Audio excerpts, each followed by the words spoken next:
Speed, skills, accuracy, brilliance. The 2026 WSCC features some of the best, fastest, and most exciting chess you'll see all year. 16 of the world's top women chess players are pitted against each other in a no-holds-barred, single-elimination bracket.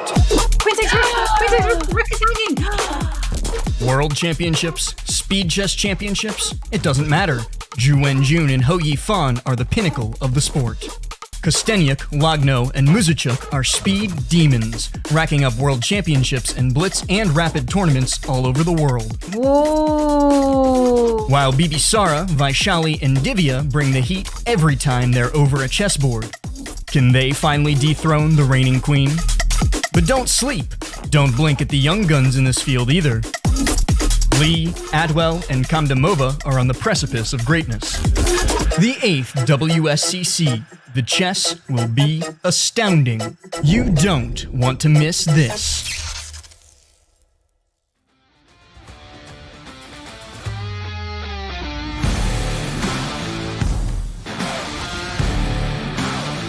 Hello and welcome to the Women's Speed Chess Championship round of 16, where the world's elite, they are fighting it out to be found out who is going to be crowned the champion of online chess. The stakes, they are clear. You win, you get through to the quarterfinals. You lose, you are eliminated. I'm International Master Ivanka Hauska, and I am here with one of the world's greatest grandmasters, Judith Holger. Judith, we meet again in this exact competition. How excited are you for the games to begin? Hi, I'm very happy to commentate with you together. And I'm excited because I love Blitz and I like this format a lot. I think it's going to be very challenging for the ladies. And we're going to see a lot of action. Action is the name of the game. When you look at what is ahead in this format, we have a 16-player single elimination bracket, which basically means you lose, you're eliminated from the competition. That's it. No more for you. You move on if you win. And of course, we have these segments 5+1, 45 minutes of that, 30 minutes of 3+1, followed by 15 minutes of the most frantic action you'll ever see in chess. That's the bullet portion of 1 minute plus 1. And for those of you who are hung up on the rules, some of us have red tape in our veins. The games that start before the countdown clock ends, they do count towards the final score. So, Judy, it's pretty relentless. Yes, I mean, the time control is basically not deciding anything in the beginning, right? In the beginning, the 45 minutes, it's just a slow time control, 5 minutes and 1 second, and then the 3+1, and then when everybody's tired already, then it's the 1-1. So if the match is tight, then basically it can be until the very end that the tension is there and nerves are going to be deciding. Yeah, nerves are going to play a key role in this particular championship. Well, we started on Monday, where I saw alongside International Master Anna Rudolph, Zhu Wenjun comfortably make her way into the quarterfinals, defeating Letao Pham. And we also saw Anna Muzichuk there at the bottom. She defeated Vaishali in quite a sensational way, being very impressive in the slower portions of the time control. We have 2 matches in store for you today, but we're going to begin with Katerina Lagno against Karina Ambartsumova. So this one is going to be all about the speed, as we see a 3-time Blitz Women's World Champion Katerina Lagno face off against Karina, who is very experienced in these time controls. And it's not the only match we have in store for you today, because Judith, we are also going to be seeing Alice Lee and Alexandra Kosteniuk face off against each other, the youngest against the oldest. Well, generational clash is always fun to watch and exciting to experience because, of course, the youngsters can have no fear and they can be very fast. At the same time, sometimes experience is stronger because they know how to handle more about the tension, the nerves. They've been there before, how to come back or go for the match. And well, we see now the players before the game that they are trying to get into the zone. you can see, Lagno is like more quiet, trying to think about the final thoughts before the first game, and it seems like absolutely. She's played in every single Women's Speed Chess Championships since its inauguration, and also she won the event in 2022. She got through to the semi-finals last year before being defeated by Ho Yifan. But Karina, you can't write her off, because she faced off against Ho Yifan in last year's WSCC, and it was closer than you would imagine.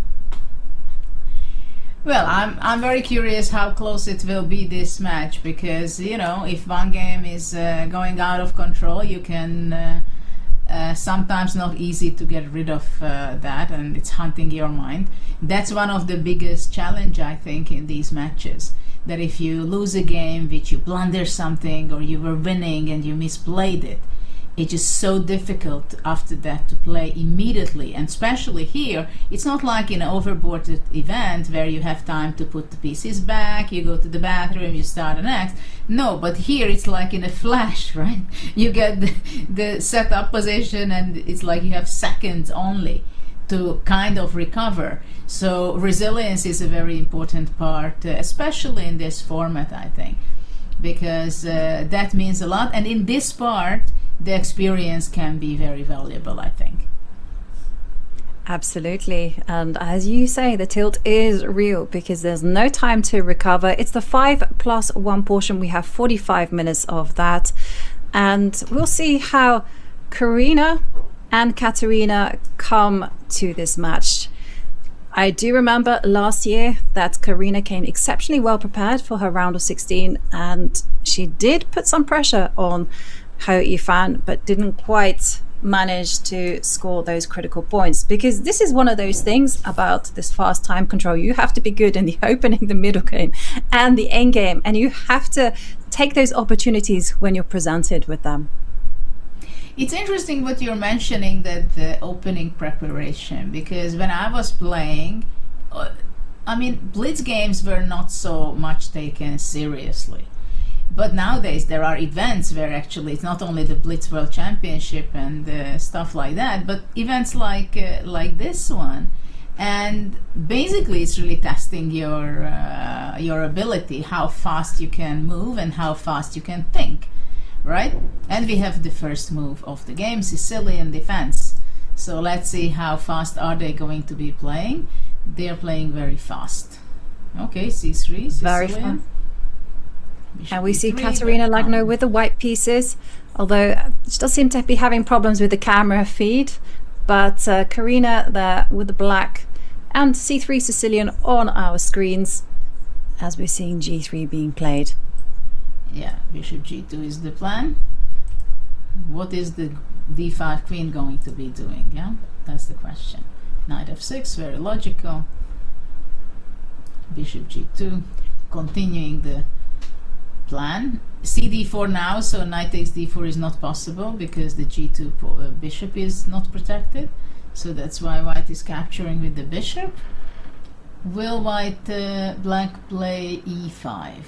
I think it's not possible because of bishop E5. That's what I think. Let's see. Nice spot. And to my eyes, this looks like a little bit of an unusual approach to the C3 Sicilian. I can see that there have been some games, but we are talking about just a handful. And black has tried a lot of queen moves. Queen B5, queen E4 check, and finally bishop to E7. And it's on the board, bishop E7. I was considering queen E4 check, but black did not want to waste any time with the queen. Well, D6 is the safest square for the queen, that's for sure. It's going to be moving back to C7 eventually, I have the feeling. And actually it went back already, queen E2, so castle will be. But it seems like white has a great advantage in development, to tell you the truth. A4 stopping B5, so eventually I think knight E5 can be played. So white has a significant advantage, I think, in this position. It will be not so easy to develop with these two pieces, with the bishop and rook E8. Well, this might be only the idea that at some point black wants to play e5. That would be the greatest things can happen to him. But I think knight e5 looks very strong for me now. Knight e5 makes a whole lot of sense, just asking the questions. This move also looks good, like tightening the grip over the e5 square. And this is certainly very unpleasant. I can see it being backed up by rook d1, a5. Okay, offering a trade of bishops. Yeah, but the problem is for black, these two squares, d6 and b6, will be very weak, I think. And now white has several options. Either rook d1 or even just grabbing that bishop, I think, could be a possibility. Of course, knight c5. Makes sense, because then you can use that time to kind of push that knight away from c5. I personally like rook to d1. Why not introduce a rook into the game? Okay, this A5. one wasn't on my radar, but definitely a theme. You know, just get that control over b6. Actually, I like that move. Knight d5. Well, the problem is that black will not be able to develop simply with her pieces.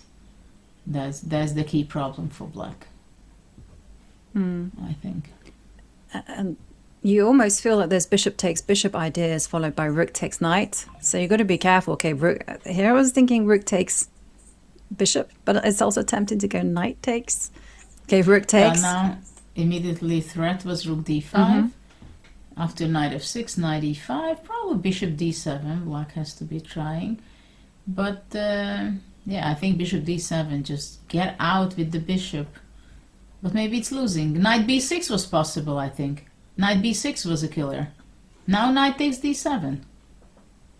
Yeah, knight b6, very strong.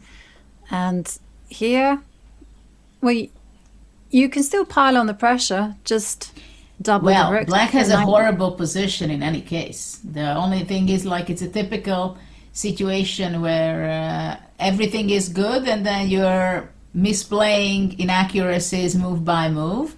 So let's say 3 moves ago it was much better for white, right? But an interesting choice to go knight e3 directly, because she could probably have taken that knight and then gone knight e3 in order to give herself at least an isolated pawn to target. But I agree, I'm not liking where black is headed here, because it just feels like black is so passive. Rook c4. But if you look at this bishop, I mean, it's just so powerful. And this b7 pawn is just so vulnerable that now, for example, black has to go back to b8 just to be able to still defend this, right? So queen b8 is the only move which was actually played in the game. But, I mean, look, there is no rook connection. Rook d1, of course, is the best. And then at some point, rook b4 will be coming and attacking the b7 weakness. Yeah. And I've also got eyes of putting a knight onto b6 and really locking down on any black activity. But that is a little bit of a pipe dream for the time being. But I think you can actually start to get there as we are seeing it being played out on the board. Like, you've got to move your knight.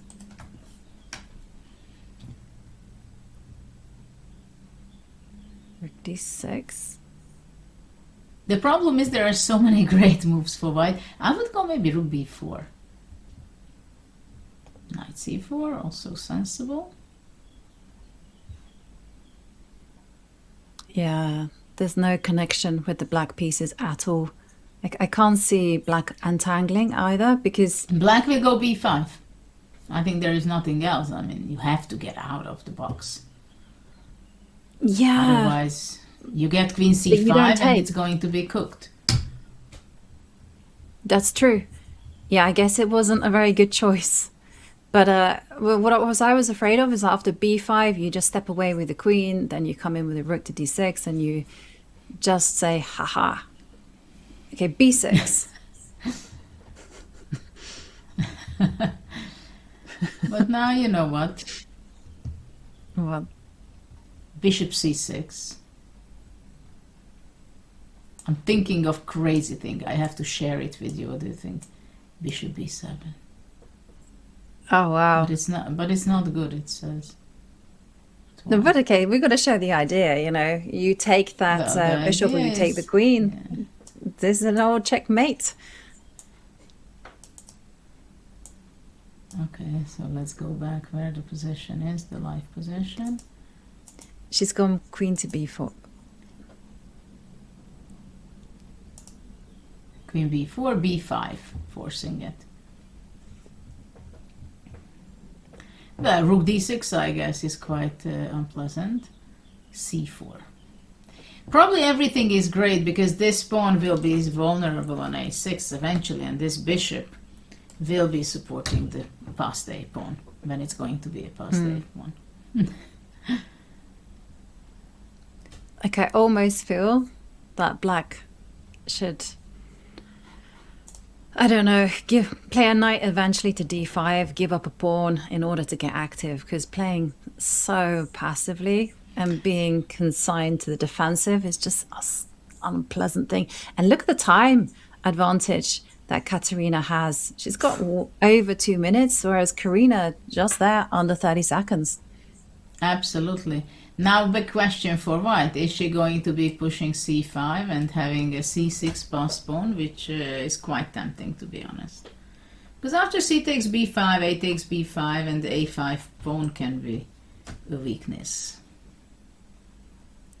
Yep. But that's also I love quite it. tempting. I mean, takes, rook a1. Right?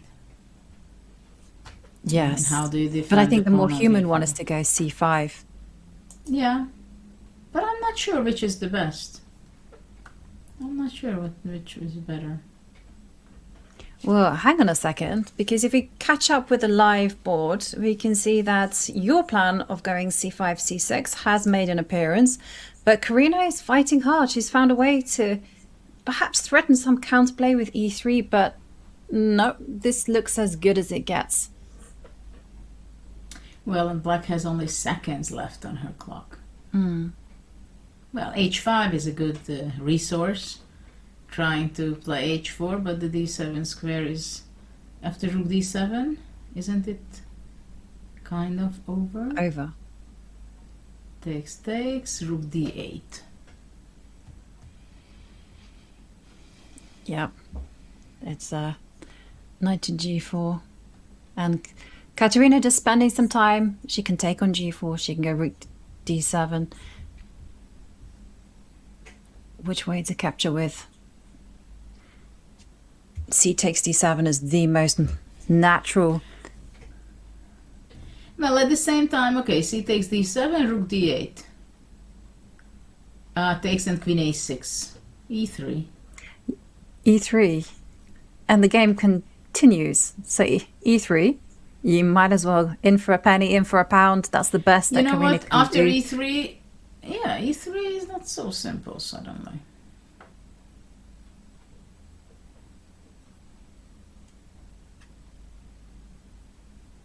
Well, queen c8 makes sense.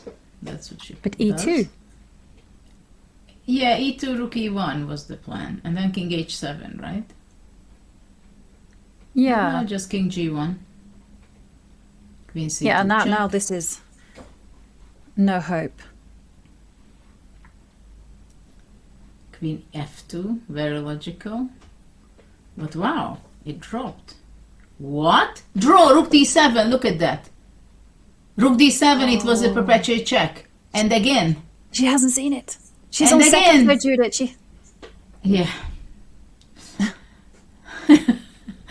Well, okay, white can go. What a... Oops, rook d1 was hanging, look at that. Oi, oi, oi. And now Katerina down to 15 seconds. It just goes to show anything can still happen. Okay, well now you can, rook takes, you can queen.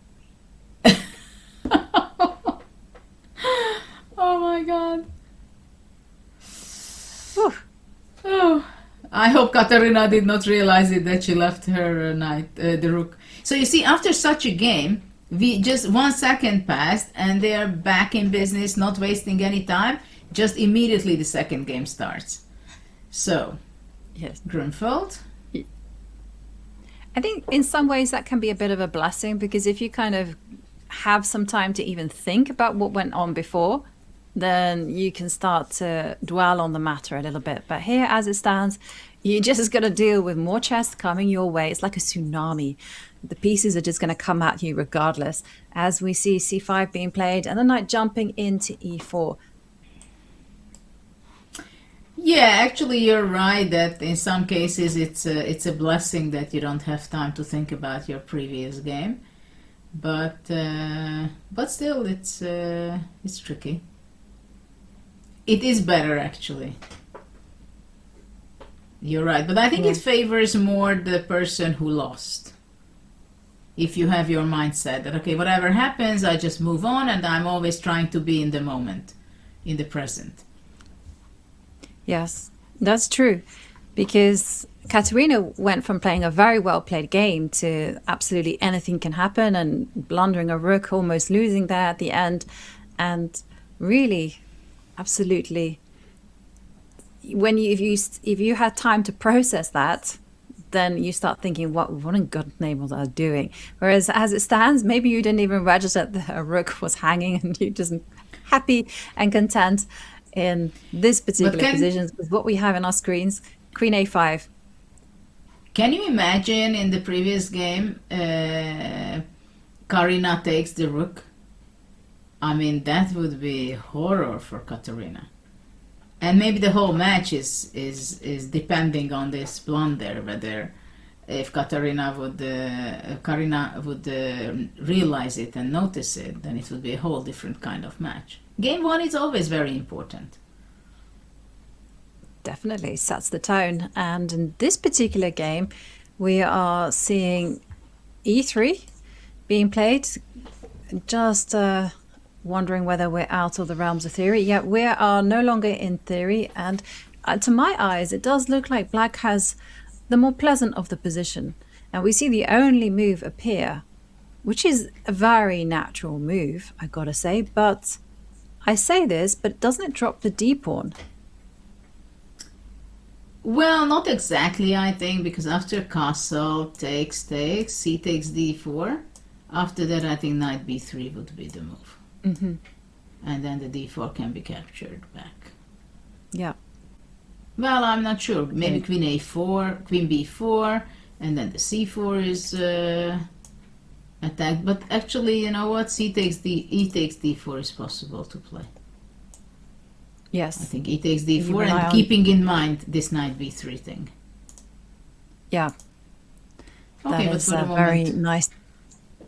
Karina is thinking. But she has to spot that, because as it stands, it does feel like this is a little bit unpleasant for white. You know, there is c takes d4 in the air. There's also rook to d8, and there's no easy way for white to start advancing the center pawns because of this pin. Yeah, I think she feels uncomfortable in this position for all the reason. But indeed, there is no other move than castle. That must be the strongest. She's played castles, Judith. The game has moved on with a surprising move afterwards. Knight c3. Yeah, because black thought that it's a big thing to get the bishop pair from white, but at the same time, isn't knight e4 can be strong, exchanging both of the pawns, c4 and c5 after knight e4. But this pawn structure on d4, e3, it can really block very much the g7 bishop. So even though black has a bishop pair, it's not necessarily so good. Rook c1 instead. Probably white is happy to go out from this diagonal. So after rook c1, she wants to go d5, I believe. Yeah. Well, she did move queen a3, and then no d5, which is a move that is very tempting. Instead, she went queen to b3, relying on the fact that after queen takes b3, everything is covered with a knight capture. And what do we make of this one? As the rooks centralize, it still feels easier to play for black, even though the bishop is undeveloped on c8. Just because it's a half-open position and the bishops are so good. Well, you're a bishop pair fan, yeah? Like David. Mm-hmm. Yes. I'm a knight fan. H3. But, I mean, the bishop on C8 is no big deal, right? I mean, after all, how are you going to be developing that? But H3, I'm wondering. H5. Rook B1. Rook B1. I mean, you're right. I mean, you can't really go bishop to D7 because the knight will jump into C5. Yeah, knight to C5, right? Mm-hmm. And that can be a long time plan also, but for now the D4 has to be protected. Because after bishop D7 you would be blocking the power of the rook. Well, my instinct, if you don't get in any trouble, is this rook to B8. Start to unravel in this direction with some ideas of going B6 and bishop B7. And It's there. I think Katerina goes for that. It's there. Well, there is a bishop takes knight in the air at some point. So I don't see You mean this one? any immediate. Yes, but as you can see, there's a knight on F3. There's also a knight on B3. The knights are in the way, so it's not in any. And There's no actually both immediate knights just it. are defending this pawn. Mhm. That's what they are busy with. Keeping themselves busy with that. A3? You must be kidding. Not a good She's just sign, I waiting. must She say. can't. She can't come Yeah, up but with you a plan. can't- That's why she. But you can't wait forever. I mean, eventually B6 will be just played. That was the reason to play Rook B8, I guess. B6 is there. Mhm. That is on our boards, and well, Okay. I am struggling to finally. come up with a plan. So D5. But look at that, this B3 knight can be really vulnerable, badly placed, unless it will be able to come to D4. But you have two knights and only one can occupy the same square, right? This is the problem when you have two knights. With bishops it's good because they walk around and powerful on different squares, different colors. Yes. Okay, well, hang on a second. We got a chance to snap one of those bishops off. That's what I would be doing. ASAP. Knight takes bishop. But not rook C1 instead. Actually, I like rook on C1. So black forced white to have the rook on a good square. That was the only problem for me with bishop F5. It seems to me that black is playing the way that she's not aware that actually she could be better also in this game. She just plays for equalization. Because look at that. Suddenly the pawn on D5. Well, the question is now, of course, that I cannot go knight C6. This is a problem for white. This is a Yeah, I problem didn't for like. I gotta say, I really didn't like this trading of the rooks. I felt it was better to hold the tension. As we see, Karina tick to under the minute, and now she has to get out of dodge. I think the rook to E1 makes a whole lot of sense. You can't take the pawn on D5 because there's going to be some checks at the end of the lines. Yeah. Rook to E8, bishop to F6 keeps everything nicely controlled, and the problem is this knight on B3 is not a great piece. Look Exactly, exactly. And look at that. After bishop E6, the knight is in trouble because this pawn is just so great. Taking away the most important squares, the rook is taking away the D2 and D4. So where is going to be rook B1? Poor white. And look at that, the knight is chased. Yeah. No, And it yeah, seems like I mean, white you is have to go losing. knight A1. Oh, knight A1, but there was no other move because knight C1 would lose material to check and bishop F5. Yeah, and now we have rook C3 completely locking the knight out in the game, and now you can just bring in. Okay, maybe you improve the bishop and start anticipating a knight coming to C2.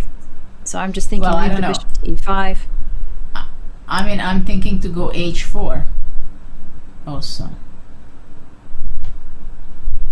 Okay, bishop e5, nice move. So after knight c2, f5. Yeah. But this knight, I can say good night.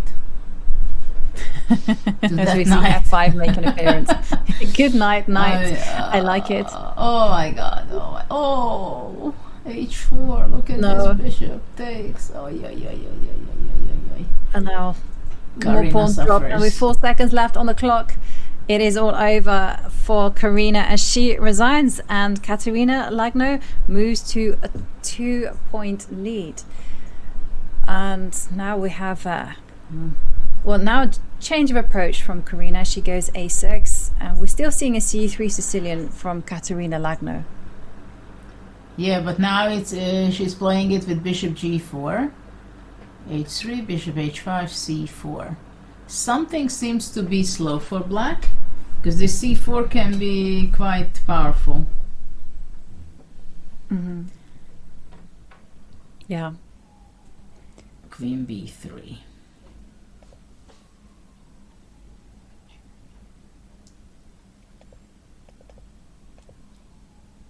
And it was quite cool actually, because I was checking out how many games had been played in this exact position, and it was giving me what chessable courses there were. So up until a while, there were quite a few chessable courses on white playing c3 Sicilian, you know, how to beat the Sicilian with easy kind of chess. And then suddenly there were no more courses and there's no more games in the database. So I've never seen this position, playing b6. That's interesting, but it's scary. It doesn't make the best impression, though. This has not been a great start for Karina here. I mean, she's been completely outwitted in the opening. And we see d takes c5. You have to take with the queen. Because why? I thought we have to take with the pawn. Queen b7. Oh wait, I was afraid of queen c6. Mm-hmm. Okay. Well, now black is fine. Okay, but I was not sure whether bishop e3 was possible immediately. Now queen c7, okay, great. It's protecting the pawn on b6, fine. Knight c3, white is of course better developed. That's very clear, but if black can go bishop c5, let's say. Yes. Right? So what can white do with that extra time? Okay, this is queen a4 with ideas of just doubling on the d line and just getting out of way. But do you have time for moves like bishop c5? Then is there going to be some doubling? I was kind of hoping for some doubling on the d line or some kind of... I just wanted to eliminate and exchange that bishop on e3. Okay, quite reasonable now. I think queen on a4 is completely misplaced, to be honest. Yeah, she's a little bit offside, but... g4, what an aggression by Katerina. I must admit, the thought did cross my mind, Judith, but I was considering when black was castled. Well, hadn't castled, I mean. And g4, well, it's ambitious, it's brave. Well, the thing is that bishop g6. She's thinking that she's winning material, because after bishop g6, g5. Right? So this is the only thing she can think of, because the d7 is under attack. So black cannot move away with the knight. At the same time, maybe black will just simply go b5, you know? But hang on a second, you got knight c5. And after takes? Bishop c5? And bishop takes, and then there's the queen to d3. You're very tricky, I must say. But maybe I can take this, and after takes, f takes e7? Or how does it work? Yeah, I hadn't evaluated that far. The bar is killing my calculation, it seems. Well, you have queen takes e7. Ah, yeah, and bishop c2 you want to say. Mm-hmm. Yeah, maybe that's the problem. So bishop g6 is played. So g5 has to be the move. And blue arrow appears, because otherwise why have you weakened your king like that? And what about this? Can we just quickly, whilst B5? Karina is thinking? Yeah.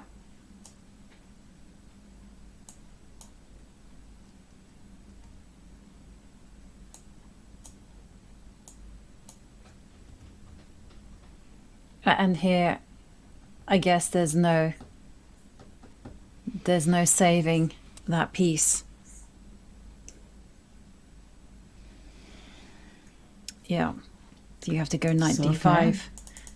Let's see. Why is Katarina thinking about g5? If you say A, you have to say B as well, as they say, no? Yeah, exactly. And the thing is, though, she played g4 relatively quickly, and now she's thinking, but you're not going to backtrack after such a committal move. So you do have to go g5. And as we saw, b5 is not sufficient. She has played g5, and sure enough, a knight comes to c5. So we're going to be seeing this line in action. King h1, of course, only move. So let's see, which pawn is going to be taken? f2, h3 first. Yes, knight h2. And what is the most accurate way to continue? Bishop takes f2. Yeah, that seems to be the move. She does play that, but I was looking at queen c6. Yeah, this move, and then bishop g3 is going to be queen to g2. But how many pawns is it at the end of the day? Well, a lot of pawns, but still I would rather play it with white. Probably I wouldn't like to exchange the queens if I'm black. Yeah, well, she's allowed the queen trade, queen to g2. You have to trade off, otherwise you're going to lose But white has a huge material. advantage, because even though black has 3 pawns for the piece, it seems like the white pieces are very active. I think knight g4 is absolutely the move. Also, the black Also pawns are knight really a4. not mobile. Yes. Yes. Yes. But knight a4 is tricky because bishop c2. And there we see the evaluation bar goes all the way in black's favor. Oh, but she misses bishop it. c2. Well, this is the thing. You have to be alert and realize it when your opponent makes a mistake. This is an important quality, especially in blitz game, because you have to wait any time it can happen that someone blunders, but you have to realize it, notice it, and highlight it towards to the opponent. Yes. Well, now rook d4, the rook is coming to d1. Do you feel G7. that blunders are easier to spot when it's over the board? Because somehow you can see the whole board, whereas in online chess, sometimes you can get a little bit tunnel vision. I'm just saying this because I speak from my own experience. Yeah. I'm making blunders in online chess I would never make over the board. Really? Yeah. That's Over in interesting. online chess, I'm like, maybe I'm just too quick with the mouse. I've got it ready when I exactly what I want to play. Whereas over the board, I would like, they make a move I find surprising, and I would be like, oh, hang on a second. I didn't have that on my radar. Okay. And you take some time. Yeah. Well, I don't have so much experience because I retired before all this online thing happened. Yeah. So for me, It's my experience. Yeah. And I'm not a big online chess player either. So I just play on my phone or whenever I can. Basically, it's a hobby. And we're seeing Karina. She is fighting. She's trying to trade off as many pawns as possible, which is a good strategy to do, because after But all, now she pushes b4. This c passed pawn will win the game. Because with black, with these pawns, let's face it, I mean, these double pawns are kind of They are not so powerful. But Judith, she has a plan in mind, right? This is rook to Bishop d8, e4? trade off rooks, and then you can go rook a5 and then bishop b1. Okay. It's sensible. But the c pawn is a killer. I'm not sure you have the time to even think about grabbing the a pawn, though. Well, not really. Yeah, because the c pawn is going to be a runaway. So, yeah. But I think white can just go bishop f3, you know. I mean, this is, is this this move. good? Rook f... Well, rook f5 check.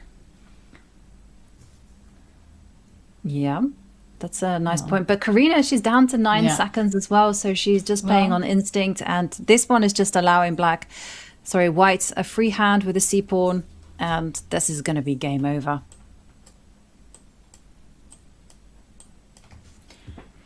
Yeah, black resigns, 0-0. Perfect start for Katerina. It has been not without adventure, I want to say, but in the Not at all. on the whole, it's been like quite dominating so far, and the score is very impressive, 3-0. Yeah, well, now we see an interesting King's Indian. Katarina was a King's Indian player from her childhood, I believe. Yeah. G4. As we're seeing g4. Restricting black from going to knight to h5. Here. Knight d7, trying to control the c5 square. But you know, for knight d7, knight a6, always the problem is again that you have two knights and only one can occupy this important c5 square. Even though the knight is supporting the other one, but knight b4 can be a threat kind of thing, but black of course wants to go f5. That's the main idea of her. And in fact, is f5 the big move right now? Right, if white were to make a move such as a3 just to stop a knight coming to b4, just say, f5 would make an appearance, right? I believe so, yes, because black does not mind if the g line will be open after gf, gf. Black is far from having any problems. Mm-hmm. Okay, so knight d2, f5. Black is doing very fine right now. Also, knight b4 is in the air completely. Yeah, no, I feel like white is losing control in this position because as f4, as you mentioned, f4 gonna trap the bishop. You also got ideas of just targeting the g pawn, exploding things open, and yeah, because I'm very uncomfortable with this position as white. Well, I completely understand that. I mean, white is in not in good shape at all. No, as someone who likes to keep control, I feel this is the opposite of that word as white. You know, you can see so many possibilities for black. You know, f4. I think you can even take on e4. Okay, rook to g1. But because it's knight just a rook. d2. Knight d2 was very optimistic. I mean, if you don't have time for something, you have to choose another plan. Yeah, she had to use rook g1. She had to go rook g1 before instead of knight d2. Yeah, now the plan is to go bishop h6. I understand, but now black has several ideas. She can go king h8, move out from the pin. That's one idea.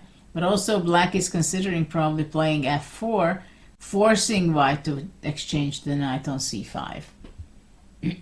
And by the way, I mean, we have to also just mention that the match clock is ticking down. We just have 8 minutes and 33 seconds remaining of this portion of 5+1. And somehow time just whizzes past. I'm sure the players are going to be feeling that as well. Yeah, absolutely. And basically, if this game is going to be a draw or Katarina wins, it means that this portion of the event is going to be a lead for Katarina in any case. Yes, I was going to say, if this is the last game of 5+1, Karina could be in danger of going to the 3+1 with no points whatsoever. That is an absolute disaster. And Katerina would have had the dream start. I mean, yeah, a 4-0 advantage. But okay, she still has to win it. I mean, she has the advantage right now as we speak, as we're seeing c6 being a challenge. And blue arrow appears. a3 to stop the knight jumping into b4. Wow. I'm telling you that this is not an easy move to make right here. I mean, if a3 is the best, otherwise, no. That's not easy move to make, especially after c6. It's not a human move. No, I mean, we're taught never to advance the pawns in front of our own king, right? Especially if we've castled on opposite sides of the board. A3 gives up a hook. If a black pawn lifts itself to b4, I mean, you feel like it's going to be the end of the world. So very difficult move. But then on the other hand, knight b4 looks absolutely killing as we see the evaluation bar comes down as knight b4 is going to make an appearance. If she doesn't play it. Now knight d5 has to go, I think. Okay, so now white is back in the good track. Maybe still knight b4.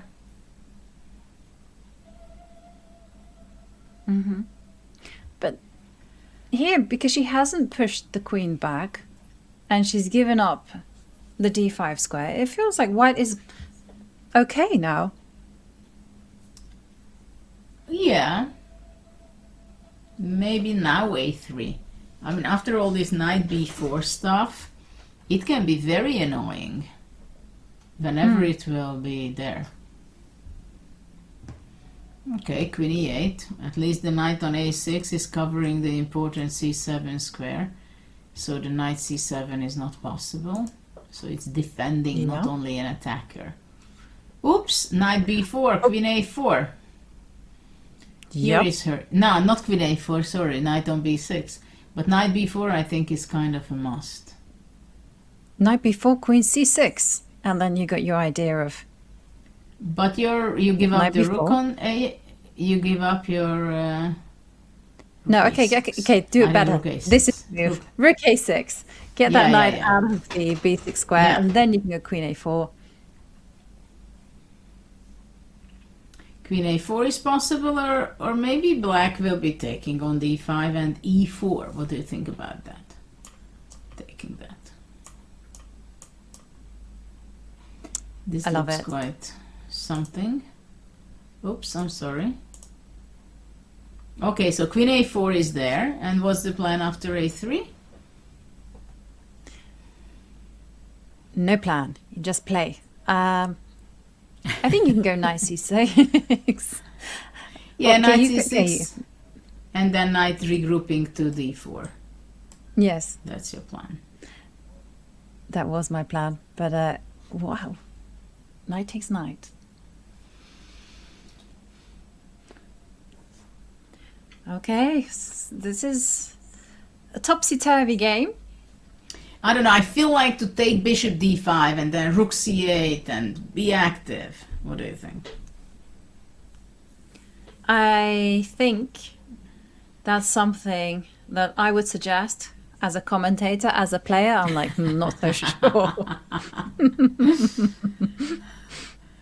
Me see too. You know, the engine is really critical. This is like very mean from the engine. I would come back, I think, bishop e3, trying to eliminate that knight or just give a possibility to that. But you know, it's still really difficult for white to play, because as black, I'd be just looking at going rook c8, b5, have the fun. And as white, you have to really start repairing your position. And also something that you highlighted, bishop to g6 as well. Absolutely. Absolutely. This diagonal is very hurtful. Okay, you gotta get out of... h4, Wow. not easy move. Not easy to move to make. To make space for the bishop on h3 and also sometimes to go h5. And with Karina only having 22 seconds left, And you see, she goes A4. A4. Ooh, that rook will show up there. Yeah. Okay, well now E4 is coming and Ooh, E4. Look at that. Oh yeah. Oh yeah, for white. no, it's just going from bad to worse here. As we can see, something's going to slam down on B2. She has to give up her queen, and now just 8 seconds left. But if we consider the match clock, there's still 2 minutes and 20 seconds ticking down. I think, is it a good idea to prolong this game, knowing that you are going to be losing this one, and at least finish with 4, and just keep the margin down to 4, or do you start again and run the risk of being 5-0 down? Well, I don't know. I think her idea is just to fight. And, well, I'm not sure that she's looking at all how much time there is from this portion.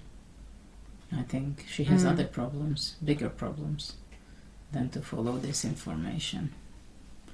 Bishop H5, F3. Yeah, well now this F pawn is going to come marching down. F3, yes, you got a F2, okay, and we have 1 minute and 25 seconds left on the match clock, which means we're going to be seeing another game, but Katerina has a dream start with 4 wins in a row. Well, it's still the effect of the first game. It's still that.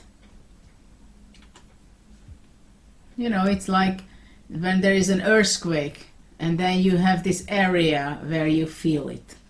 So that was the start of an earthquake for Karina, and it still makes the effect. Yeah. Well, she's going to have to recover. As you see, our players, they still have 1 more game ahead of them. Just 1 more game. Yeah. Well, it would be a great thing for Karina somehow trying to survive. Even a draw, you know, it would be so essential for her. Yeah, but this we've seen... Yeah, stop bleeding, because this is a very serious problem. And I think this I've seen more with ladies than with in open tournament. That once you start losing, it can easily happen that you're just going one loss after another. With the very best players, like Hu Yifan, I remember.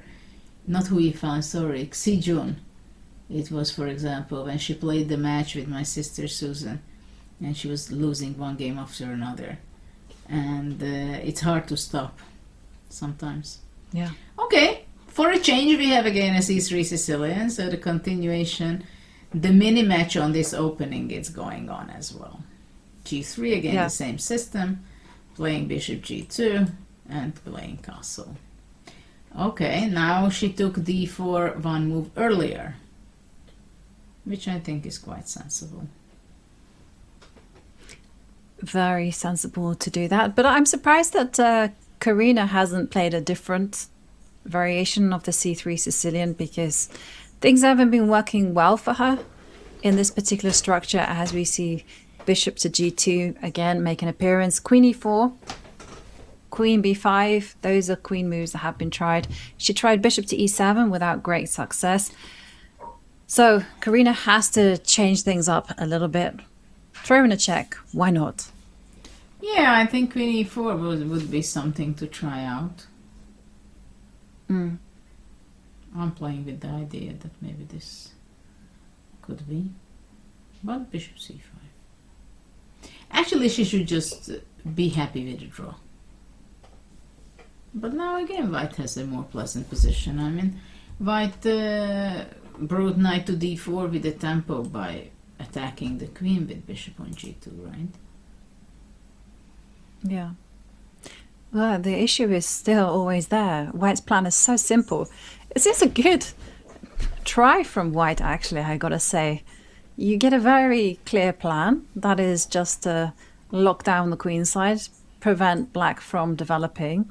And The pieces, they can just be deposited on natural squares. We saw a knight getting to c4, the queen coming to b3. Okay, so we're going to be seeing exactly the same here. a5, very nice. And I guess black has to go for e5. Yeah, that idea I like pretty much. Yeah, the idea you want to go e5, and after knight f5 you want to go knight c5. So somehow activating yourself with black e5. I think actually it was kind of the only move. It was a must move. Yeah, it felt That's like this. I And believe. by the way, this is going to be the last game at 5+1 as we see the match clock that has ticked down to 0. So it means next is the 3+1. But for Karina, I feel like this is a hugely important game in terms of survival, because if she can win, she'll at least be going into 3+1, trailing by 3 points, but at least on a positive note. If she loses, it's going to be 5-0, 5-0. No, that would be horror. Yeah. Queen c2. Defending the knight on f5.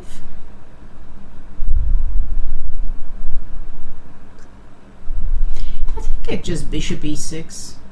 I mean, why not to go just bishop e6? Yeah. Let's develop, and if white wants to go b4, then the knight goes back to d7. g6.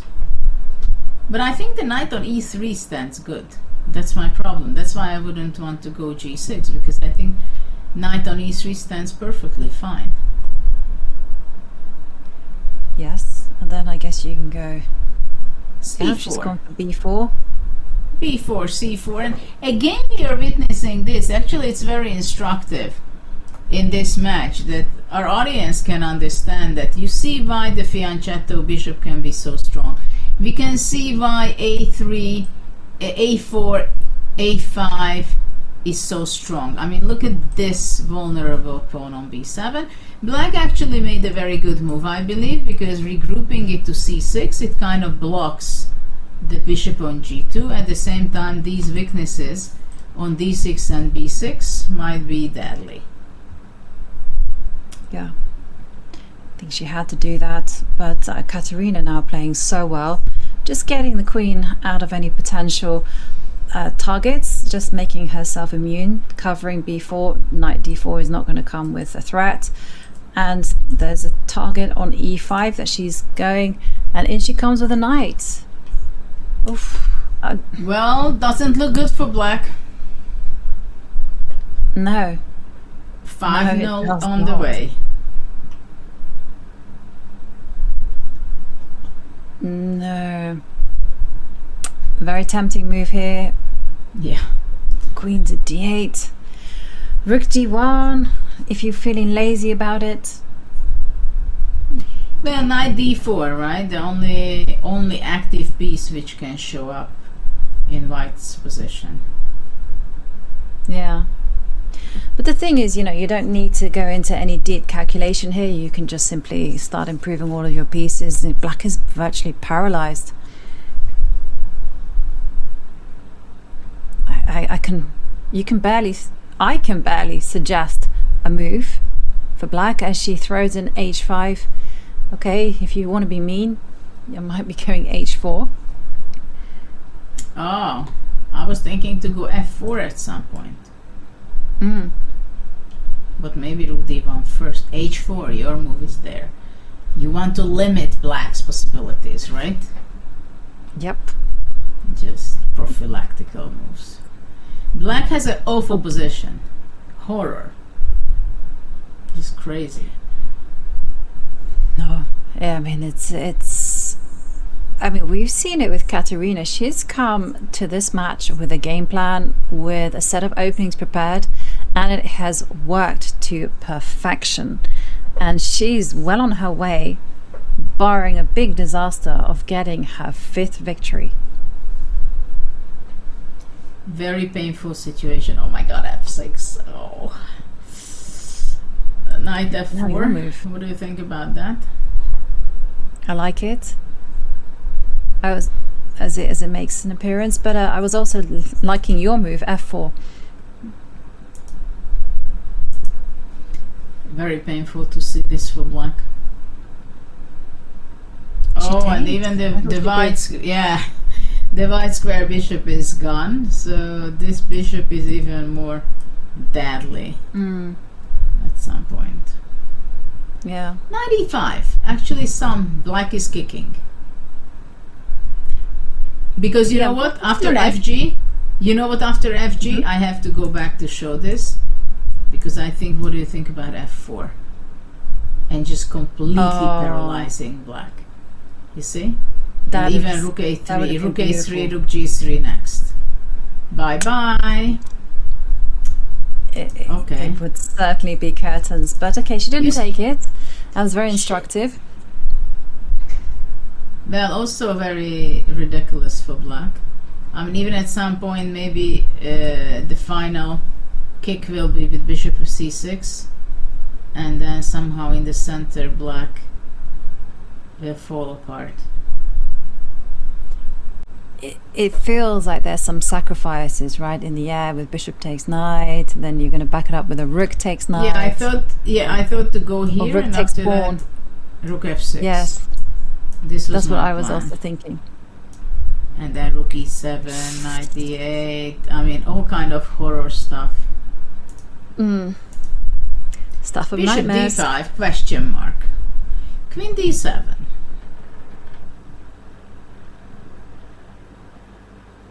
Well, it's still very difficult for black, but in the last two moves with knight e5 and queen d7, there is a little shift. Though white has double the time, almost triple the time as black. But the problem here is that it's not an easy breakthrough, because you just sit there with the knights. And maybe I would have done the other knight. You know, why break up something? Well, so the beautiful. problem is now the b7 is completely hopeless, it seems. That pawn is falling off. 15 seconds. 15 10. seconds. King h6, look at that. Okay, but where's the killer blow for Katerina?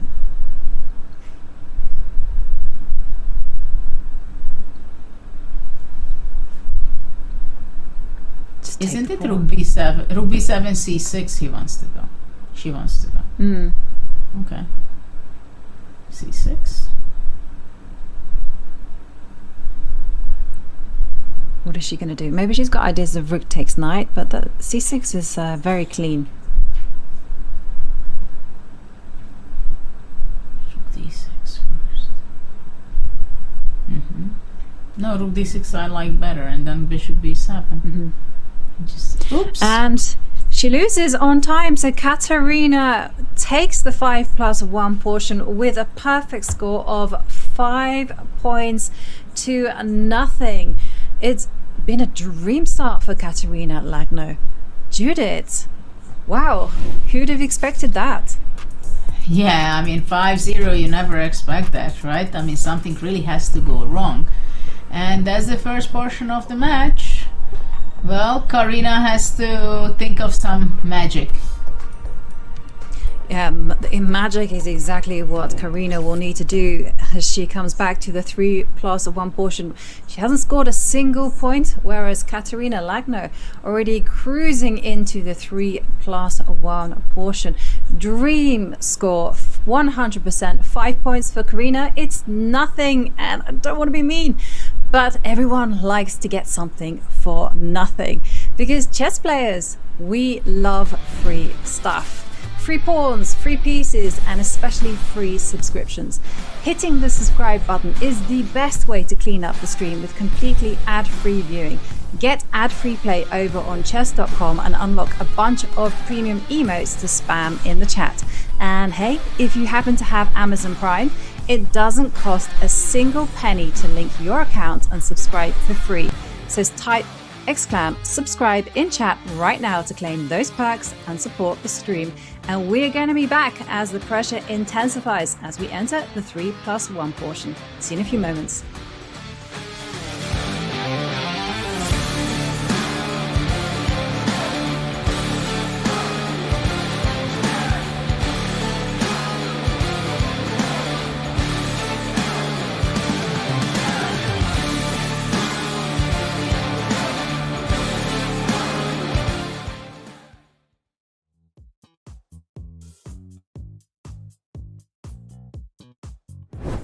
to win. To win, I don't know. Should be very happy, I think. Very, very happy. So, but just to play is already quite big success, I think.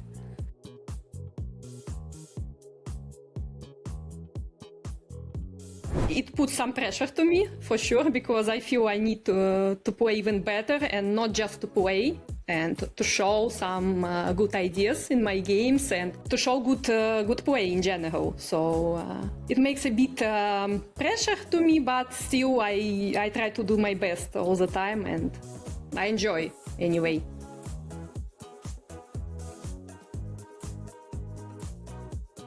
It's quite interesting. First of all, is the matches. It's completely different to play the tournament and to play the matches. For example, last year I was able to play the match against Ro16, and for me it was very interesting experience to play against such a strong opponent. Usually I don't play. I mean, I don't play some round-robin tournaments, women tournaments. So to play against such strong opponents. And also, it's quite interesting to play with different time control. To play 5+1, to play 3+1, and then 1+1. It's a bit different.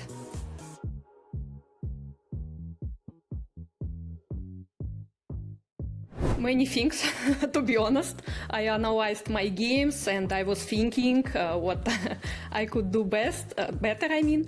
First of all, I spent too much time for opening preparation. It was not the best idea, I think. It was much better to prepare some tactic, I mean to practice to solve puzzles before the match, and to play more games before the match. And to play the games with increment.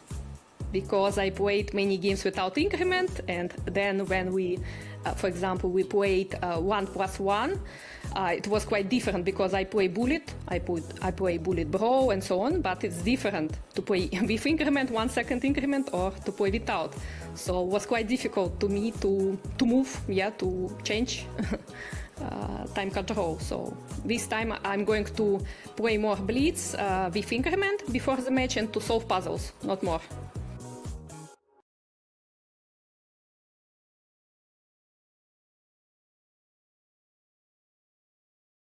The fastest, easiest way to improve your chess is now the most fun way to improve your chess. Chess.com's brand new puzzles now have loads of exciting features to make solving a joy. Earn points and race your friends across puzzle tiers from wood to bronze, all the way to legend. Rack up bonuses for streaks, for speed, for accuracy, for daily solving, difficulty, and more. And now, you can get feedback from Coach while solving puzzles. Coach lets you know what each puzzle's goal is and why a move doesn't actually work. And, as always, puzzles will be selected just for your level from our database of hundreds of thousands of high-quality, beautiful, brilliant, and instructive puzzles. So what are you waiting for? Try puzzles today on web, Android, or iOS, and have a blast leveling up your chess. Name as many grandmasters as you can in 30 seconds. Challenge with Judith Polgar. Take one. Go. Anish Giri, Aranyan, Motilev, Anand, Nakamura, Gukesh, Pragnananda, Arjun, Leko Peter, Huschenberg, Portish, Ach, myself, Hu Yifan, Susan Folger. That was good. That was good. Let me help you.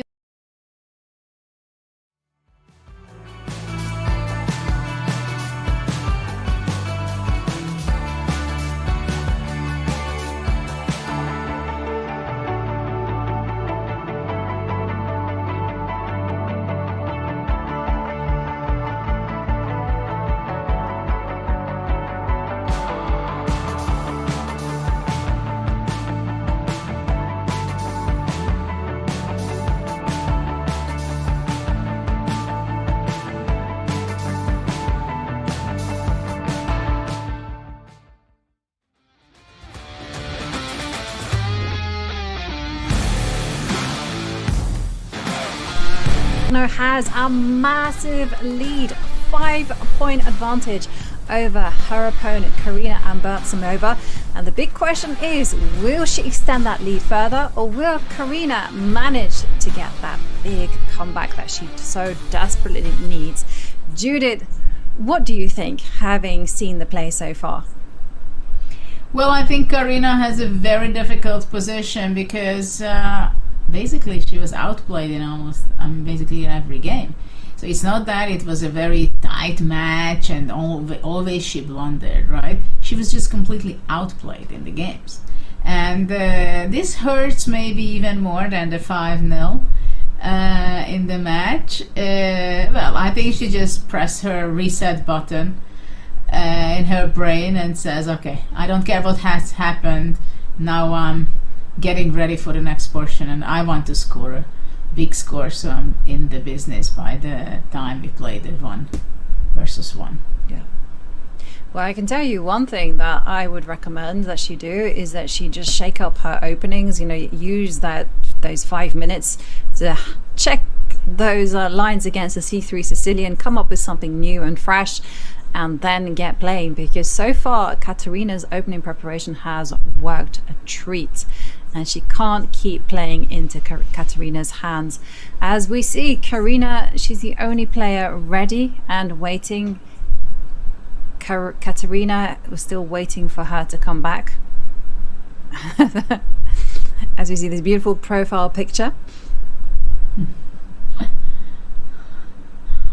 Yeah, well, we'll see. I'm curious whether Karina can bounce back, because well, real champions show in these kind of situations what they're capable of, right? Okay, so knight f3. We have 3 liftoff, plus 1. as we see. Yes, Karina goes for a completely different approach. She doesn't go for a fianchetto system or any h3 g4s.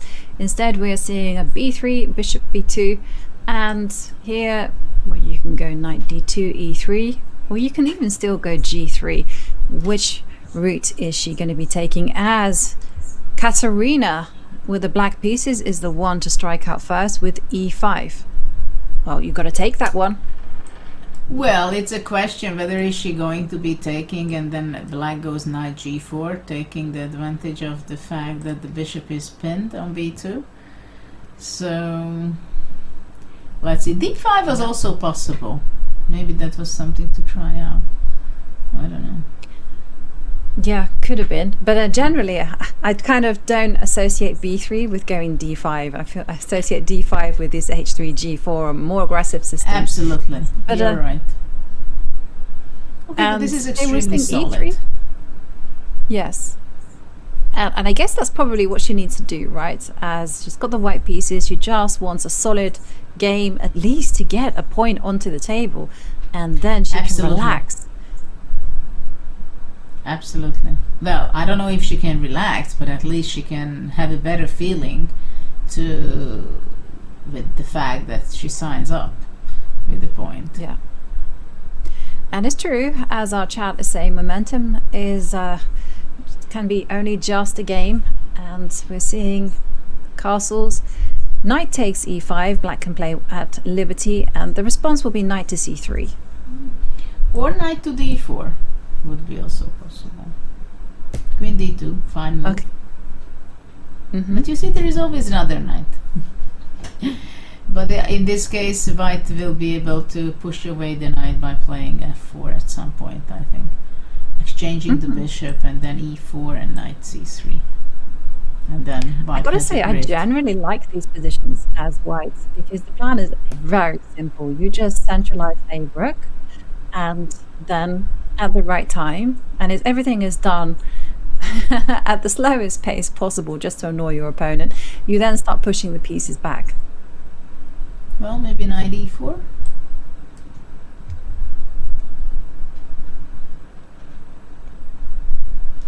Well, now actually Karina is playing fast, so that's already very good. F5. Yeah. It's kind of a weakening move. She plays very fast. This is good. E4. Go for it. strengthen the position. I don't think she needs to be told twice here, because she has to go on the offensive. E4, E4. of course. Maybe just rook E1. I like it. King H1 is also something that I do just to get the king out of any potential checks. G4. I was thinking about G4, but I'm not happy with that. I'm not happy with that. Even though I'm a G4 fan, as you know. Yeah. But it's not in the spirit of the position. You do that kind of move when you have full control. And at the minute, you don't have full control. But in this position, I'm still... now I'm happy again, because I think I can take G takes, EF, and then G5. And I block the possibilities for black. Queen F2. Yeah.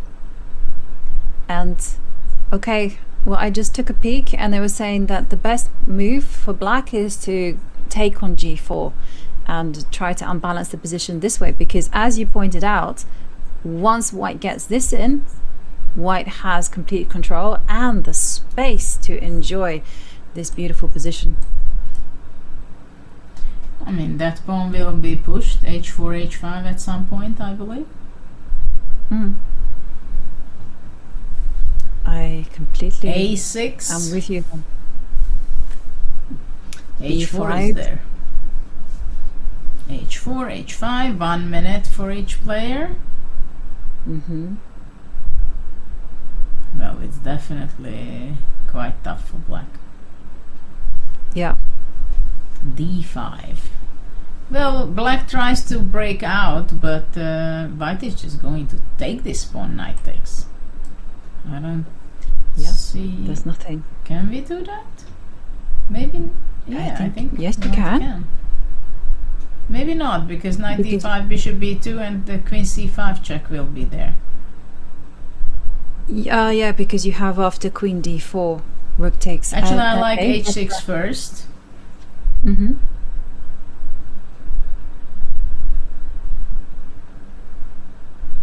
King g2 seems to be slow. d4 and now bishop d5, knight d6 will be there.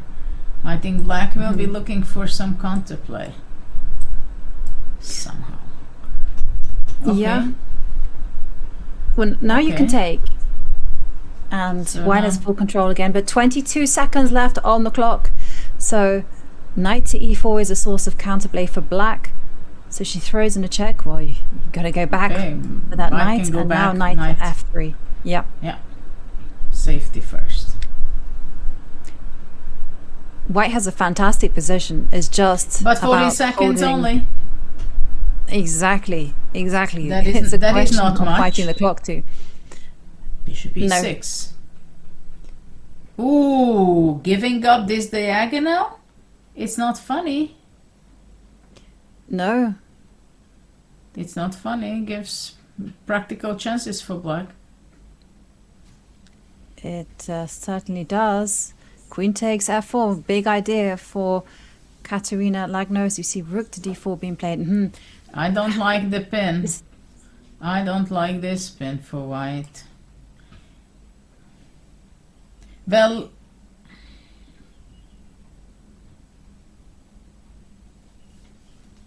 Queen e3.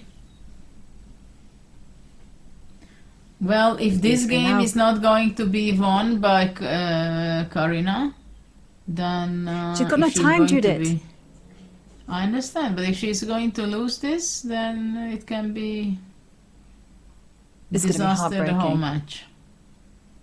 And I can see that Karina will spiral out of control here if she loses this one, as we're seeing Katerina start to make trouble on the light square's queen to Queen g4, Oh, rook e3. queen g2, checkmate. Yeah. No, after this game, it's done. No, this was worse than any of the previous ones. You was so just take a painful. look at Karina there. She's just shaking her head she's not happy whatsoever, as we see a new Sicilian, no c3 Sicilians, instead queen to e2. Yeah. Well, the problem is that she's not thinking about can she recover the match. The only thing she thinks about how to make damage control. I mean, that's the only thing, right? Yeah. She wanted to win so much in the previous one, and she was so close to it. She had a huge time advantage. And then she just went down in time, and then in moves also blundered. Yeah. Well, no, completely. you know, experience. Experience wins. The thing is, I don't know about you, but sometimes my brain goes in this direction. If I find myself in this type of situation, I'm unable to compose myself and just go, okay, think of all the good things you've done in your chess career. Think of all those fine moves you played and still fight. Somehow my brain goes into this loop where it goes, oh my goodness me, even the one game you cannot win, you're going to be the first person to lose all the games. And then it just goes all wrong. Yeah. When you have 6-0, it's well, thanks God I've never been here in my life, but I can imagine how painful it is. I mean, I've been in a situation where I had several minuses on the tournament, and then the next game also didn't look very well. Yeah. Playing against a strong player, playing it with black. And you know that when you're losing and you're in a bad form, that's how sport is, that your opponent becomes even more bloodthirsty. And then they say, okay, this is my time. I'm going to win again and again and again. Exactly. It's terrible, right? And everything goes Yeah. wrong. Like even the one positions, don't go your way. You make a mess of everything. But okay, Karina, if she wants any hope of saving this match, she really needs to start whittling down Katerina's 6-point lead. And she can start off with a draw, but then she has to get winning, as we see Katerina Lagno with the first advance g4 with ideas of going h4 and just marching up the king side. Queen to d8, very nice idea, preventing any h4s. I think black is fine, but black is a little bit cramped, I'm going to say. It's not going to be easy to break out. Oh, not at all. And white is going to be eventually playing h4, and then also she's going to be moving the king, bringing the rook, and eventually also be able to sacrifice the pawn on g5. c5, to be honest, I'm kind of skeptical about this, because this could work only if you have a knight on d4. Otherwise, it's so much a one-way business for white. I mean, black has no counterplay. Yeah. That's the biggest problem for black in this position. a5 making new weaknesses on b5. Exactly. a5. I mean, a4 is never going to be a problem. And I really did not like black giving up the d5 square. So king h2, and yes, h4 has made an appearance. And this is the whole point for Katerina. She just has to hold b3, and she has full board control. Exactly. Takes. Everything is under control. The knight on c3, covering important rook, knight on a2, covers all kind of entry by the rook is not possible on the second rank. Mm-hmm. A blunder, bishop h4, and it's on the board. Yeah. Okay. Well, Karina with a golden chance now. Yeah, knight can come to g5, and this f3 square is vulnerable. Yeah, okay. We could be seeing a change in momentum, Judith, as Karina looks set to get her first point in the match as the knight jumps into g5. Now the pawn on e4 is going to be hanging, and the black queen is ready to infiltrate. Well, knight f3, which is the most annoying at this point. Yep, that's a family fork if there ever was one. Yeah. Queen d2. She just takes and grabs an e4. Actually, I think that was a good choice. In her situation now, that what she ruined in previous game, obviously that this was the best choice. Yeah. Knight e4. Well, clocks are nicely balanced as well, as we see f6. Nothing wrong with that, just keeping it all solid. Rook d8, and then you go rook a8. Bishop on c6 is very powerful. I would go rook h8 at some point. That's what I would be playing for king e7.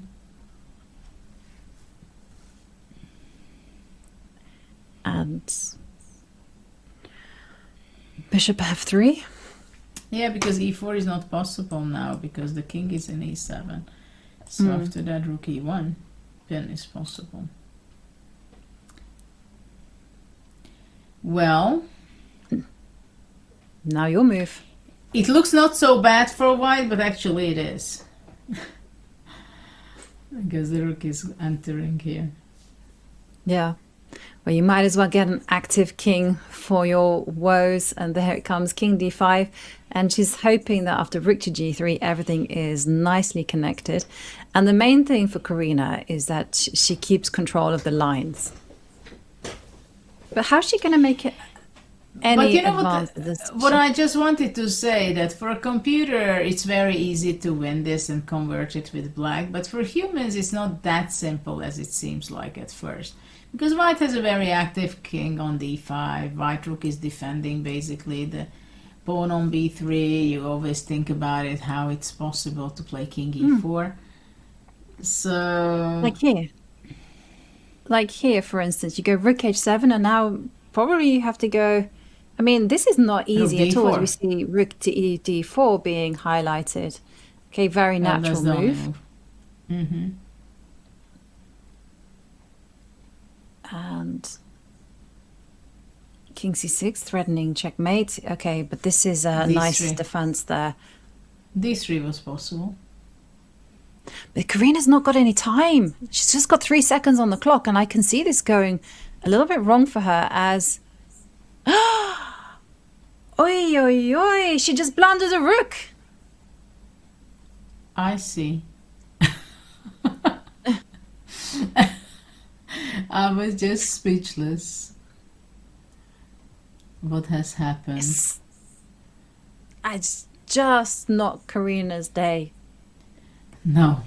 It's That's what we can say the least. It's her Yeah. day. well. And I now think it's the main already thing is that she can- frustration is too much. Yeah. I mean, she's trailing 7 points to nothing, and okay, she just has to compose herself. Okay, now is a matter of dignity. Just try to narrow the gap and see what happens as we see the knight centralized. But it just feels like the drawn positions, she doesn't draw them. The lost positions, she loses them. The won positions, it all just goes terribly wrong for her. Yeah. Well, now she has a good opening, but let's see what she can figure out in here. Katarina is playing very actively during the whole match. We've seen so many times that she was bringing out her queen at an early stage. Yeah, why not? It's worked a treat. The knight comes into e4, the bishop comes to b4. Just keep posing the problems, because Karina's been quite slow with her clock handling.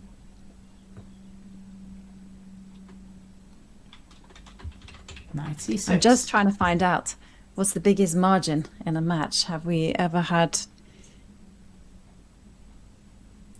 a clean sweep like this before? Okay, white's developing just fine. Castle. Castle, castle, c5. Well, now actually white can, or cannot. I was thinking if knight d5 was possible. But it was not possible. Okay, knight e2. Rook d8. Okay, queen c2 is very promising, is good. f5 square is important for white. Yeah, it's posing some problems. Bishop to e6, and knight can jump to f4.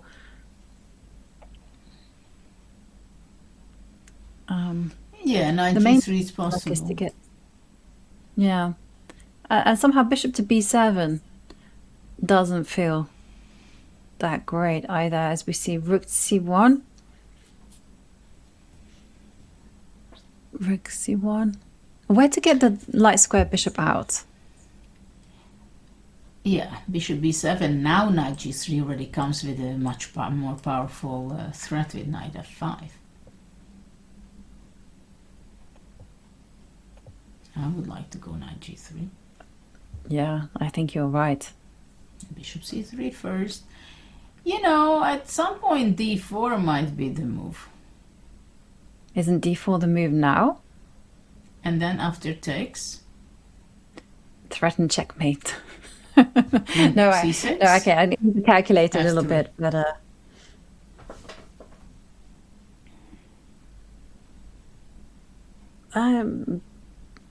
d4. she plays d4.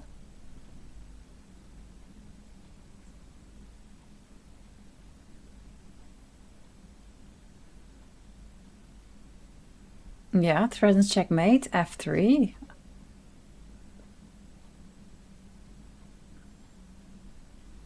What's the follow-up? Queen e6. Well, this is a serious weakness on e3. Big threat though. Also, at some point knight d5 can be there. And also making space for the bishop on the long diagonal. King h1.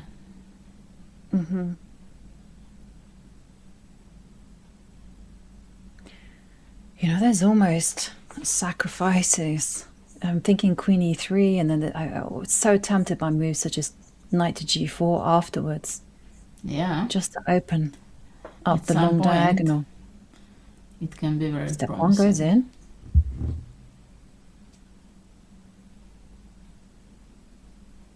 There's also sacrifices on f3 as well. This is an unpleasant capture. She takes d4. Though, maybe just a bishop. Queen e3. Well, black has a pawn up.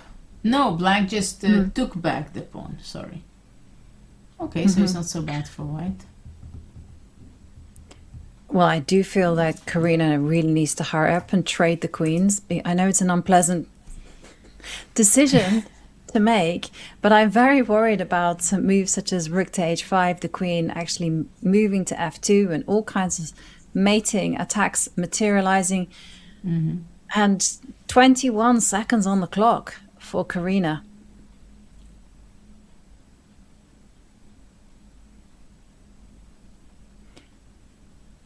As Lagno ticks to under a minute as well. I mean, big question is, what is she thinking about? Because either she's moving the rook. Okay, she goes for this. She goes for this. Knight g3. d2, rook d1. Knight f5, game over. Knight f1. Yes, Somehow knight Katarina f5. got lost. Well, time is still tricky for Karina, but this should be something. She's going to win this game. Yes, as long as she holds her nerve. 12 seconds. This should be then. This is a killer move. You got to move the queen. The rooks are going to get traded off. As the Takes and queen b4. Go king queen b4. No, queen e1. She wants to go safety. Only 8 seconds on her clock. 6, 5, 4. Oh. Yeah, well, she's setting up rook to d1, but Katarina's still being super tricky with ideas of bishop takes f3 in the air. I And mean, knight f5. Karina cannot relax. 4 seconds. Move the queen.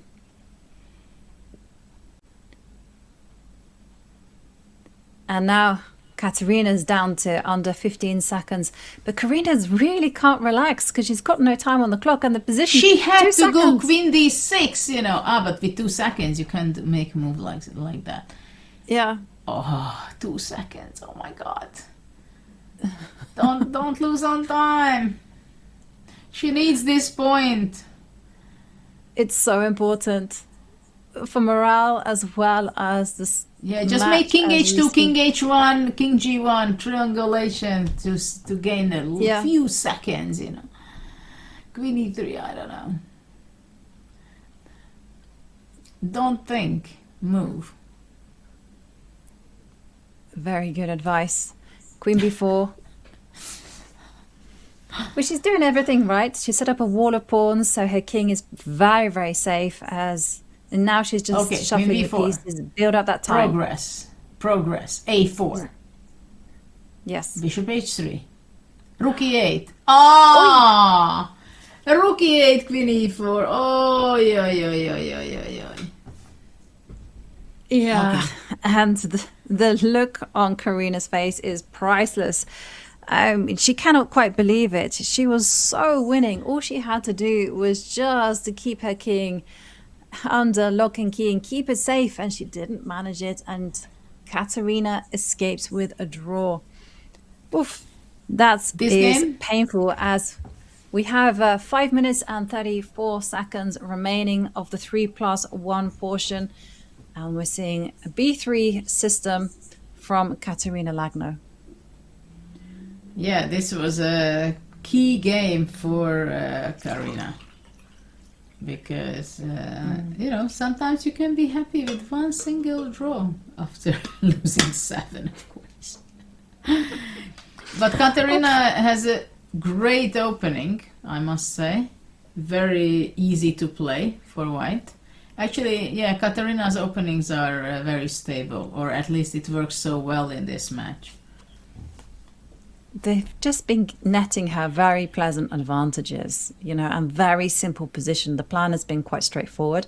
And here, again, it's more or less the same. You know, she can just start to go I'm looking at e5 and then just building something on the king side. And for Karina with the black pieces, it's her move. It's not easy to come up with something active. Yeah, that's the problem of these lines playing it with black. That for white, it has white has a very nice setup with her bishops. This b2, fianchetto, and especially the d3. Maybe this was a bit earlier. After bishop f5, knight c5 will be there. Yeah. And okay. Well, maybe this one was a bit too adventurous from Katerina to go f5, e6. And can we make some... maybe make some trades now? But actually, you don't need to. You can go rook a7 just to overprotect the e7 point. Yeah.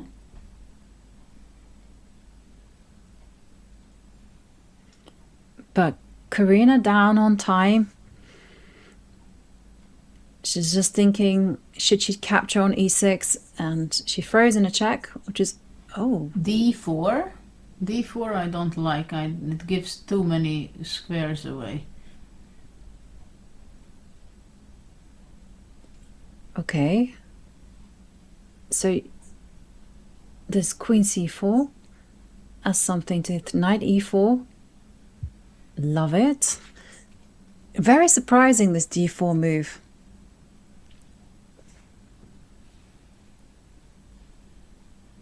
And g6. It's not a pretty move. Okay. E takes f7.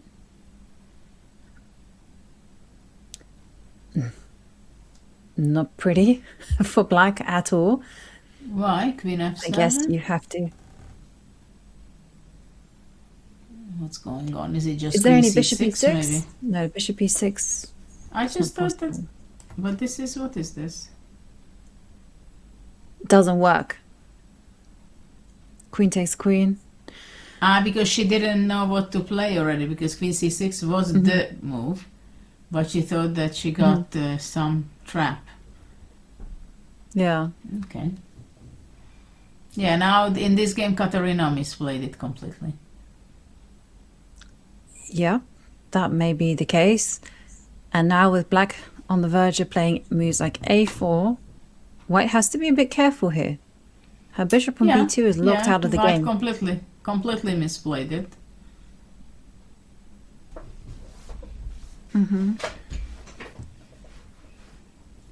But Katerina thinking she does have a lead on the clock.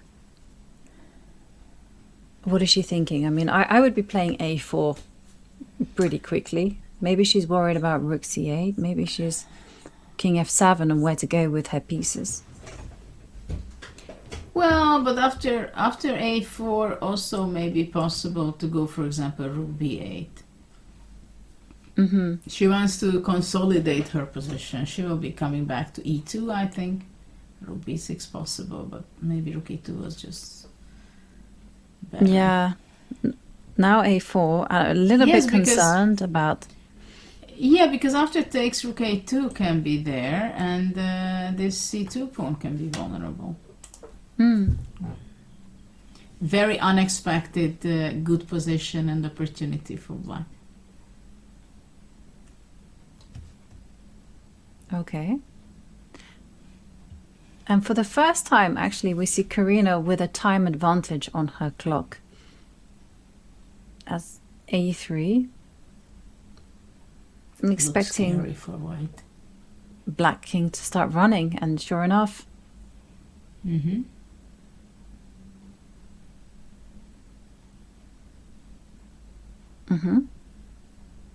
Everything. The famous h2 pawn. But white is getting back a bit. Oh, the blue arrow saying that rook to b8 was a nice way to get an advantage. But still, this is a really difficult position for white to hold, you know, because I thought rook to d8. c3. Okay, white is not going to lose this for sure. No. There's no reason that this would happen to her. King. Actually, it's more difficult to back. play it with black, I think. Because the a pawn is vulnerable. And it's so easy for white to start pushing. Sure enough, there it comes.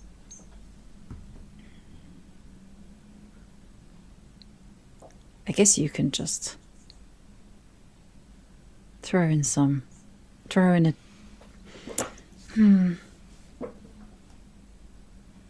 This is a good move. Pick up the G pawn and at least get a passer of your own. Okay, so now we're in for the race. Yeah. And they get behind, so C7. both pawns covered. So now the a pawn. Okay, so Katerina's simply saying, let's agree a draw with that. But now we, oi. This one's going to be really good for Karina with the black pieces. Well, if 2 seconds will be enough. Well, she's got a queen, but black is the one who's going to be checking first. And Look at that. this is not easy. Queen f3. Queen f3 and then... He takes pawn. Look at that, what happens? Oh my god. Yeah. Oh my. And the twists and turns, they just keep coming as we have an opposite. We have a queen against rook, but it is going to be a draw because there's going to be perpetual checks or there's going to be pins. We get a second draw, and that is it.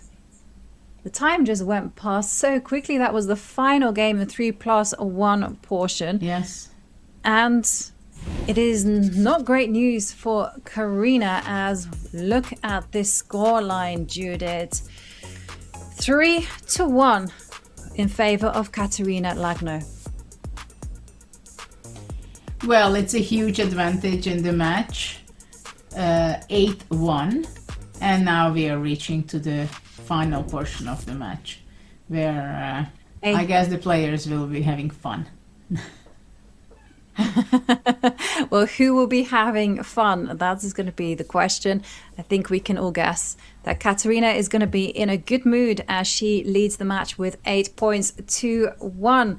And the stats are clearly in Katerina's favor. And I can tell you, the new advanced stats feature is now live for Chess.com Diamond members. You can finally review every brilliant move you've played and get deep rating breakdowns for your openings, tactics, strategy, and endgames. So go to go.chess.com/advanced_stats or hit !stats in chat to check your stats now.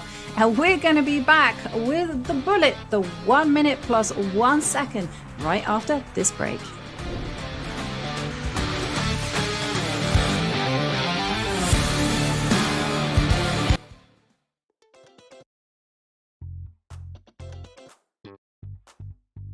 Difficult question. If we see results of previous competitions, I think June in 5 minutes, 3 minutes, and 1 minute. So I guess June.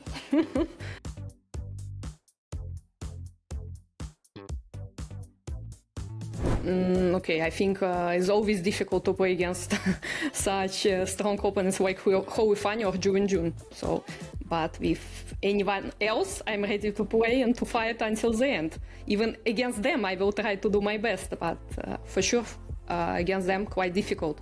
About results, I can't say exactly, to be honest, against whom I have a good score. Can't say. I know some against whom I have normal, against whom I have bad, but can't say. We'll see.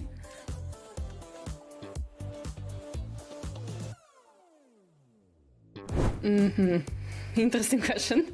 I think to play with touchpad, I think is more difficult.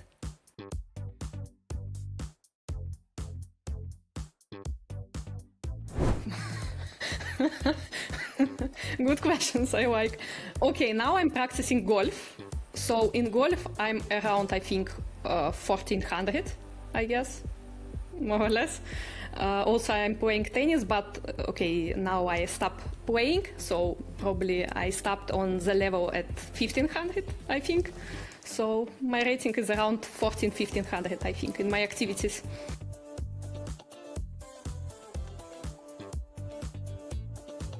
Many things, I guess. First of all, my character. I'm, to be honest, very emotional person. So some people who's watching Proctor during Title Tuesday, they can see, I think, my emotions sometimes.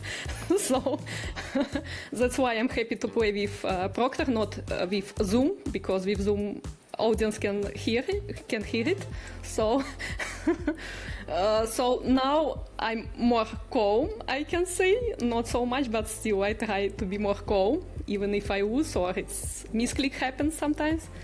Also, I think I changed my style quite a lot.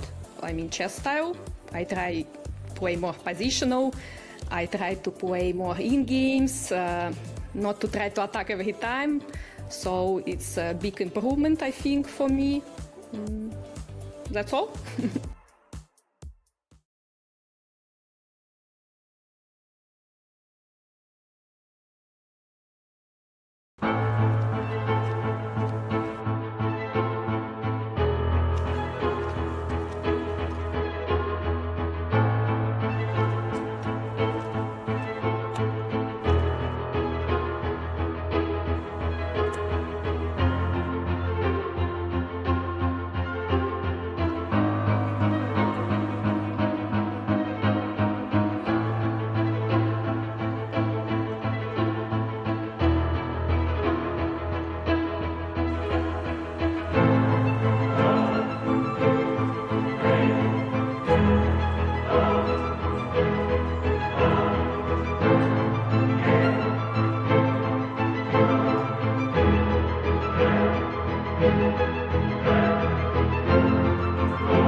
And we are back with the final portion between Katerina Lagno and Karina Ambartsumova. And we have officially entered the bullet. 1 minute plus 1 second, which should equal pure chaos. Now, the match, I would say, statistically in Katerina's favor. I think it's more or less been decided, wouldn't you say, Judith? Because she is leading 8 points to 1. Absolutely, it's hard to imagine that this match can be turned around for Karina, and probably mathematically also the match is over. But 1 + 1, let's have fun. That should be the rhyme, right? Yeah. 1 + 1, let's have fun. We are expecting 15 minutes of pure, unadulterated action on the board as we're seeing Karina. She is ready. Her fingers are twitching. She just wants to redeem herself now. Now, if I'm going to say, I would suspect Karina, as a seasoned online player, she perhaps has a small edge in this super fast portion. But we will see. Katerina, exceptionally experienced here. I like her background as well, as we're seeing. We catch a glimpse of the teddies. I suspect that she's playing in one of her children's room. Well, yeah, I don't know, but we've seen in the match that Karina had problems with her time management, so it's a question whether can she make a better speeding up her play, because that's needed. I mean, basically 1 + 1 is full intuition game. Good instincts, good intuition, good openings, and that's something that we've seen Katerina Lagno come armed to the teeth in this match. But Karina, she had a good position using this B3 system, and she goes for it again, as we're seeing E5. Katerina is sticking to a tried and tested formula, but now the pawn on E5 drops off. Oi, oi. Takes maybe knight B4? No, not even knight B4. But black has great compensation. Knight B4 is coming. Yeah. White is forced to go to A3. White is not possible this to is not castle good. this. No, because black is gaining back this pawn on A2. Yeah, this is not great at all. The pawn on A2 is also going to be falling off, and if you can't castle, then you got problems. How to even... Okay, she gives up the E2 pawn and says, okay, needs must. But the knight is still going to come back to C3, and 18 seconds already for Karina, whereas Katerina has more time than when she started. Knight D1, maybe? Or just grabbing that pawn. Yeah, you know what, I'm pounding the table for. Take the pawn, lift the telltale. Yeah. Why not? This is also interesting. Going after the F2 pawn. Back again. No, she just goes back for this one. But she can just capture on A2. There's no big deal. And sure enough, she starts developing. The A2 pawn is not running anywhere. She can take it now. Interesting that she goes this way. Rook F1 only move. Yeah. But look at how she maintains the control. So quick.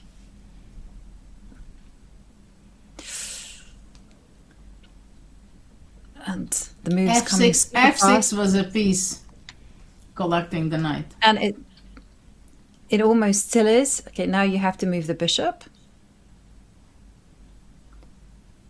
But black is just simply a comfortable pawn up. She got more The time king on is the more clock. active.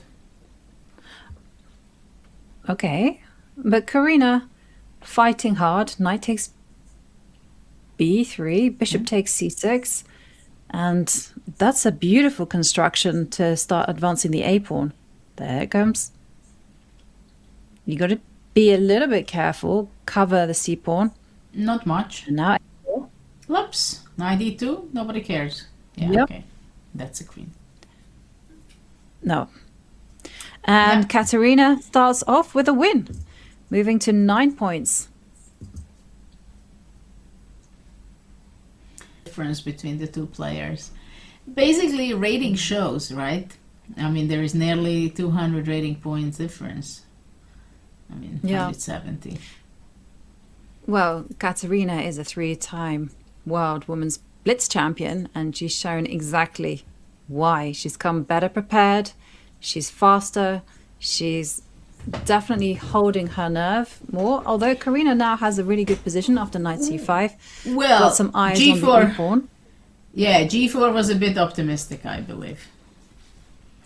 As we know, I'm a big fan of G4, but still I believe that this is quite optimistic because the E4 pawn is can be attacked. Yeah. Isn't knight E4 possible? Yes, absolutely. And sure enough, it gets taken. Okay, well, Katerina's saying everything has worked out in my favor in this match so far, so why not go all gung-ho, go rook h3. I mean, it is just a rook, and now the bishop drops back. Blue arrow? Really? I would not have thought that move like e5 had anything wrong with it. Well, maybe knight F5. You can take the knight and then go queen c6. Start threatening checks along the diagonal. No, this one's True. going to be over for Katerina. Yeah. Check on H1, FG. Or FG. Yep. And you can now FG. Check. Okay. Yes. Checkmate. Unexpected checkmate. Yeah. Well, she finally did it. She won her first game to move to 9-2, 9 minutes and 28 seconds remaining in the match. And now we're seeing a Grunfeld. So Katerina can't relax because B3. although she's more or less won the match, the prize distribution is sorted out according to how many points you win. So the more points, the better it is. Yeah, they always try to make formats where they inspire players to fight it out as much as possible, right? Now knight d4 is a threat because of this pin. Yeah, huge threat, actually. So, yeah, what to do against that? Knight e4. Still is tempting to jump in with the knight, and sure enough, she does that. Queen sidesteps, but the knight lifts up. Knight c3 is such a juicy posting. That's a great outpost. I agree.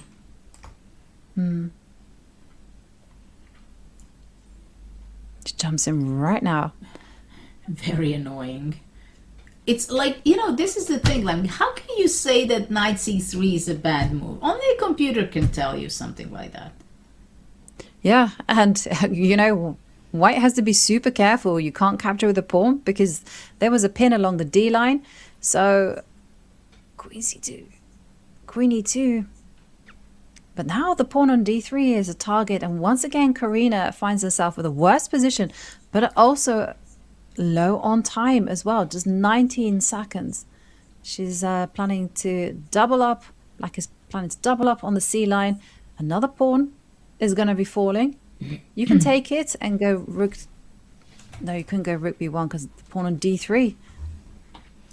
Comes with the tempo. Yeah. Then knight Black is d5. pushing the pawn.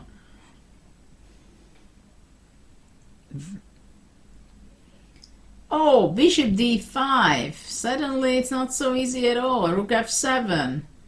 King e8, rook h7. Okay. Suddenly white is completely back in business.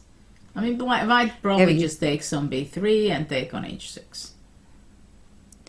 Yeah, but that would have been the approach that I would have gone for, but she's allowed the black to advance the pawn to b2.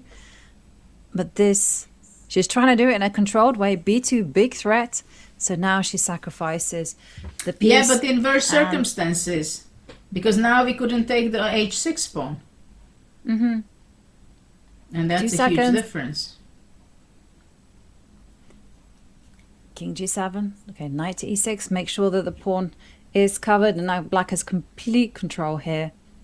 King g5.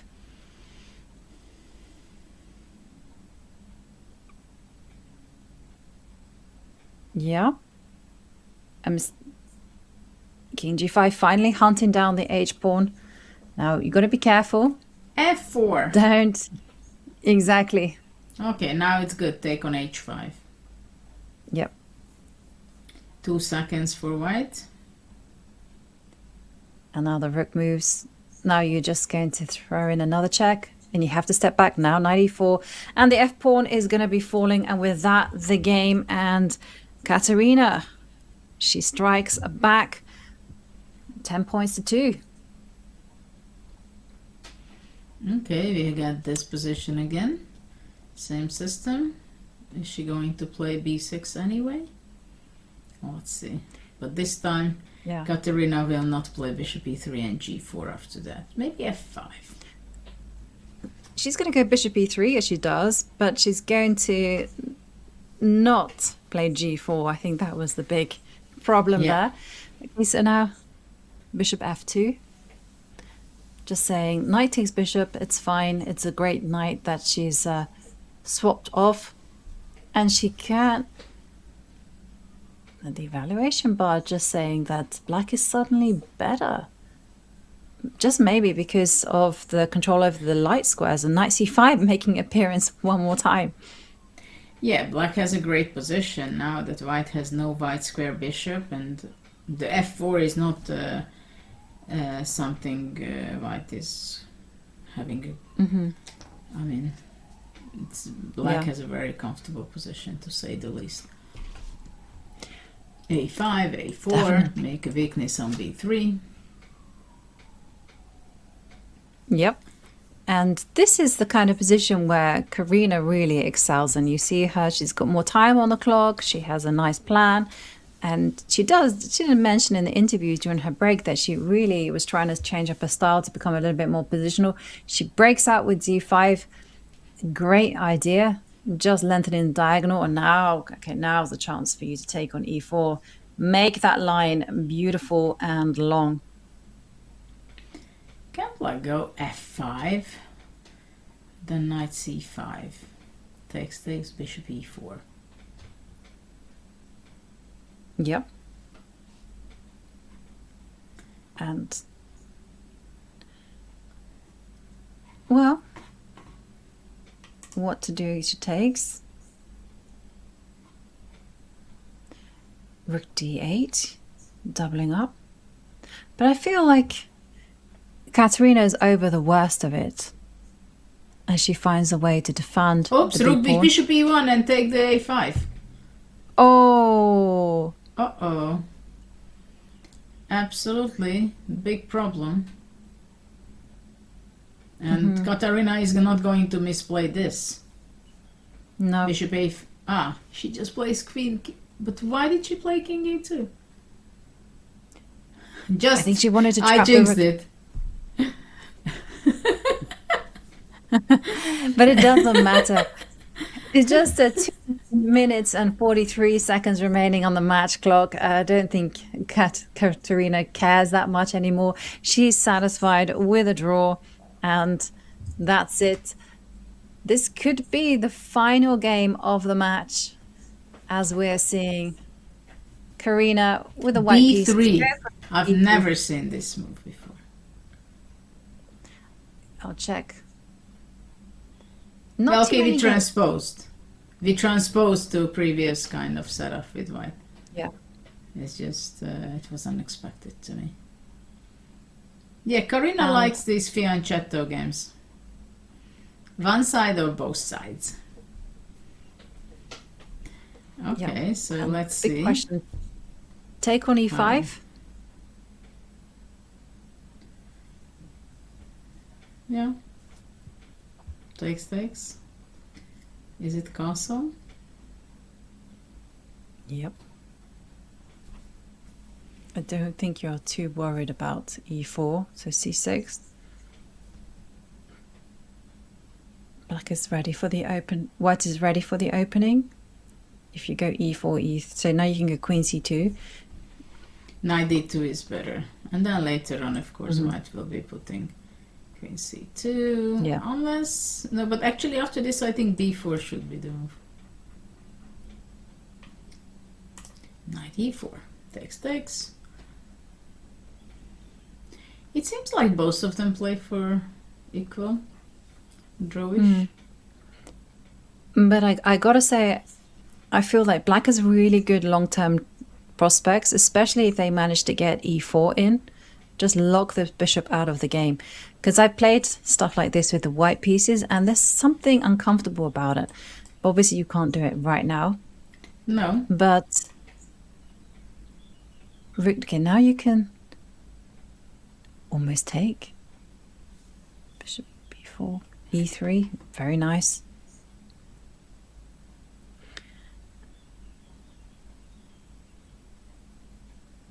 Bishop e7.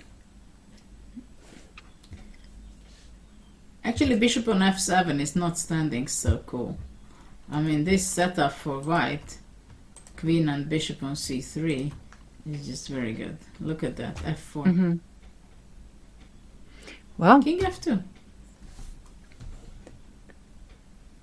with this being the last game in the match, I think it will be super nice for Karina to end this one on a high. It has been a nightmare from her from start to finish. Things have just not gone her way.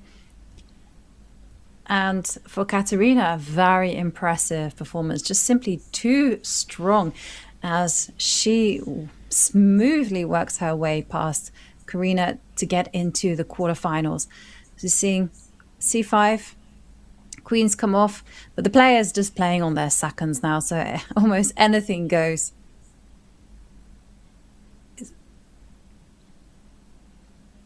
Well, this is actually, she had to take and to go for a draw. I mean, now h5 takes, and then bishop g4 and bishop c8. Bishop g4. At some point, and then goes here. Yeah.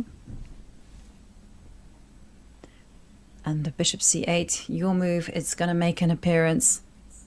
The b pawn drops, the a pawn also follows suit. And yeah, the h pawn is just a decoy. Does nothing. With a lot of pawns missing from black's camp. Yep.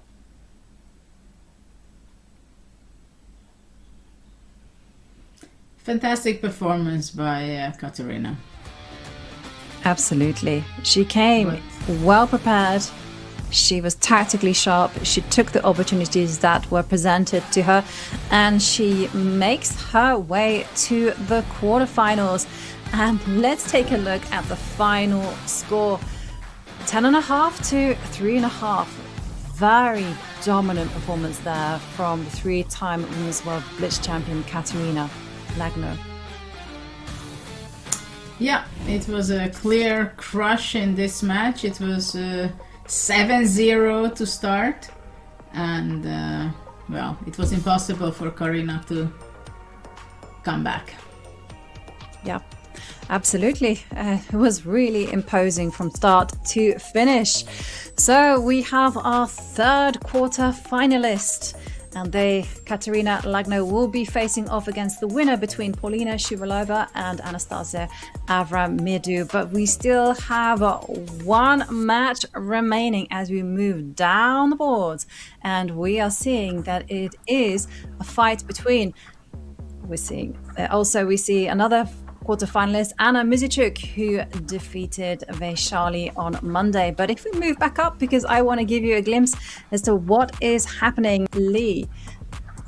Big match there between our oldest participant, highly experienced Alexandra Kosteniuk. She's been a women's world champion, women's world rapid champion, World Cup winner, and she faces the might of one of US's greatest sparks, 16-year-old Alice Lee.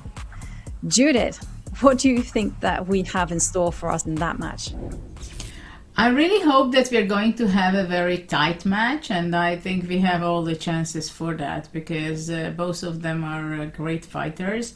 And also, I think, I don't know exactly what's their rating, but I think they must be somewhere pretty much near to each other. While Kosteniuk is very famous for being a great fighter and passionate chess player, also Alice Lee showed her skill already, and she's not going to give herself.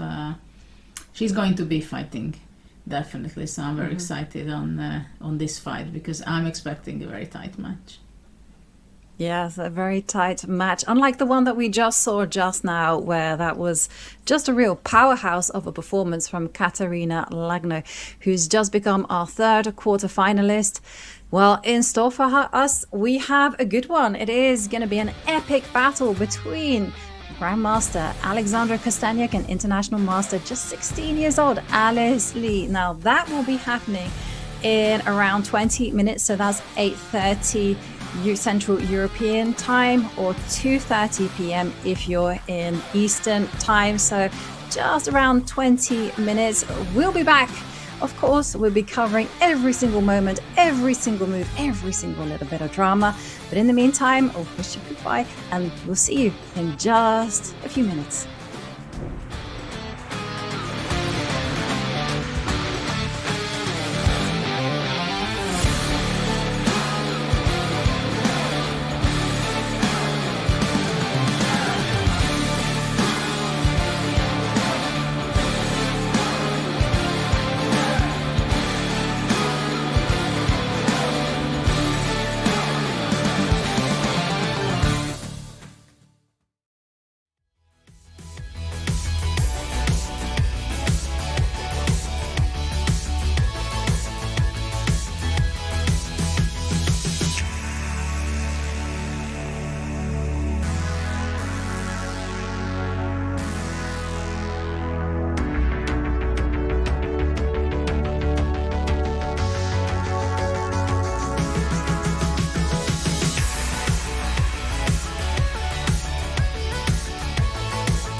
chess gambits in 30 seconds challenge with Judith Polgar. Take one.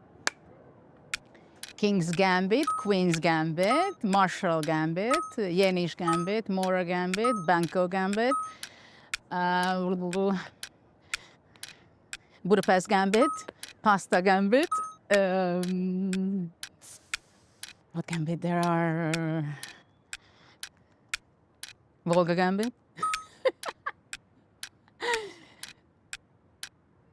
I don't know. Okay. Challenge Gambit. Pretty good. 10, I would say around 10. Really good. Awesome. Let me help you learn chess. Improve your chess is now the most fun way to improve your chess. Chess.com's brand new puzzles now have loads of exciting features to make solving a joy. Earn points and race your friends across puzzle tiers from wood to bronze, all the way to legend. Rack up bonuses for streaks, for speed, for accuracy, for daily solving, difficulty, and more. And now, you can get feedback from Coach while solving puzzles. Coach lets you know what each puzzle's goal is and why a move doesn't actually work. And, as always, puzzles will be selected just for your level from our database of hundreds of thousands of high-quality, beautiful, brilliant, and instructive puzzles. So what are you waiting for? Try puzzles today on web, Android, or iOS, and have a blast leveling up your chess.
Hey guys, if I make this in one go, we're gonna launch a no ads plan.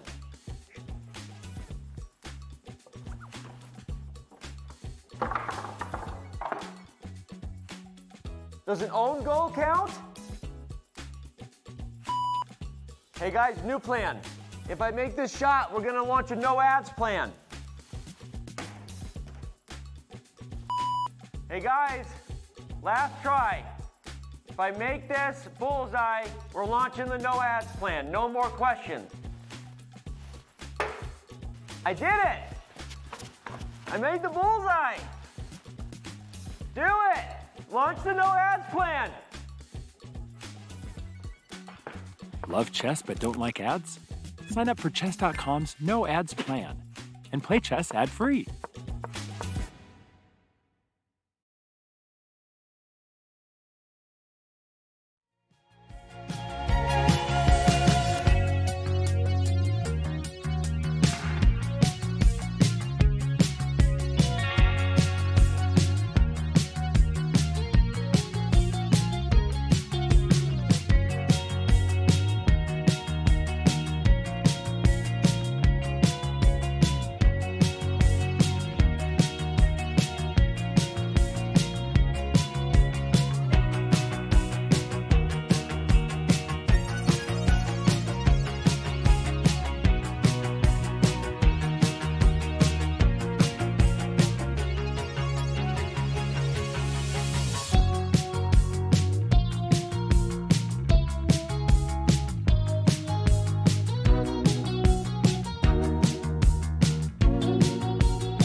Speed, skills, accuracy, brilliance. The 2026 WSCC features some of the best, fastest, and most exciting chess you'll see all year. 16 of the world's top women chess players are pitted against each other in a no-holds-barred, single-elimination bracket. World Championships, Speed Chess Championships, it doesn't matter. Zhu Wenjun and Ho Yifan are the pinnacle of the sport. Kosteniuk, Lagno, and Muzichuk are speed demons, racking up world championships in blitz and rapid tournaments all over the world. Whoa! While Bibisara, Vaishali, and Divya bring the heat every time they're over a chessboard. Can they finally dethrone the reigning queen? But don't sleep. Don't blink at the young guns in this field either. Lee, Atwell, and Kamdamova are on the precipice of greatness. The 8th WSCC. The chess will be astounding. You don't want to miss this.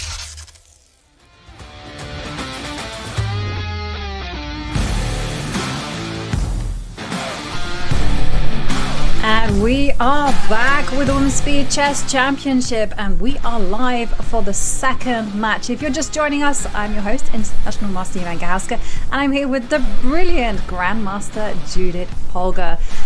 Earlier on, Judith, we saw Katerina Lagno just effortlessly cruise into the quarterfinals. Now we have our second match. That's between Alice Lee and Alexandra Kosteniuk. Maybe not going to be the same story there. Well, I think we also hope that it's going to be more exciting, but I think we are not making a big promise if I would say that I would bet on that we are going to be a tighter match. And both are great fighters, and also in strengths, I think they are much more close to each other. Well, one thing is for sure, we have a format that is designed to definitely produce all of the thrills, because it is a 16-player single elimination bracket, which basically means that if you don't win your match, that's it, you are gone, you are eliminated. And if you win, you move on to the next level. And take a look at this. We begin with 45 minutes of 5+1, half an hour of 3+1, followed by 15 minutes of insane bullet chess. So a whole lot of chess in store for us. It really is the competition where chess speaks for itself. We already have 3 quarterfinalists. They are Zhu Wenjun and Anna Muzichuk, who punched their tickets on Monday, but earlier on we see quite the score into the quarterfinals. But that was in the past, and now we are going to determine who's going to be our 4th finalist, and that is between Alexandra Kosteniuk and Alice Lee. Alice, just 16 years old. Alexandra, in fact, the oldest participant, but she has a very stacked chess history. Alice is so small, really so young, only 16 years old. Wow, I thought she's older than that. She's been around for a long time. And she broke records by being the youngest participant in the WSCC. She's a 3-time American Cup winner, and it feels like it's just gonna be a matter of chess games until she becomes a grandmaster. But she also played for the American women's team in 2024 in Budapest, helped them get a bronze medal. So Alice Lee, we've seen her in her trusted office with her periodic table. I've always liked that fact. I still can't remember which is her favorite element. Yeah. Well, yeah, I remember I was like 12 and 13 for a long time. That's what people had. So this is what happens when you play well for in many events, and then people are surprised that you seem to be that the time stops in your case. And I think this is exactly the feeling I have with Alice Lee.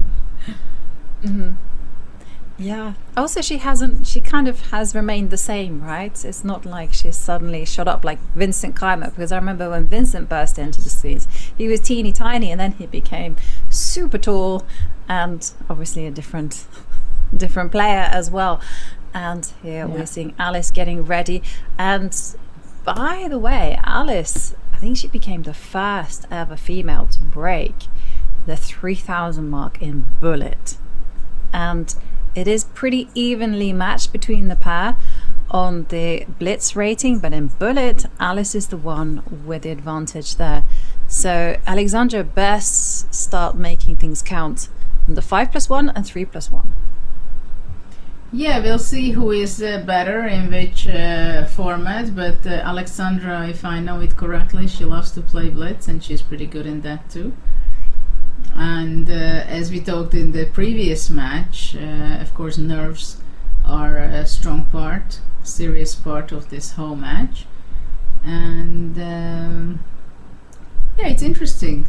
Of course it's different to play online than offline as well. But this gives the opportunity really to have a lot of players playing. Okay, so Caro-Kann. We have liftoff and we have knight f6. So big question here for Alexandra. You're the Caro-Kann expert. Yes. Joey. Is she now going to go bishop c4 and now she's going to go knight to e5, threat and checkmate? No, you can't take the queen. And so far this is all very much standard theory.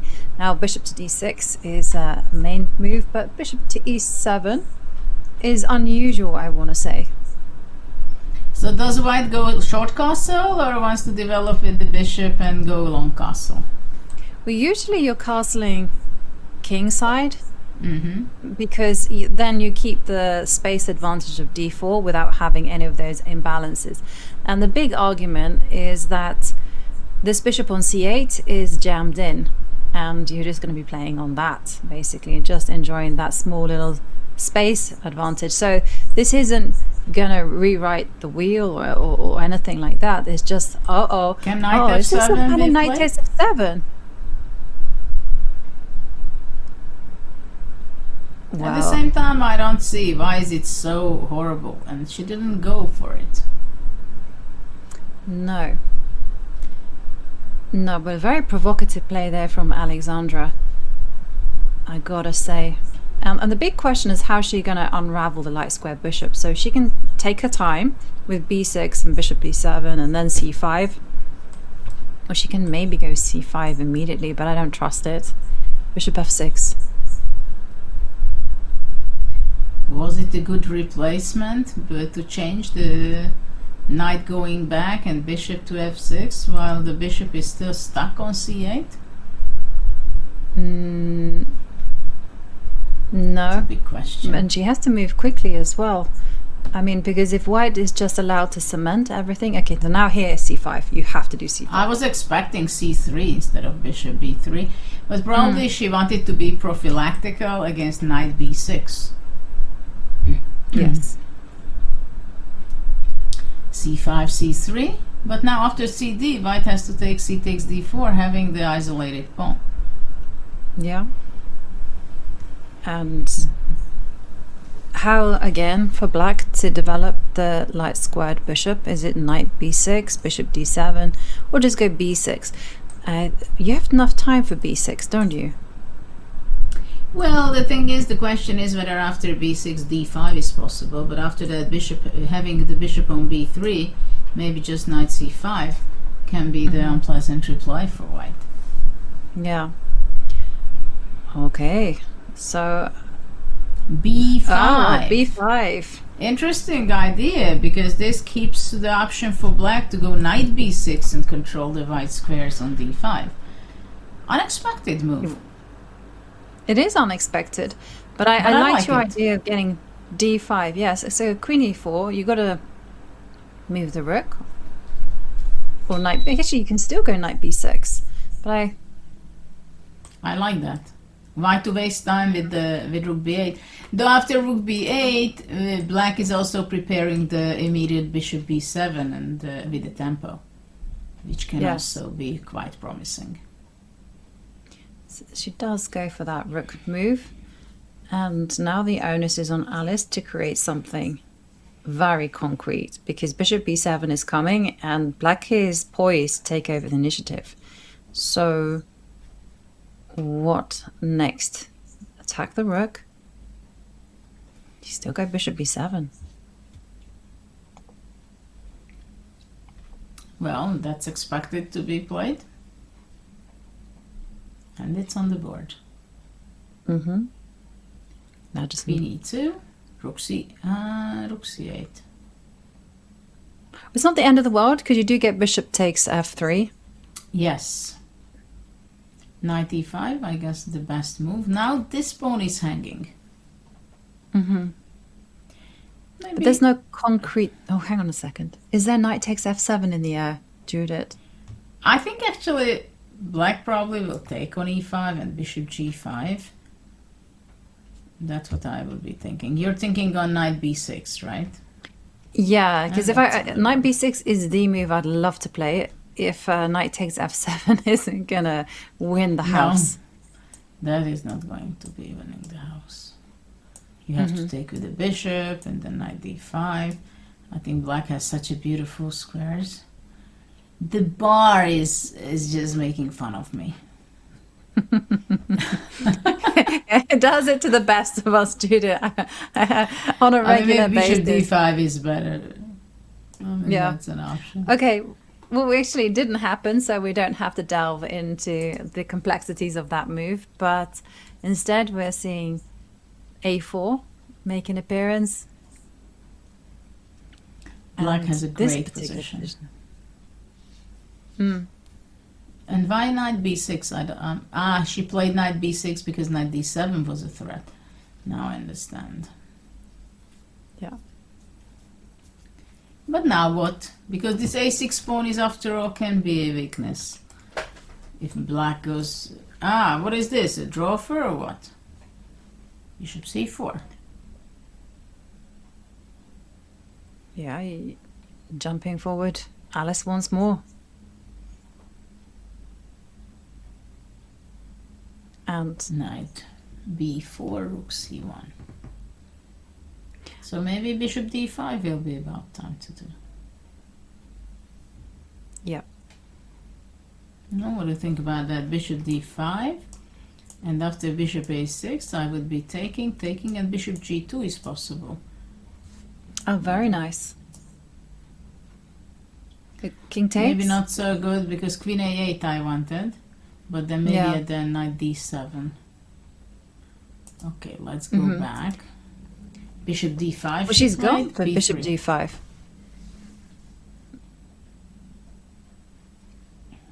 And a5, great spot for the pawn. I feel like this game is very balanced right now. I feel black can be perfectly happy. I mean, there's a few tactical points with that knight sitting out there on e5. Like, you never want to carelessly play queen to b6, for instance, because then a knight will come to d7 and whoops, that will be a fork. But the queen comes out to g4, so white is perhaps setting up the makings of some kind of attack. But this is usually a very nice defensive pawn formation for black. You know, the zigzag wall of pawns, h4, h5. Now you get him, bishop g7. That's a nice defense there from Alice. Well, it's. I'm not even sure that it's a defense, but one thing is for sure: it's going to be easier to play it with the black side. I mean, white has this isolated pawn on d4, and white does not seem to have really any attacking ideas anymore. Now bishop h6 sometimes shows up. Yep, exactly. So that's an idea that Alexandra is certainly going to have to worry about at some point. Also, I've got to say, this bishop on g3 isn't making a great impression. Like, it's just... Yeah. Well, I would maybe go knight f3, you know, in this position. Trying to regroup to knight g5 and go bishop e5. But bishop b5 was played. So, well, this is given a question mark, but I think this is very harsh because after rook, no, this is a step in the wrong direction. Rook c7. Yeah, that was very scary. But now bishop h6 might be the move. Yeah.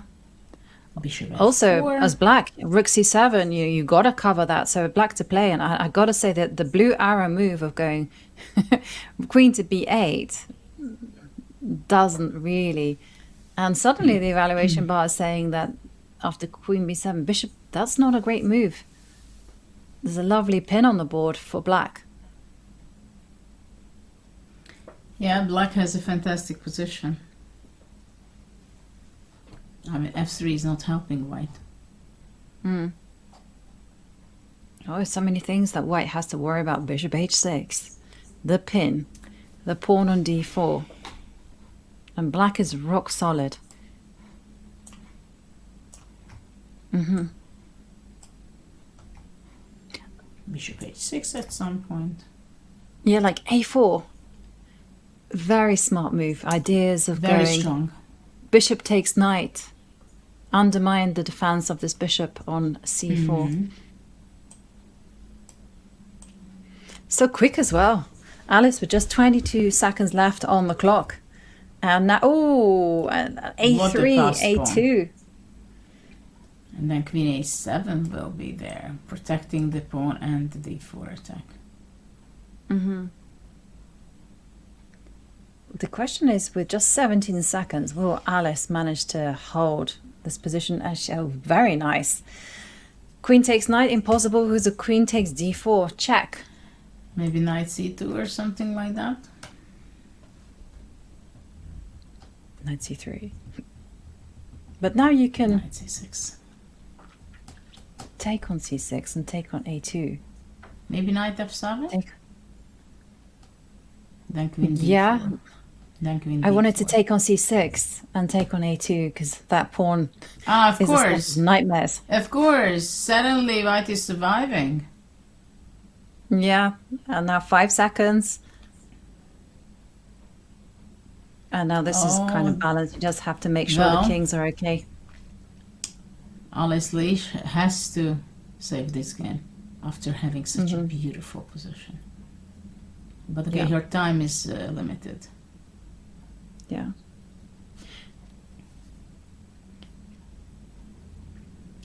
Okay, f4, king f7, king f3, king e6. And bishop I don't g1 know. and then king e6. This felt like a very complicated endgame. I think it would have been more prudent for the defender to keep the queens on. Look at that, what happened? She dropped a piece. Yeah, because she made pre-move because of her time, I guess. Yeah. Oi, oi, oi. The dangers of being good at online chess. You make those pre-moves. And yeah, here it came with danger. So Alexandra loses and Alice is the one that kicks off with a win. No, Alexandra won. I thought it was Alexandra winning. But maybe we can get confirmation on that. Alexandra won. Alexandra won. Yeah. Okay, yes. Okay. Yeah, because Alice Lee simply forgot this king g2 and then probably she made the pre-move king e4. Yeah. And she thought maybe king e2 will be played. Okay, so Crazy. Alexandra is the one to begin with a win. So that's a nice start for Alexandra. Very nervy game, I gotta say. Wow. And you know, I'm always telling you, game one has a crucial effect on the outcome of the match sometimes. But okay, when you're a champion type, then and you're a similar player with your opponent, then of course anything can happen. Okay, so knight e4. I don't know what to say about this h5, h4 inclusion in the position. Who does it favor?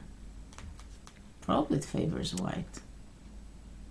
I mean, I would argue that it favors. No?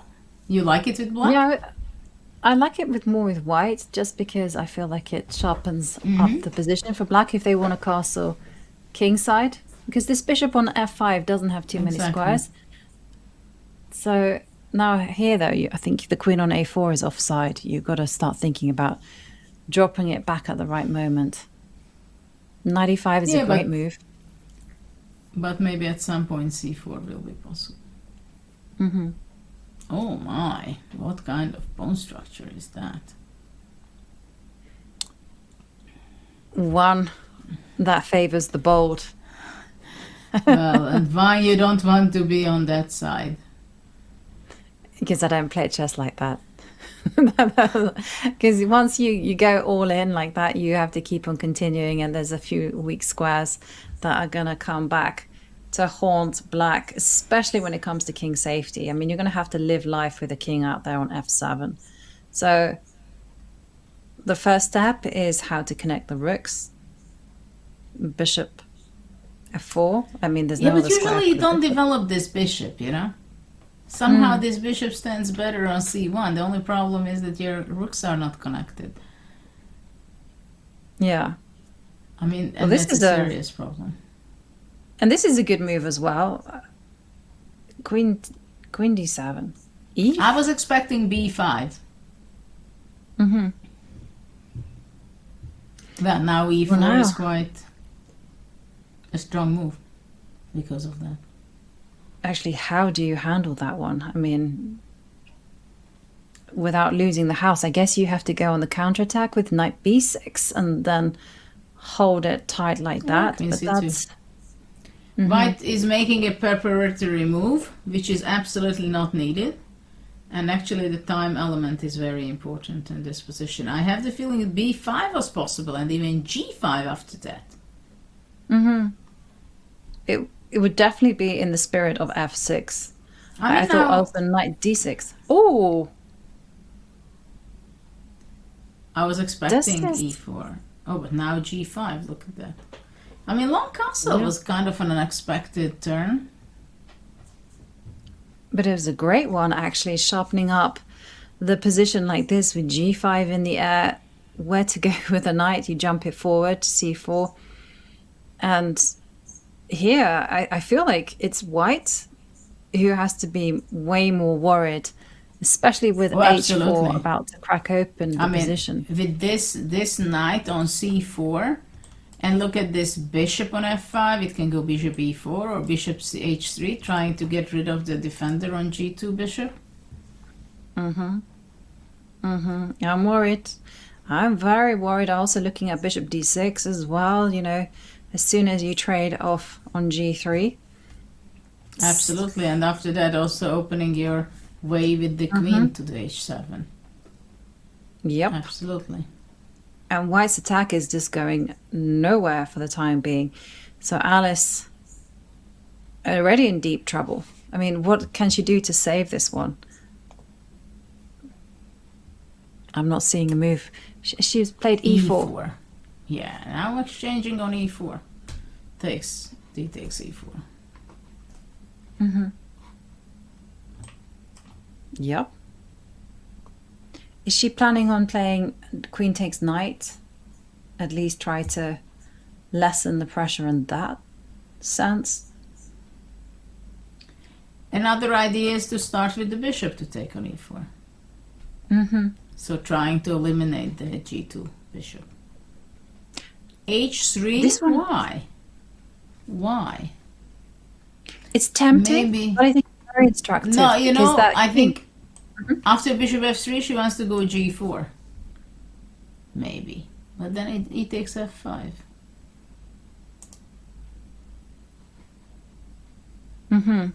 Okay. At first, I was turning my nose up at this move because I was like, well, the bishop just moves and the king can just hide on the h line behind the enemy pawn. But actually, this move has a lot of point, you know, because after you point out bishop f3, g4, bishop h1, this is a terrible move because h2 is happening. a3. a6, sorry. a6. But what is a6?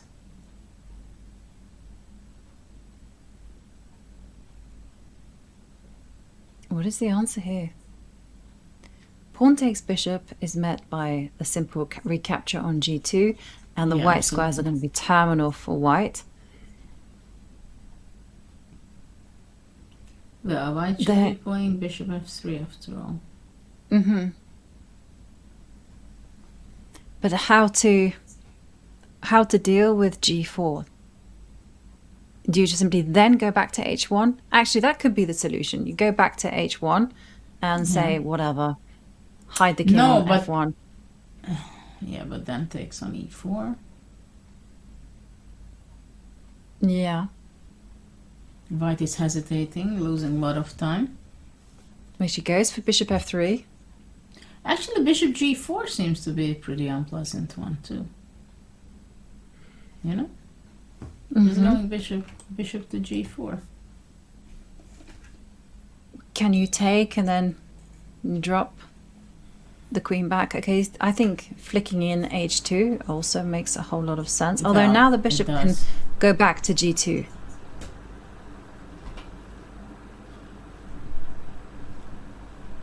Yeah, I wasn't sure about this, Judith, because I think you kind of do some exchange sacrifice. Like I was thinking rook takes bishop. Yes. And at least then. Yeah, it was interesting. Okay. Well. But now rook e7 maybe. Mm-hmm.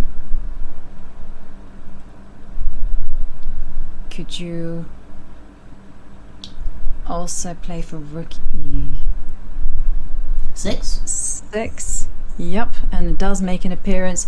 But take a look at Alice's clock, just 25 seconds. We know she's good and she's quick,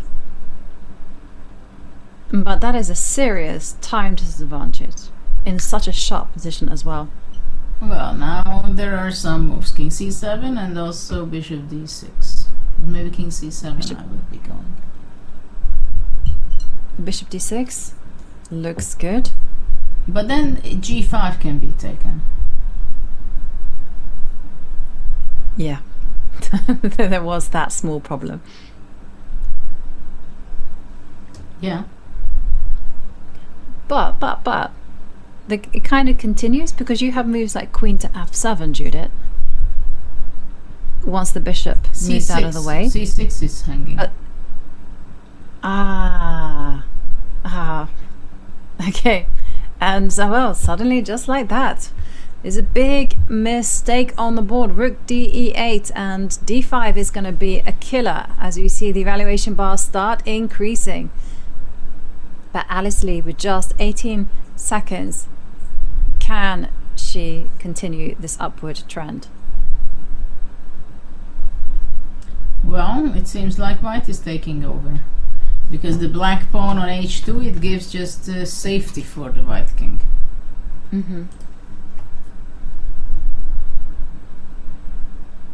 Bishop takes. Rook c7.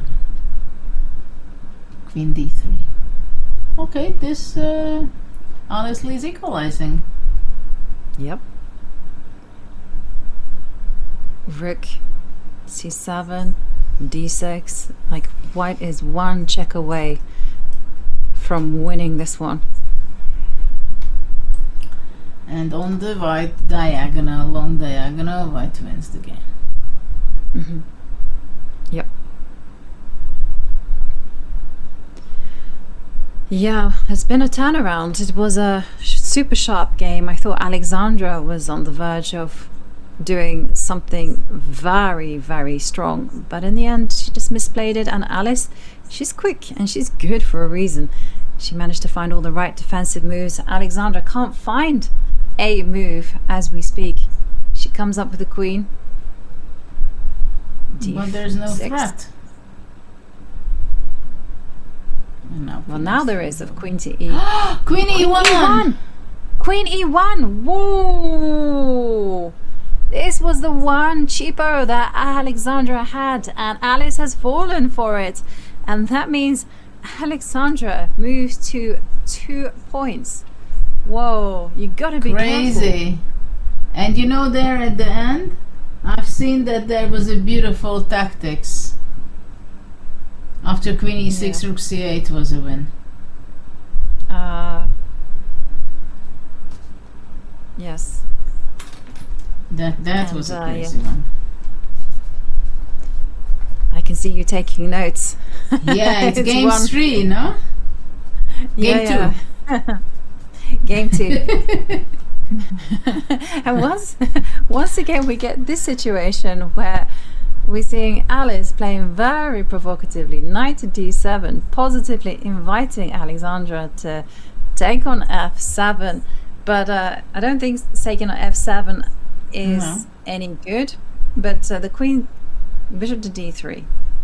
Oh, this looks dangerous now, because that bishop is lined up against h7. Yeah, I mean, this is what happens when you leave your knight and going away from that square. Oh, knight g6. Knight.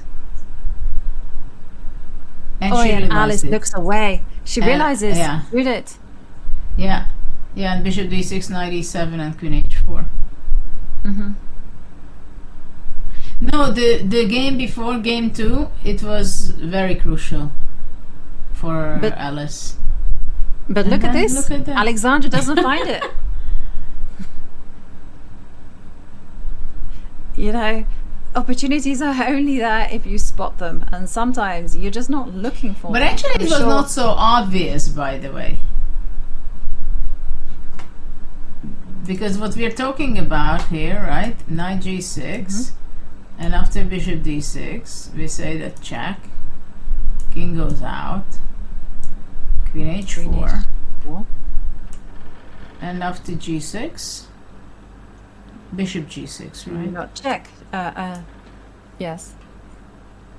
Bishop here, or Bishop move the bishop. Introduce bishop to g5, Yeah. and bishop f6, yeah. Yeah. Okay, so let's go back to the game. Queen g3, knight e5, immediately got rid of it. No, I don't want to see this in the whole game anymore. f5, which is also not doesn't look too good for black. No. I mean, it's possible just pretty. to take en passant and f7. What do you think about that? Yes. Yes. I think that's Black good. has a nice isolated pawn. But I think Alice is so relieved to have survived that moment, because we could see her on the camera visibly shaking her head, that I think she would grab that endgame with both hands, because she was busted. And we're seeing it right on our boards. At least Alice is active. Yeah. Bishop is coming out. I like the comment from chat. May the power of periodic table be with Alice. Alice. Yes. May the science be with you. Well, this is the problem. This spot on e6, that's the problem. Yeah, I agree. It is a problem, but I guess you could also go h6 and g5 and say, you know, you have a weakness too. You mean the f2 is my weakness, yeah? That's Yeah. what you want to claim. Yeah, Which is more true. or less. I'm not saying it's not, but still white has a great advantage.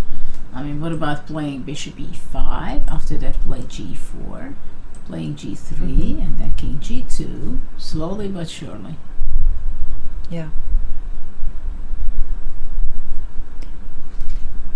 And actually, you know, the more I look at it, h6, g5 is probably too slow, because white is very quick with making moves such as b4, and then you can just cement a bishop onto d6. So instead what we're saying is, okay, no, this Well, I don't like it, because I mean, this is also a question of judgment, you know? What do you think of intuitively? Like, which bishop is better? Which black square bishop? The white black square bishop on f4? Because I think this c5 bishop can easily be misjudged, that it's stronger than it is. Especially with this idea, I think g4, g3, king g2 would have simply eliminating the strength of the bishop on c5. Now black has a little relief. This is what I would say. I completely agree with you. Also, at the end of the day, if black gets control over the d line, is able to pop a rook into d2, it doesn't matter if this comes at a cost of a pawn. Okay, this is very weak, and of course we can see that all the pawns are on white square. which is not very funny for black. But couldn't you I mean, play I wouldn't- a5? I As thought she black. will be playing f4. Or even c5?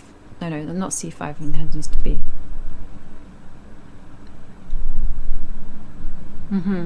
Okay, c5, same idea. If you capture on c5 with a pawn, the rook swings over to c7. Exactly. Yeah, active. Good try. Yeah, activity is always helpful. Rook c7. Okay, but this is going to be a rook endgame, which is black has great counterplay. Yeah. I mean, this falls off. There is an exchange on taking this one. Yeah, the rook is going to pop itself to d2 as well. So, Alice, loads of compensation. In fact, I think it's Alexandra who has to be a bit careful, because if for some reason the black rooks are allowed to line up beautifully on the second rank, it's the white king that's going to be in trouble. Well, it can be the case. And Alexandra thinking. She doesn't really have too much of a choice, I want to Well, say. basically, she had a fantastic advantage, right? And just by simplifying and exchanging the black square bishops, it allowed black to get some air. And this rook c7, c5, it was a great outbreak for black. Yeah. I mean, if a few more moves and black is taking over. I mean, it's with little exaggeration, but... Yeah. No, I feel it as well. You know, black is getting very active, but this is a good try from Alexandra. King f6, I mean, white has nothing. Don't even think about advantage. That is true. That is true. Maybe... Don't even think about it, really. I mean, king e7. I mean, white's e3 pawn seems to be more vulnerable than the black's e6 weakness. Yeah. And now rook d4. I would go maybe h5. I wanted to go h5 first, so rook g5 can be a threat. Well, she's got the same idea, right? After g4, you can still go h5. Yeah, but I would have rather go h5 because g4 was not possible, really. Yep. I like that approach. But Alexandra using up the time as she considers what to do. She doesn't have too much of a choice as she plays at g4. But now bishop d1. Sure enough. Now bishop d1, I think. And after h takes g4, white is playing pushing f4.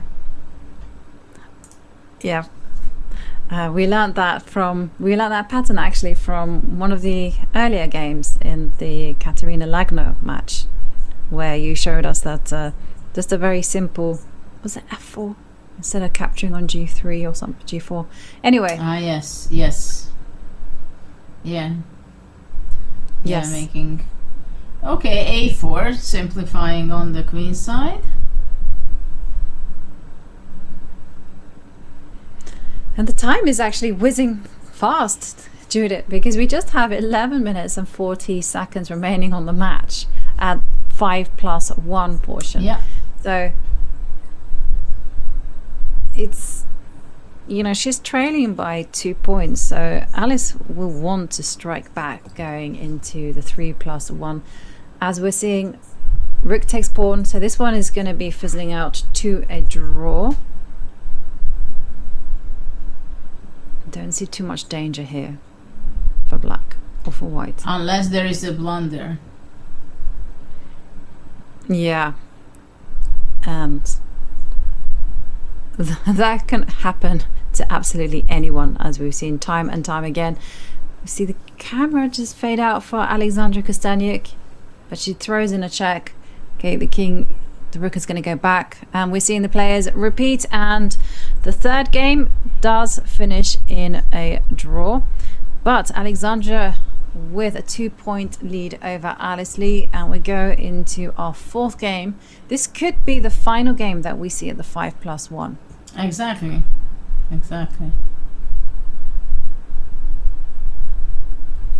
And we're seeing A5. Knight C3, now knight B5 can be unpleasant at some stage. A4, what is this? What if white takes? Knight E4, queen B4 is strong.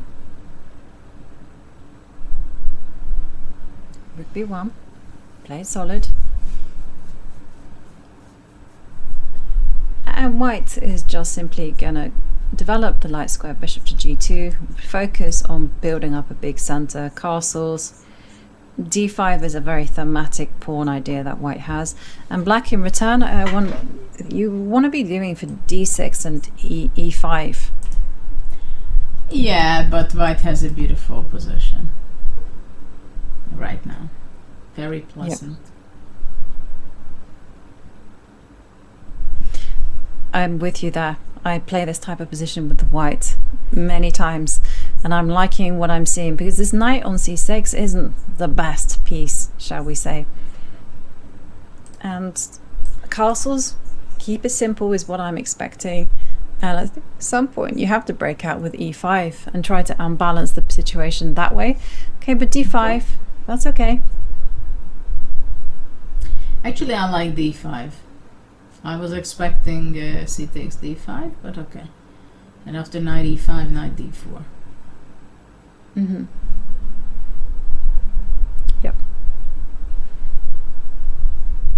Yep, this is... I mean, there is not much place to be, unless black wants to go the intermediate move of bishop F5, for example. No, knight E5. But one thing that's got to be said in black's favor is that there aren't too many minor pieces on the board. So the more pieces and pawns you trade off, it kind of more likely it is to finish in a draw. And I got to say, also, the players are playing super quickly. Yeah, that's absolutely true, because the position is not so difficult. There are not so much of an option, I think. Knight E5. And after queen E5, white can go E4, I believe, and then F4, and then the bishop has to be moving away. But she goes rook C1. I don't know, I would have played E4, I think.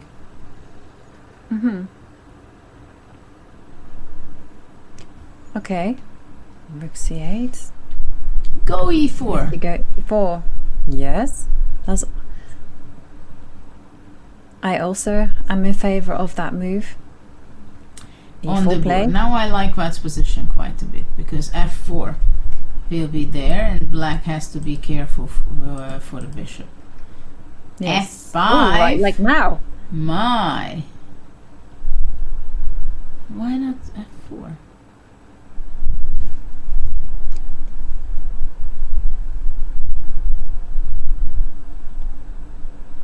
But you know, your instincts were spot on. The bishop was going to be the problem, because in fact, if we take back quickly, H3, H3 H3 and it was H3, F, right? Yeah. And just take it, and G4, and white is winning. Yeah. Exactly. No, F5 was immediately something that it was scary. So rook C4 is not a bad move. It's just H3 was much better. Yeah. But now, as the blue arrow has appeared, B5, so you want to be just shifting that rook away from its beautiful square. So now there is a threat of taking on E4, but also you want to be dislodging the two rooks, the rooks from the C line. Maybe so here we rook go. A2? Rook A2. Ooh, Judith, I like that. Rook A2. But rook F8 I'm not sure played. it's the best, but I just thought it can be maybe a good exchange. But what about... Okay, now white has to do something, because black is threatening with F4. It takes. But now you have bishop takes. Keep it safe. simple. Move the queen, only one square. Well, not much left in f6. Mm-hmm. And again, you can move the queen because g4 could be an idea, although, wow. Rook a1. Rook a1. But what is Nice. this? So what happens on g4? Queen You can e5? simply, Queen e5, no? yeah, Rook e8. Queen e5. queen e5. Oh wow, queen e5 is a beautiful shot. Lovely. Some lovely moves that Alexandra spots instantly. Like rook a1. I wasn't even looking that direction. I was just thinking, move the queen, get out of the pin. And she finds this lovely idea with queen e5 as the big punch. And what next? As maybe it's time for Alice to actually just play it calm and just go h4. Just go very positional. Solid. Mm-hmm. Yeah, h4 I like. I like h4. But I think it came as a surprise, rook a1 for Alice. Mm-hmm. And she's spending, but she has plenty of time. No, this game they've played super quickly, I gotta say. It looks like they want to fit in 2 games of 5+1 before the match timer ticks down. Well, of course, Alice is frustrated with her mistakes. Mm. I think. Yeah. Okay, so bishop f1. Actually, this is I like it's a pretty sensible move. No queen e5 kind of things. Also, it's gonna ask the questions to Alexandra, who has less time on the clock. The first question being, how are you gonna defend b5? But my question is here, what happens on g4? Just simply, what, queen g5. That's the reply. Yes. Though after that I can play h4. So maybe first rook e1 and after queen e1, queen g5. I think there's always going to be some tricks based when rook takes rook. So that's why Alice swaps off rooks and then sets up queen e8 check. So be careful. That's true. g4 also a threat, queen e8 is the main threat.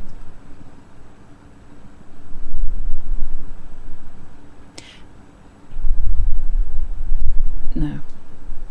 You were thinking about what? Bishop h3? I was thinking bishop h3, but then queen e8 doesn't deal with that issue. It would work if it hadn't been. Yeah, it would work if there was a hiding place for the king, but there's nothing there. g5. Ooh. Okay. Well, this is one for the books, as now there is a threat of bishop to h3 if you're careless with where you go with the queen, with the rook, sorry.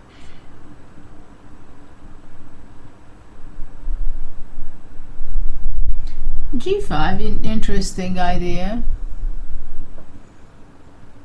Rook f3, king g7. Now bishop g4 is a threat, a serious threat. Yes. So how to handle that one? Not an easy position. Well, yeah, because if sometimes also with bishop h3 is there, but something is wrong here. Yeah, like Bishop g4. yes. It's as you highlighted, bishop to g4. That was the problem. And the blue arrow appears. This will win it for Alexandra, and she will get a 3-point lead over Alice. And okay, well, she didn't find it.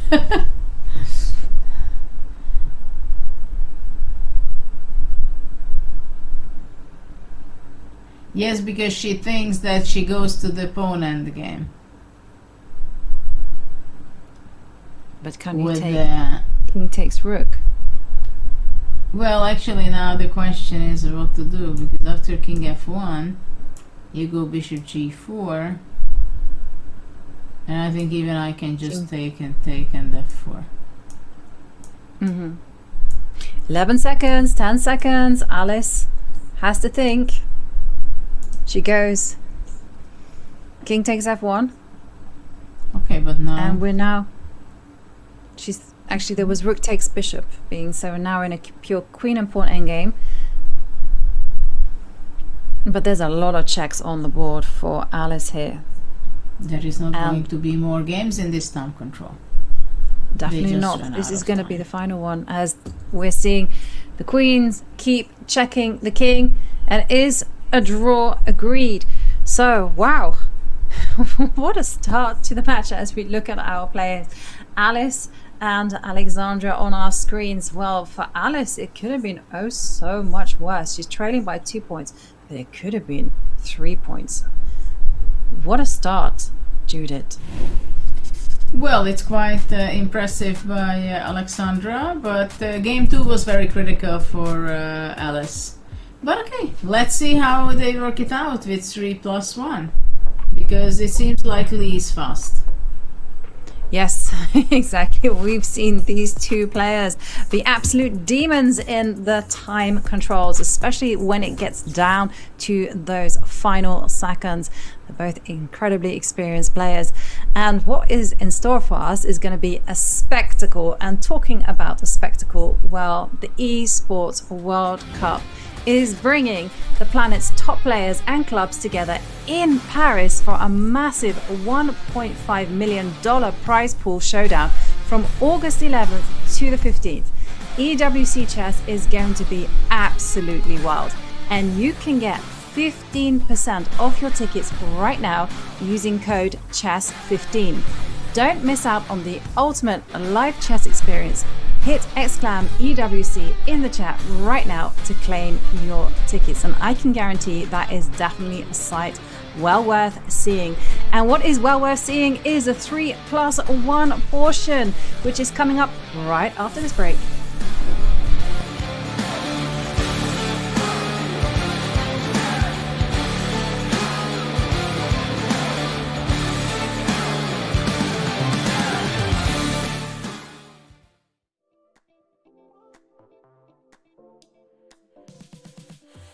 I think it would mean a lot because I played in this event, like, I think this is my third time playing, and it's like always been such a difficult event because, you know, you have like Ju and Jin, you have Ho Yifan, and all these like top guns like playing in this event. So I think for me it's just like, it'd be like a great experience because I mean I'd like get to play in the finals against like a lot of great people, and also in general just be like a really nice title to have because, you know, I'd be like joining like, of course, like some of the top players who have won it before.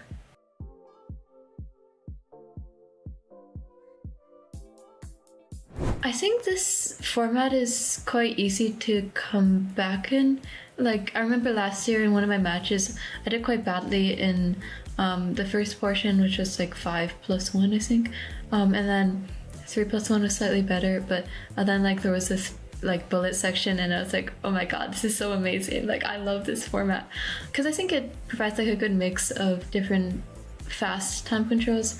And, you know, I definitely enjoy the very fast ones.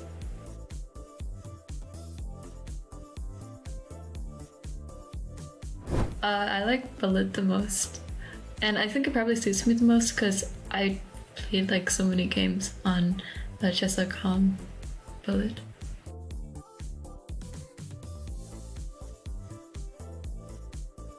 Oh, I appreciate it. I don't really think about it too much, but you know, when like somebody comes up to me in a tournament and it's like, oh, I've like seen your games online, I think it's like pretty cool that like I get to meet like these people.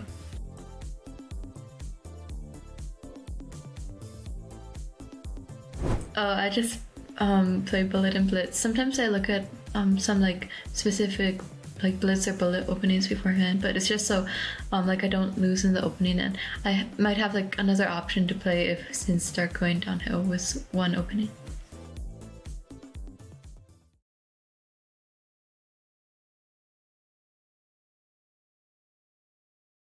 Are you tired of losing against strangers in chess? Donating ELO rating points to somebody you don't even know? Feels a lot better losing to a friend who could actually use those rating points and then thank you later.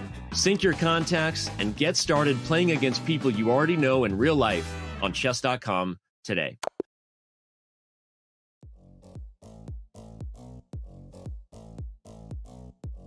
Oh, it's a nice... being a role model is a nice feeling, of course, and even though I think, those roles have been shifting towards younger players. I think younger generation does prefer younger role models, but anyhow, it's always nice to meet someone who is telling you that when they were growing up and they were little kids, they admired and rooted for me. So yeah, it's nice.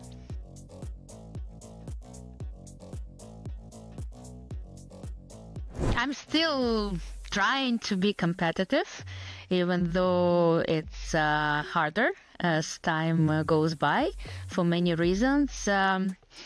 Main reason that I'm still able to compete, well, some kind of consistency, I would say, because experience of course counts, and the reason that I'm still trying to do my best studying chess and working on it and playing it also helps to stay fit in terms of my chess results, although of course I'm rarely happy about my training process, but once again I understand and realize that if I stop playing competitively right now at this point of my career, probably just would mean that I won't be coming back.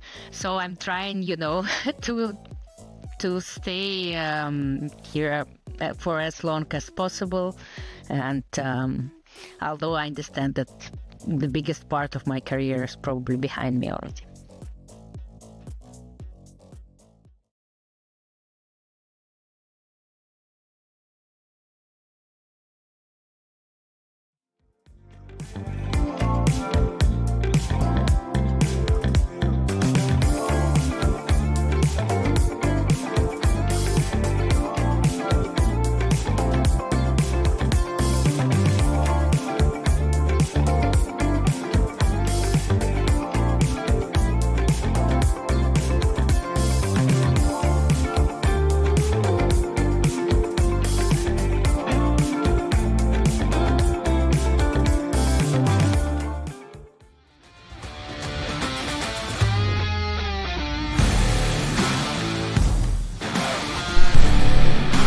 We are back with the 3+1 portion in the match between Alice Lee and Alexandra Kosteniuk, and the big issue is, can Alice make a comeback? She's trailing by 2 points, but as the time controls get faster, well, she is certainly in her element. Judith, do you think that we're going to be seeing a comeback, or will Alexandra play to extend her lead? I think she can make a comeback. She should make a comeback, and I think she was playing fast. That was clear that was working for her. But she has to catch the opportunities, and she has to put everything aside that what has happened until this point. Exactly, because with the science behind her, she has to make sure the math is mathing. Okay, and there we're seeing e4, e5, so a change of approach, no more Caro-Kann from Alice Lee. I don't think it particularly worked out too well with the system that she was employing, so instead we have going for almost perfect symmetry. Yes, exactly, and I think this is good approach. In the previous match, it was not the case that Karina was able to switch. And this is very important, that when things are not working on your way, even if you don't know the other system so good, still you have to, or you better switch. And so this was already a good moment to do so for Alice. Yeah, I agree. I think it's very important to be versatile in these matches. And we're seeing a small little h3 just covering the g4 square. And now d5 striking in the center. d5, knight b6. Black will be capturing with the pawn. Takes. Of course, things are happening very fast. As we expected, Alice has more time. She's playing very fast in these games, so that can make it can give great benefit for Alice. Yeah. Well, also, Alexandra does have a target there on e5 that she's immediately started to pounce on. Rook e1. And now the big question is, should she just simply explode things open in the center with d4? She does have the bishop pair after all. Or should she go for the slower game? And she's gone for something a bit slower. It seems like Black is taking over. Black will be bringing the rook. Okay. Yeah. But what is that knight doing on the edge of the board? I wanted to ask exactly the same thing. I feel you, Judith. I feel you. It's not a good piece. We're taught the rhymes for a reason. And okay, well, rook to d8 is coming. I mean, this pawn on d3 is so weak. Yeah, very unfortunate situation for white. Queen f3 makes a whole lot of sense, because then at least you're preparing knight f5. Rook e3. And the problem is g5 might be the case, and that special knight on the rim will just fall. I think g5, and after rook g3, king h8. Yeah, I agree. I mean, there's a rhyme that says knights on the edge fall off the hedge, and that one certainly was in danger of falling off the hedge, so much so that the bishop gave itself up. But as Judith's indicating, queen f4, that's a killer. There's no comeback from that one. How to save the rook, how to save the knight. Exactly, both are attacked. Well, okay, Alexandra is a fighter, so she goes. What could she do, right? So, but okay, I think rook g8 and rook g5 will be the next move for Black. Even now, rook g5. Yeah, I was thinking. And I think it's oops. Okay, also good, but I would go rook g5. That would be next. She's a rook up. Yeah, I understand, but still. It was a better move. I mean, of course, it's a rook up. I mean, we can't complain at all. But I always have this saying that to win the winning position in the simplest way, it just saves energy, and it's worth doing it that way. Of course, it's not easy all the time, but here, if she would have seen rook g5, that would be a better move. Okay, Oops. well... Oops. Oops. Well, a rook becomes a bishop, but it's still a bishop, and still enough to net Black the point. There you go. And I mean, she's fighting. I mean, she's... I'm not saying she's going to save the game, white, but at least she can be playing on. And resign later. Well... I mean, the outcome will be the same. Yeah, that's true. That's true. I mean, sometimes your position is so lost. Sometimes my students will struggle with that concept that the position is so lost, there's no way back. And they're like, and I tell them, you would even beat Magnus in this position. They said, no, can I beat Magnus? I'm like, yes, you would. Yeah, but sometimes it's the case when the piece down is not always a full piece down in Magnus's case. We've seen him turning things around with a piece down, right? Yeah. But not such a case. No, not this kind of case. And so the F pawn is also going to fall. And now just bring the king in, go b5. It doesn't. You don't have to play sophisticated chess. Okay, now you can throw in a check and go bishop to g4 and Check just and have a rook F1. lovely, yeah. Or rook F1. immediately rook F1.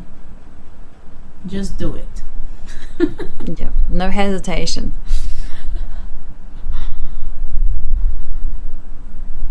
Yeah. But Alexandra's still managing to find ways to prolong But this I don't game. believe it that Alice is thinking. What are you thinking in this position? Okay, she wants to take the C pawn. Mm-hmm. That's also good enough. Yeah. Rook takes pawn. Don't give an inch. Okay. Yeah, nicely done. And now the bishop locks out any pawn advance, and Alice Lee strikes back. Now the gap is only 1 point. So it's getting tight. Okay, Alice is white. Knight A3. Castle, knight C6. C4. Mm-hmm. Okay, so this is a pawn sacrifice. Well, this is the big question. Can black just Or go not. bishop takes knight? Yeah, this is the question, because after taking the knight, then c takes d5 was a possibility, intermediate move. Mm-hmm. Bishop e4 question mark. That's what the engine tells us. But the engine is for sure being harsh, because it probably wanted bishop takes knight and to take the pawn and then say, ha, I laugh at your compensation. But as humans, we are afraid of giving up all of the bishop pairs and also the squares. Knight c2. I quite like this idea of going bishop to e4. Interesting. But this h5, you almost have it in every game. I mean, we've seen this h5, people are playing it like if it would be not a problem when you castle. Yes. Yes. Judith defying the English school of chess, which is now to become just throw an h pawn whenever. Okay, knight to f5. Bishop h3 though, I was thinking about that move. Yeah, you know, but then get that knight bishop out of the way. c2 is actually a threat, because now the both knights are attacking on d4. Yeah, okay, that was the problem. But still, bishop h. f6, look at that. f6. So what is the idea? To play g5, really? Yeah, we saw it before in, I think, was it the first game, second game, can't remember. But Alexander just went queen d7, castle, queenside, Yeah. g5. Yeah, okay, but it was a bit different.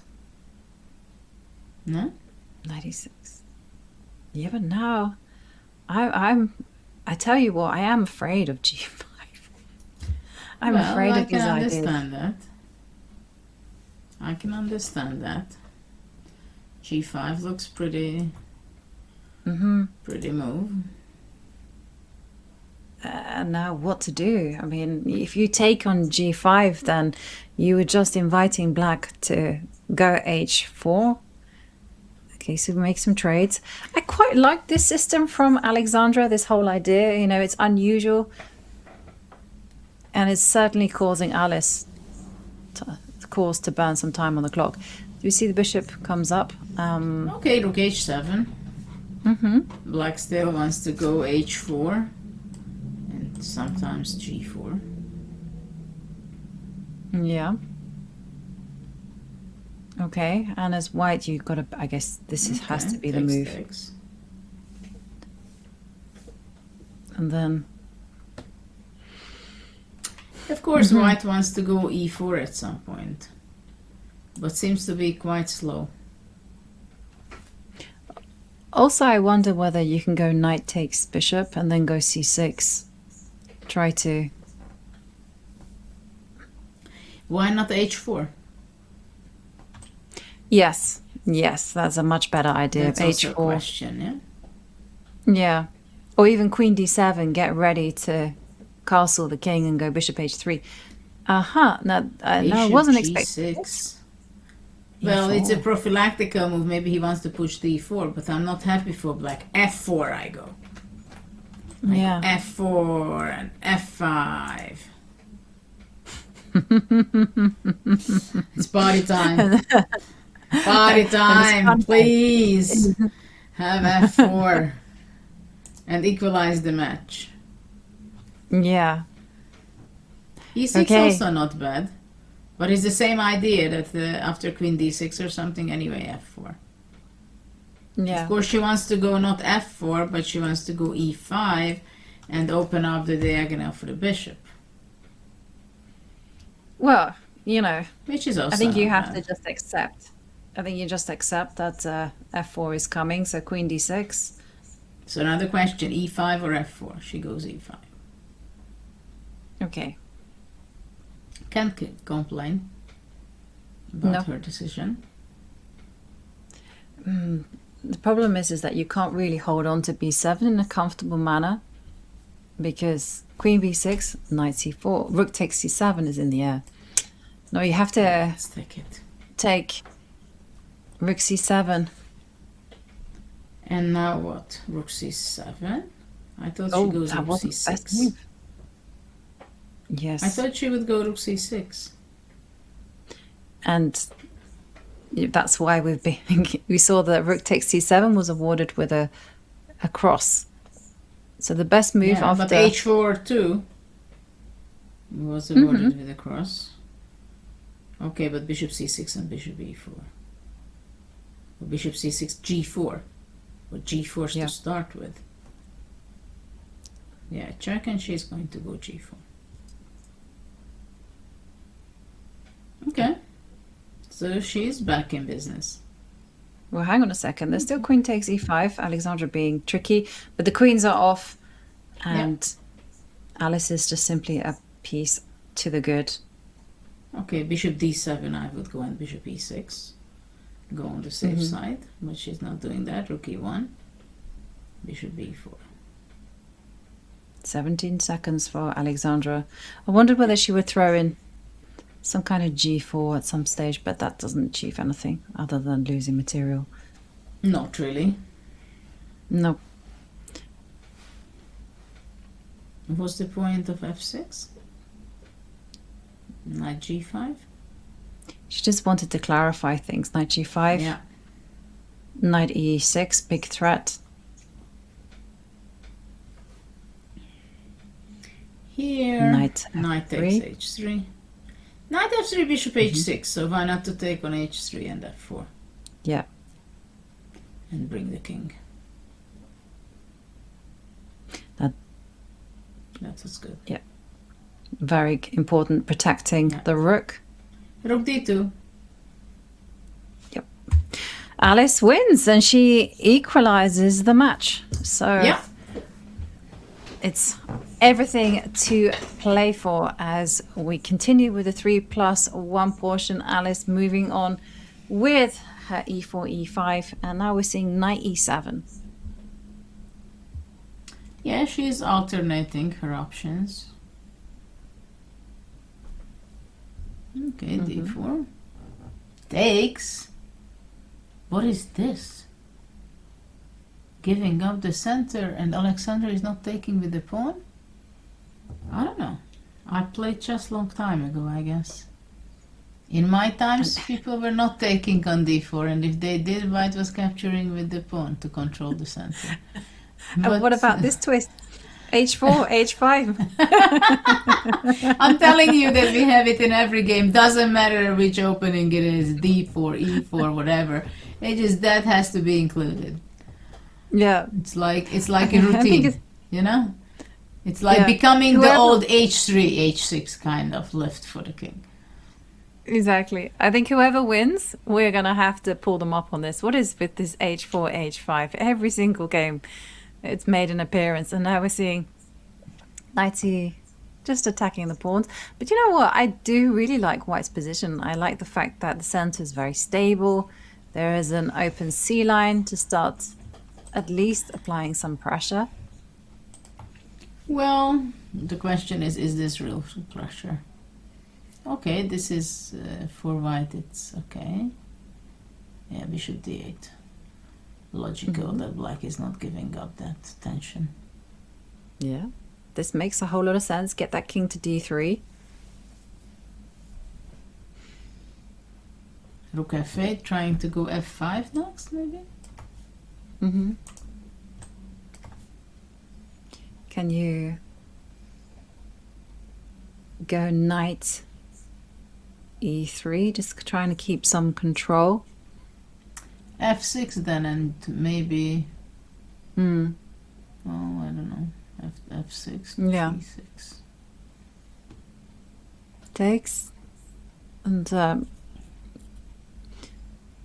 think one should take... Okay, knight takes makes some sense. And actually, the big question is f5 that big of a deal? I mean, I know that I think activates f5 the- makes sense, but I'm also thinking to go knight e6 and then c5 kind of, and trying to create the d4 weakness. But okay, knight f4. attacking the pawn. So still, Alice goes on the counteroffensive, but let's have a look at knight takes. I don't know if she took or not. No. e5.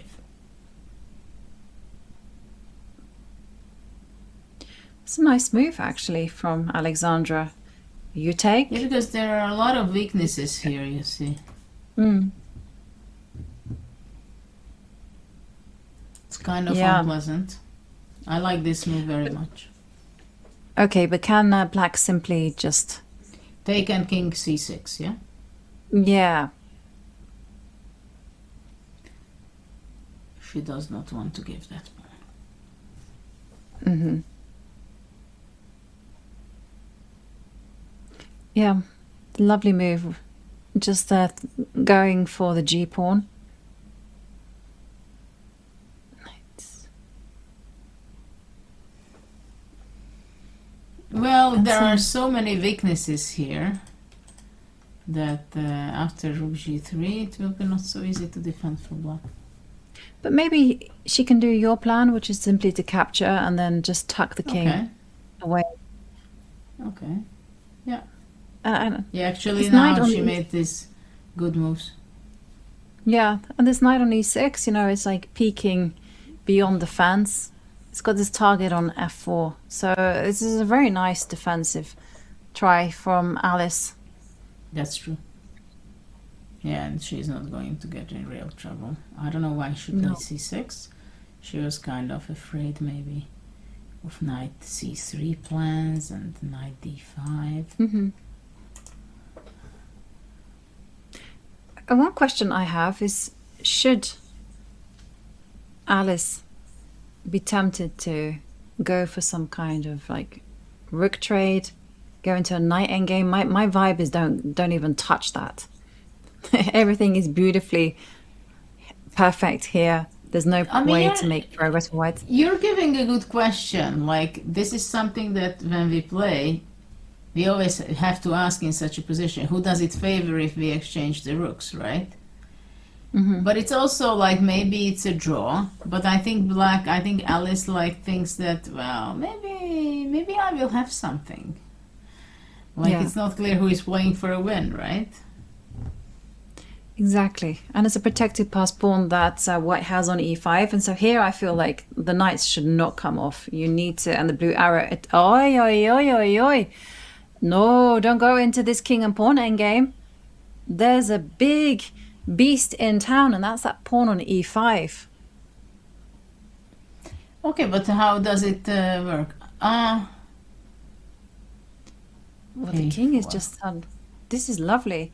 Now the king is just going to snake its way around into the thing, and then the e pawn is going to be a decoy. So king d4 now and e6. Yes, and I also wonder, is there any beast? Also, I'm just wondering because there's also another possibility of going b4 and getting into Well, this type that's of what position, it but I'm not wants. sure. That's what she wants. Yeah. Yeah. unpleasant. Takes, takes. B6, A5. It's not the simplest way, I think, but it seems to be good enough. Yeah. A5. A5. Wow. Yeah. Yep. King B6. King C8. E6. Now you can take, and now you start. It's a race that White is winning. And Alexandra strikes back, just in case there was any question or doubt. Alexandra proves that she is up to the challenge. Absolutely. 4-3, yeah?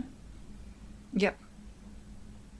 And I think we will have at least 2 games on this portion. 8.5 minutes remaining, so I I know. hope there's Well, 2 more games. 2 more games, there is good chance. So now not But for H4, Alice, H5, but we have A4, A5.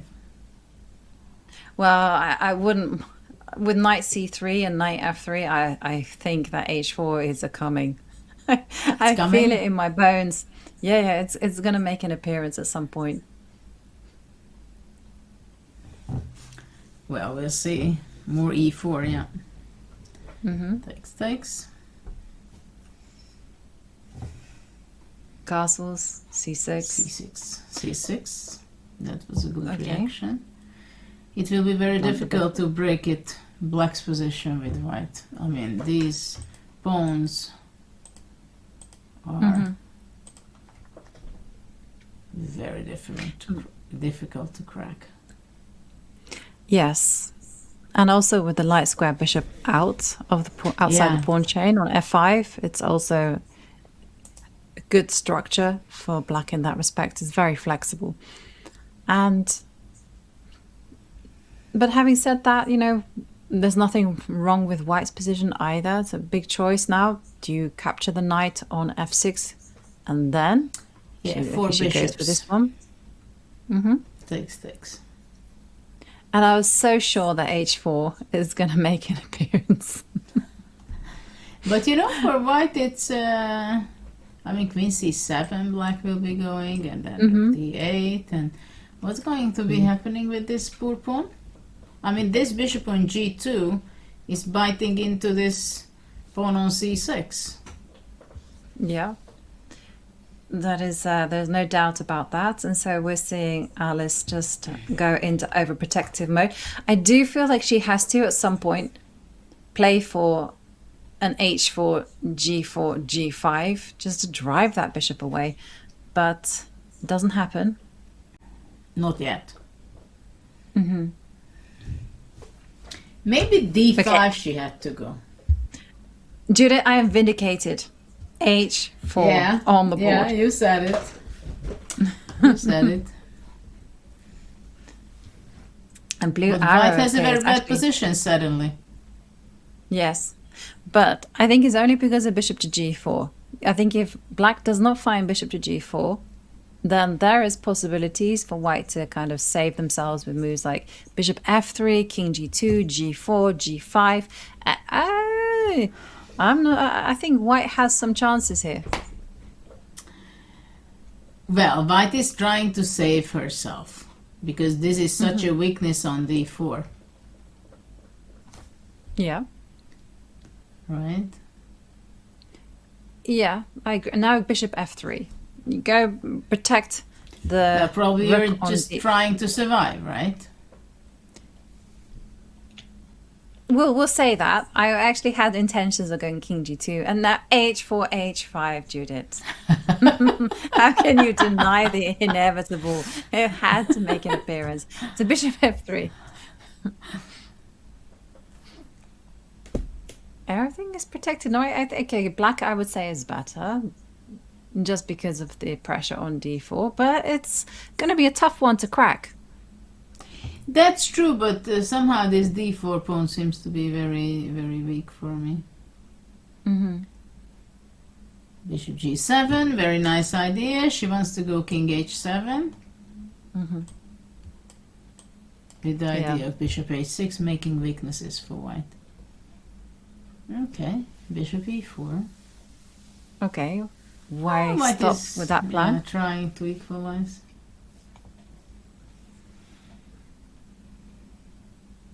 And is it a good idea for black to go bishop takes bishop, or allow the trade to happen on f5? Okay, we've got the answer. But it's getting easier and easier for white.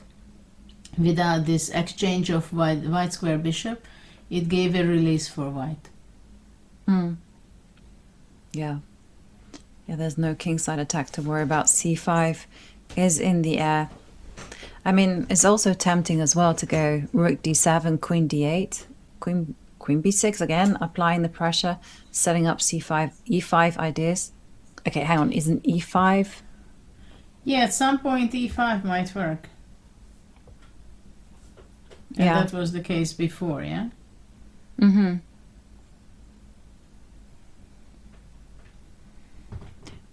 Well, players now, both of them under the minute. This is where it's all about not blundering. Yeah. Well, it's not so fun for playing this with white because eventually something might pop up. Mm-hmm. Yeah, and you know, we're under 3 minutes on the match clock.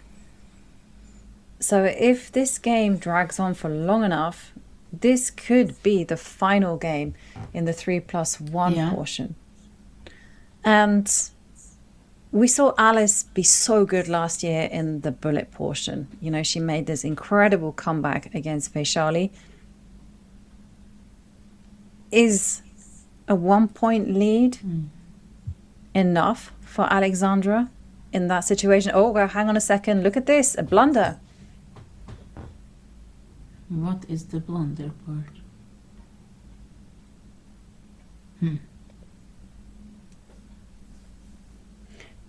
16 seconds. Rook. Now you blockade that rook. And now they come in with the king. Well, for Alice, this if she wins this and equalizes the match, she wins the match. That's my intuition. She has to win this. Okay, well, Alice just king to g2, kind of a mysterious move, but both sides just refusing to trade. Why to go back? That was not clear. Mm-hmm. I know. Well, there has been some smart maneuvering there from Alice as she pounces on the b pawn, and her king is going to take care of the d pawn. And those two pawns on the left side of the board, they are going to clinch it for Alice. Just about making sure that everything is held together. a6, a7, this is it. You have to go rook a8. Pawn is going to fall, and 1 minute remaining on the match clock. So we're going to be seeing another 3+1 game, and well, for Alice, a much needed point to bounce back and level the score. It's interesting, the time control, that how much it influences also the match. You remember when Magnus Carlsen played against Karyakin, playing the World Championship match, and in the final game he played the simplifying the Petrov, and basically before the last round there was a free day, and in the last round he basically prepared to make a draw with the white pieces, forced draw, because he went on to the playoff. And this is what I feel here also, that Kosteniuk knows exactly that actually she does not want to go into the 1+1. Of course she will have to, but that it favors Alice. Yeah. And incidentally, Alice's handle is power of a point. Prophetic words indeed, as we're seeing the knight drop back to c4. But having said all this, I do really like Alexandra's position. She's got full control in the center. She's also gone for a5. It's not going to be easy for black to break out. Yeah. Does white going to go d5? Yeah. Yep. And this bishop on g2 is going to be such a beast. Queen d5. Yeah. Yeah. This bishop is strong. Bishop e3. What do you think of bishop e3? Yeah. You can meet knight f6 with You queen know, I was c5 wondering very some time ago, why is that the chessboard has to be checkered? And then I realized the reason is because of the bishops. So that we can call it the white square bishop diagonals and the black square bishops. Mm-hmm. Yeah. It would be much more difficult to talk about the bishops. I always was a bit surprised, like why we always have to play with black and white pieces. Like, why can we not make different colors? Like, why not make it yellow and green? Anything goes. Well, that you can do to pick, right? You're on in the settings in most of the sites. I mean, I think in Chess.com you can make your choices.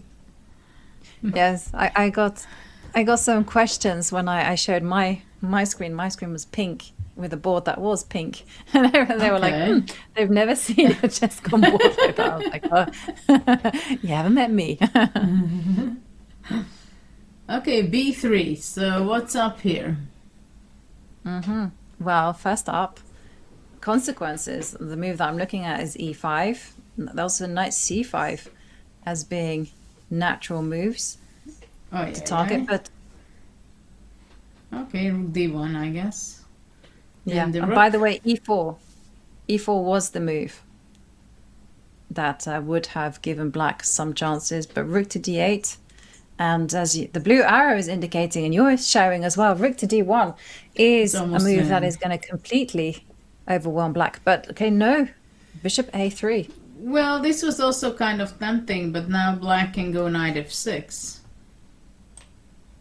Right? Knight f6, queen e5.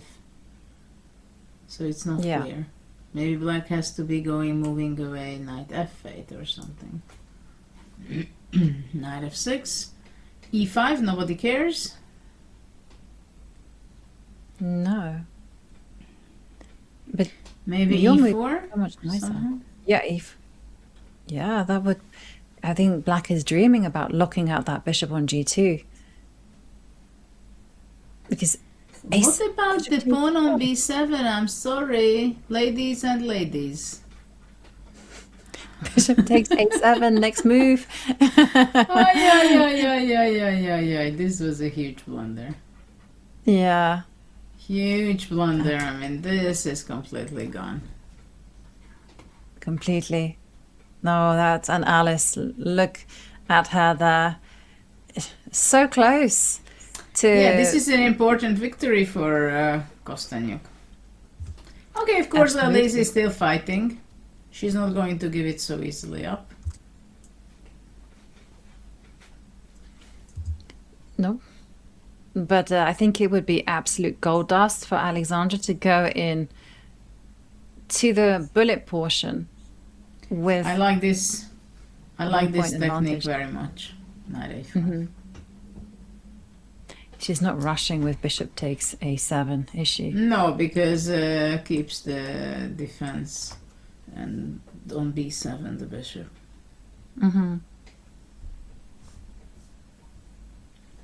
Okay, bishop b8, bishop a6, bishop e5. Yeah. I was also wondering whether she could do it in a different way, and she has gone for something a little bit different. Yeah, okay, this is also rook a8. And b4, that's the most important, that you have a passed pawn as well. Yep. Nicely anchored. Yeah. Rook a7. Rook a7, knight c5. Don't blunder. Oh. There's a chance for I know everyone it's not your piece, but we shouldn't blunder. Just push it b5. Yeah. And she does.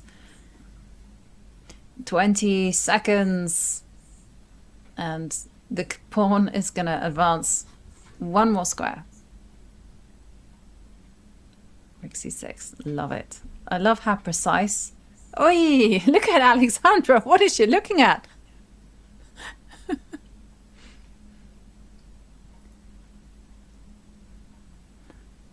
Okay. Yeah. Well, the h6 pawn is also hanging. But the bishop is on prise. So Alice is being tricky, and with 14 seconds, you know, there's still margin for error, as we're seeing. Bishop centralized, but okay, look at Alexandra. She knows the technique. You overprotect absolutely everything. Rook takes h6 is there. Now she can mobilize the other rook. Oh, bishop takes rook! Bishop takes rook, Judith! Oh, no. I see. Missed it.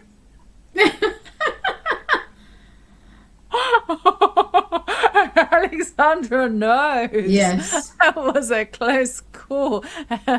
Wow. But you know, it was funny because if she goes, hold on, if she goes like here, rook c7, Yeah. and she's still winning. Well, what a shock it would have been to the system. No, but it's still winning. This is a ridiculous thing, you know? Yes, because the knight falls. But wow, okay, that's incredible stuff. But yeah, wow. What a dramatic portion it was in the 3+1. It started off with Alice Lee bouncing back with 2 victories. But in the end, Alexandra Kosteniuk goes into the 1+1 portion with the narrowest of margins, just a 1-point lead. Oh, Judith, we're in for a big one. Yeah, definitely. I mean, the bullet will be blood all over. And blood all over. A bloodbath is exactly what we want from our chess matches. And if you want to know exactly when the next Elite Chess Bloodbath is happening, well, Chess.com broadcast schedule is the ultimate pro tool to see every tournament, check commentator lineups, and get the exact start time in your local time zone without doing math. That's something I approve of. It even syncs to your calendar so you can block out time for high stakes chess, hit !schedule in chat, sync up, and start acting like you actually have your life together. And we'll see who has their chess together in the 1+1 portion right after this break.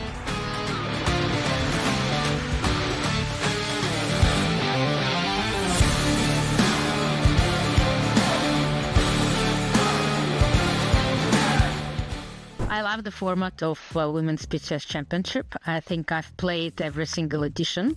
I rarely miss an online event because for any online tournament actually gives me the same amount and spectrum of emotions as an over-the-board tournament, with a big advantage to be able to stay at home and play from home. I consider it as a big positive point.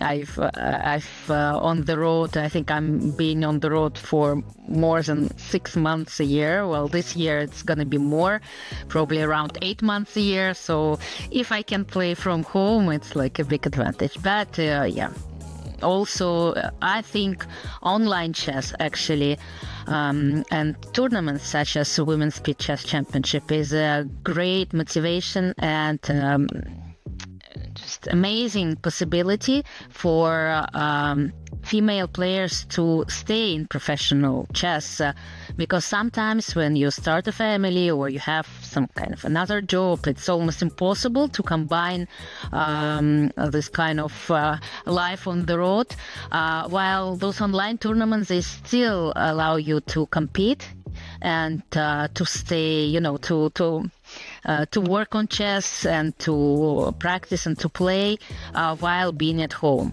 So it's an amazing thing for women's chess, and I'm very grateful to Chess.com for so many years hosting this event and making it possible.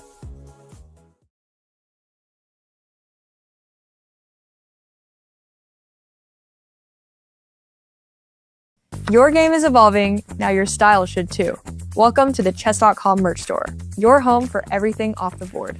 We've studied the theory of comfort so you don't have to. The Essentials collection is the ultimate low-profile kit. Premium tees, hoodies, and hats with zero distractions. It's the baseline for your wardrobe that lets your moves do the talking. From the classic rook to the legendary mittens, our plushies now come in every color to match your setup. Mostly because they'll never judge your accuracy.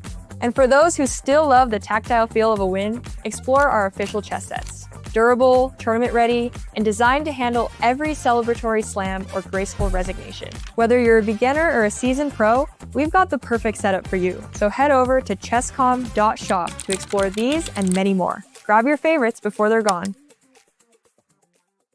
Probably for the 5-minute Hoi Fan, for the 3-minute Juin Jin, and for the 1-minute myself.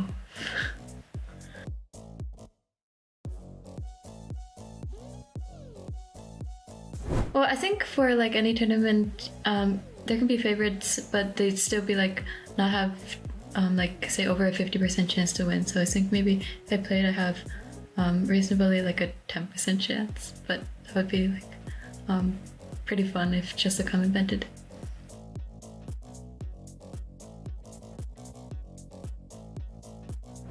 I suppose play with her non-dominant hand, because I think unless she has a touch screen, if you like, it's like extremely difficult to control like your mouse if you're not using your dominant hand. And I guess for pre-moves that would be the case, except there is this 1 second increment that I think prevents like some major flagging that would have happened otherwise.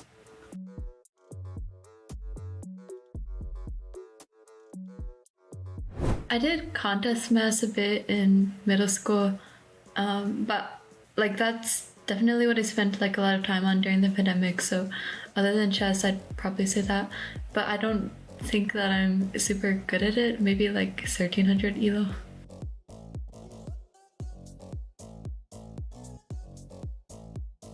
I'm going to be playing in a lot of chess tournaments, and I'm hoping to, if not get the GM title, get like a lot closer to it, because currently I don't have any norms.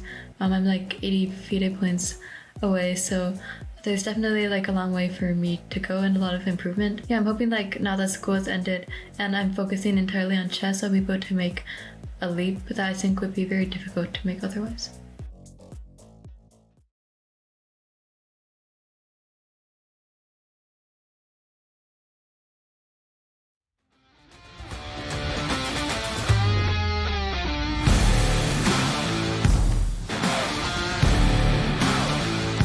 And we are back, and it's time for that moment we've all perhaps been waiting for, the bullet portion. Hold on to the edge of your seats, guys, because this is gonna get wild.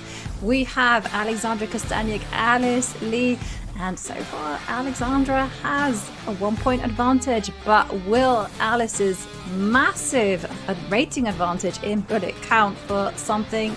We'll see, Judith. Fortune favors the brave. It also favors those who continuously play with a mouse. But, you know, Alexandra, she's experienced at online chess. Well, I have the feeling that Alice is also experienced in online chess. Practically, she grew up in this world with playing. Oops, look at that. They're really bullets, what they're doing.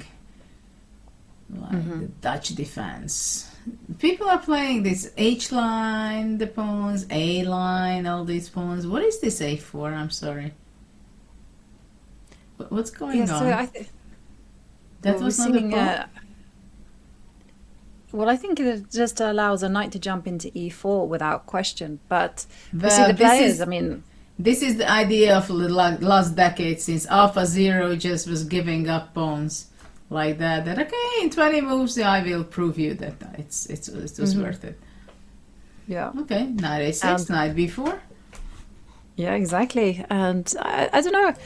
I mean, I'm seeing the evaluation bar favor white, but I do feel that black has a very active position. That's So- true. But okay, now Well, a black big has to question. do something about this E4. Knight D5. D5. Okay, understandable. It gives away the E5 square. Bishop e6. Mm-hmm. Rook c1. Oh, knight d2. And the queen would have been trapped. Uh-oh. Yeah. But it's so easy to see these things when you're in a Yeah. calm mind. It's like they say the spectators No, see it's everything. it's not even the calm mind. It's the bar. Mm-hmm. It's the bar which gives us the hint that it just goes down, right? And then you immediately see knight d2. But Yeah, okay, this is I also went not with- bad. Definitely, but I do feel Alexandra, she is taking control here. Just has to play a few careful moves. She doesn't allow Alice to take control of the C line. She drops the bishop back, make sure everything is protected so there's no tactical vulnerabilities. And this is h4, of course. Oh, Of course. we've never seen this kind of move before. Mm-hmm. This queen really wants to be trapped on b1. Be careful, Alice. And see, but Alexandra, just 9 seconds. Alice, you know, she might be down on material, but she is so quick. Oh yeah. Oh yeah, now she just wants to make moves. That's Yeah. what she was doing. Oops, queen a7, f2 is hanging, takes, and knight c3. Of course, it's missed. Yep. But okay, bullet game Okay, is... but now Knight Knight d5. takes pawn. Knight d5. Take the pawn. No. she doesn't play it. No, she was not Still is realizing there? it, I think. Knight takes e4. Okay, now she's back in business completely. I mean, knight on Completely, and e4, Alexandra just f6. 3 seconds. Uh-oh. h5. Rick. Ooh, being tricky. h6. Drive that queen out. Okay, takes, knight c5. Okay, not so easy for white also to gain. No. Well, what is it? What is it? f3 and g4 and then g5. Takes. Oi, oi, oi. Oi, oi, oi, oi, oi Yeah. for Alexandra. It is, Okay. as things are F4, starting to lose a F5. little bit of control. Why didn't you play f4, f5? Well, Oh, okay. This is fast made a going lot in of Alice's sense. favor. Okay. Alice did a Knight great job. d1. Okay, you're still Knight not takes good. Knight pawn. c5 was not good. Knight d3, you have to go back. Mhm. And then start pushing f4. Yeah. Okay, she goes this way. And then she wants to King go d3. around. There What a goes one pawn. technique. Oops. Yeah, and with no time. Equalized. Wow. Okay, knight d2 was missed.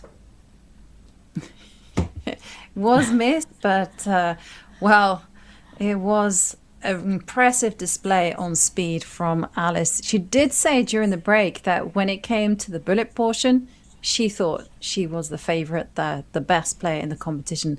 And with technique like that, there is no doubt she is definitely Yeah. one of the top.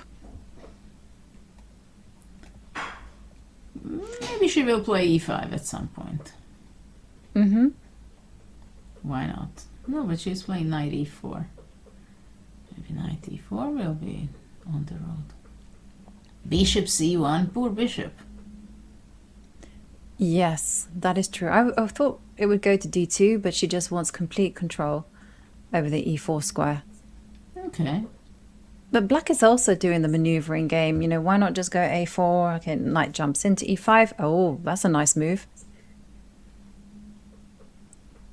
How are Yeah, you going to that is- defend? Well, knight f4. Mm-hmm. Knight f4. Takes.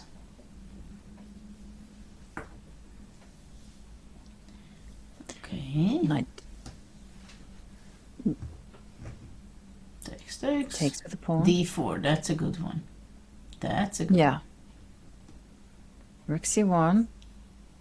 But this is now better for black. The knight on g6 is such a great defensive piece. And she takes it. That was so brave. Can you do that? Bishop No. a4. Ah, she only looked bishop g6. And so was Alexandra. Yeah. Rook takes queen. Okay, Rook she has C7. compensation, rook c7, but she doesn't go that way. She wants to keep the queens. Yeah. But now how to get the That compensation? was not a good decision. I mean, basically black has a pawn up now. That is true. And she's got extra time on the clock as well. Maybe she may even go f6. She could go. Because after queen g6, queen a1 check. Well, h4 makes an appearance, and white starts trying to do something on the king side, but Alice is very calm here. Queen d8, I Just was drop the queen expecting back. this. Nice move. Queen d5. Covering the d1 check. Getting ready Well, to rook Alice is c1 taking check. over. Look at that, king g7 and rook h8. Yep. Frozen a check. Oi, oi, oi. Rook g5 Rook ideas F5. in the air. Nothing is easy for white here.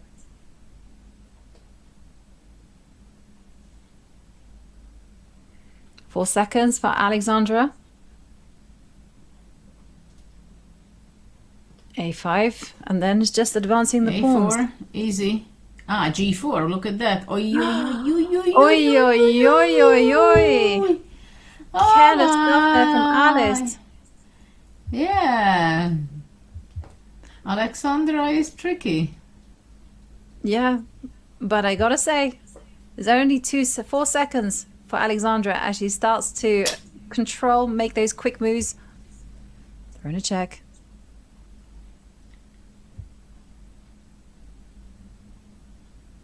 Oops. Comes in. Throwing another check. And then another check. And then now you can start with the rook. No. Oh! That wasn't the way forward. No, she had to go to the other, put it on the H file, the king. Yeah. What a wild game. But the players are just, they got no time. They've only got 5 seconds, and who knows what is the right direction. And now this could be it. Rook. Queen b3. Rook check. Wow. Wow. Alexandra strikes back. Oi, what Alice missed. This was crucial again. And it was a long game, I tell you as well, Judith. So Yeah. now we've got less than 6 minutes remaining of the match, as we're seeing Alexandra Alice- leading. Exactly, by 1 point. Not much in it, b3. And Alexandra is in trouble here. She doesn't have any strategical benefits to this position, and c5, boy, is that good. Well, Just white wins is... a pawn. Yeah. Okay. Rook b1. Rook b1, protect the bishop. Well, knight a4 is also understandable. Pawn up, huge advantage. Development advantage. Mm-hmm. And what a weakness, yeah? Yep. Oh, and how to untangle. Knight b6 in the air, the pawn on b7 constantly threatened. The white rook is going to come in and mobilize. But for Alice, it's a question of speed. She needs to get as many games in as possible if she wants to win this match outright. Well, she will win this game. And 33. Mm-hmm. But if this is the last game on the 1+1 portion, then we will go to tie breaks, and then it will be a 4-game mini match at 1+1. So 4 minutes remaining.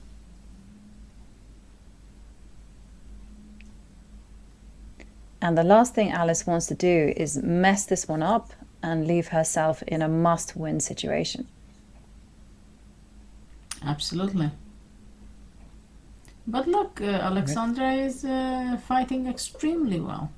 She was always a huge fighter. Absolutely. I mean, she misplayed it a bit, Alice. Well, Quite a 23 bit. Quite seconds. a bit. It's still not that easy with the presence of minor pieces. You still got ideas. Okay, rook being chased around the board. E4. You can't take that pawn because of rook to e5, but the pawn advances. Driving the knight back. F4. Oops. Oops. Oh yeah, rook takes Oops. knight being the big threat. Okay, takes. No. Okay, this will Yeah. be already winning. Mm-hmm. Alexandra shaking her head.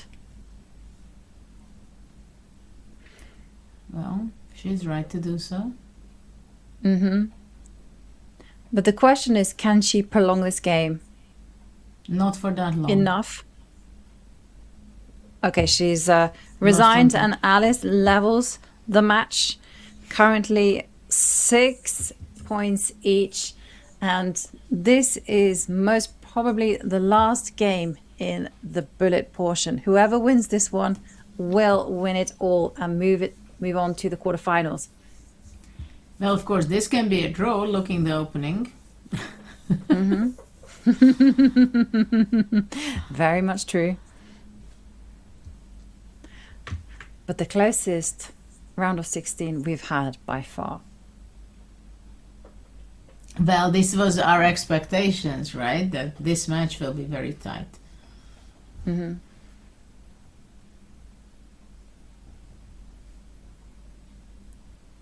Okay. Takes, queen f3. Bishop I mean, comes there up is a with great equal. chance that it's going to be a draw and then there is a playoff, right? Yeah. And if it's still tied in the tiebreak, then we are going to be seeing Armageddon decide everything. But we'll cross that bridge when we get to it. And rook c7. Well, I it's think very you're right. drawish. Yeah. Though black, it seems to be a little, I'm not saying so much better, but it's kind of unpleasant. Mm-hmm.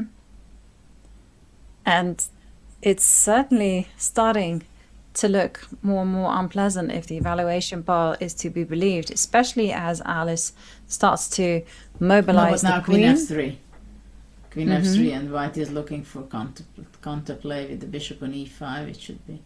I mean, you know, blundering is there any time, but Queen e4. yeah, they want to go to the shorting. Well, hang on a second. Looks like they want to go into the tie breaks. Well, it seems like that's what they want.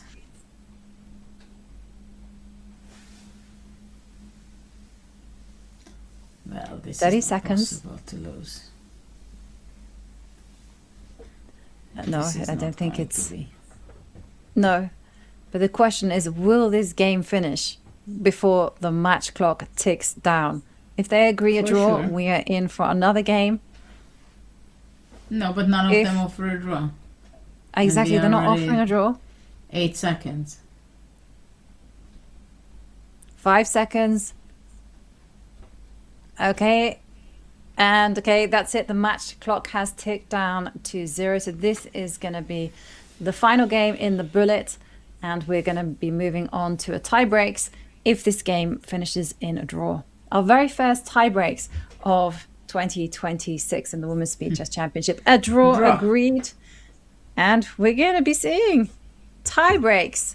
And as you can see there, the players are now going to play a mini match of 4 bullets. That is a time control of 1 minute plus 1 second. So the players don't have too much time to recalibrate because they're back in business. And this is what is ahead of us. So we're going to see a 4-game mini match of 1 plus 1.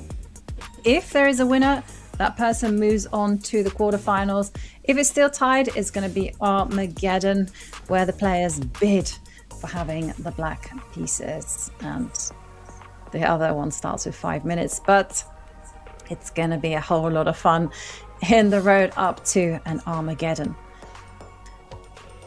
Oh Yeah. That was So a tough you did- match so far. So close already. And In the bullet section, we actually saw Alexandra be also super quick and come up with some great ideas. And be very and practical. she was saving it. Yeah. And we can see our players. They are eager to start. We are eager for them to start. We just need the chess to start chessing, and then we are going to have liftoff, and we'll find out in this 4-game mini match who will proceed to the quarterfinals, who is going to be eliminated. It's such a ruthless format, but Alexandra, she is an experienced competitor in this particular time control. She's played every single WSCC. For Alice, she has now become a seasoned regular, playing last year and I think the year before as well. But this is crunch time. It all comes down to this. It's interesting to see their faces, the tension that they are getting ready. So Yep. the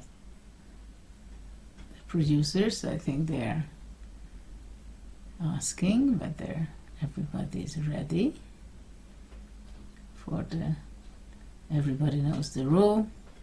Everybody is ready to move on. Mm-hmm. And Alice is going to start with the white pieces. Do you think that gives her a big advantage? I don't know, it gives an advantage if you win the game. Not that if you get the black pieces. Because often people want to be starting with black because they say when they then have the white pieces, they know exactly what needs to be done. Yeah, I remember when the Armageddon games were a big question for top grandmasters. Who does it favor? And it was not so clear and obvious. Okay, so Dutch again, A5. Okay, so now D5, knight D4. This is classics. The way it's played. And you're breaking with A3. C6, from what I remember, as black. Okay, for now white is planning to go B4. Takes knight E4. Mm-hmm. Takes. Still, as you can see from the players just whizzing through these lines, this is really in the realms of theory. And Alice now has to take a decision how to defend that pawn on D5.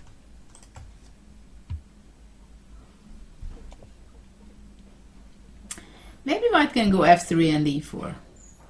Though I don't like to block my bishop on G2, of course. This one. Mm-hmm. Well, this Isn't dropping bishop of the... A4? Bishop A4 was unpleasant, I think. Yeah. Okay, takes, knight A5.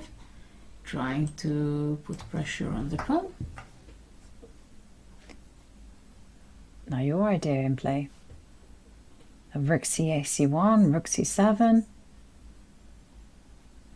I like the bishop pair, but I think white is very active. F4, look at that. Activating the bishop to F5. Very gutsy play. Knight C6. Ooh, knight C6. Ooh. That is painful for black. Mm-hmm. Look at this move E5. Look at this move E5, how great it was.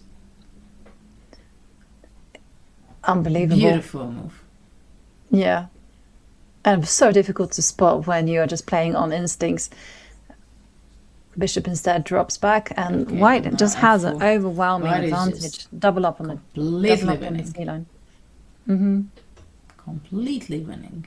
Let's see if Alice can win it. Ah, knight A7. Well, I think she's concerned about bishop to D4 being something to hold the black pieces together, but it actually comes to nothing because the bishop is falling on C8. Yeah, that's trapped. Rook C8. Swap everything off. Knight C6, again a piece up. E5. E6. More beautiful stuff. E6. E7. Yep. This will be not turnable. Bishop No. F7. And Alexandra is the one who is struggling on time. Bishop F7. That is going to clinch it. And Alice Lee takes the first game in the tie breaks. 3 more games remaining. Will Alexandra strike back? Well, maybe now the youth is having more energy. They are playing already for an hour and a half or more. Mm-hmm. Yeah. Also for Alice, it's like she's just warming up. And as you say, it's a question of endurance, as we're seeing knight c3, just targeting the d pawn. I wasn't sure about that. I thought my instincts would have been to play c6, keep it solid. But this was not the choice. Look at that.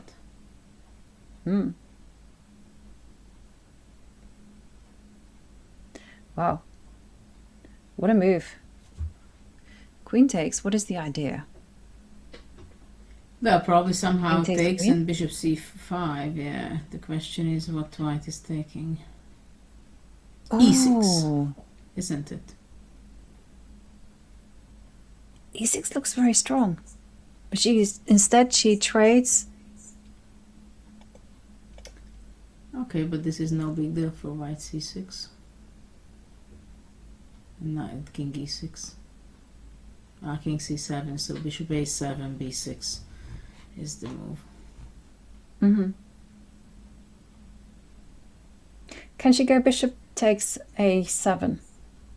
Snatch a pawn and rely on this tactic to save it, but no, that wouldn't have worked. But okay, but black is now taking over here. Black is taking over. Exactly. Takes the lion. No, now then black is when the bishop taking drops over. back. You never get such a beautiful position with black. In this No. Ooh, king Ooh, there. so Isn't winning. f5? f5 and rook e8? It is. But my goodness me, take a look at that defense. And the f-pawn is going to be a monster. Absolutely. Also g4. Knight g5. Look at that. Yeah, she has incredible resources. Completely. And one of Alexandra's strengths is that she has fantastic endurance. She's a fantastic athlete. And look at how she's able to find those opportunities time and time again. 14 seconds, it does not phase her. This is a very balanced bishop and pawn endgame, but, well, remember, Alexandra does wonder, what's happening here? King takes pawn. Yeah, g5 was the plan.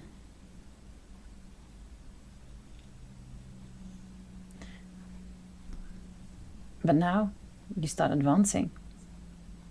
Wrong way, apparently. Look at that. Wrong way. Bishop takes. But why was it equal after takes?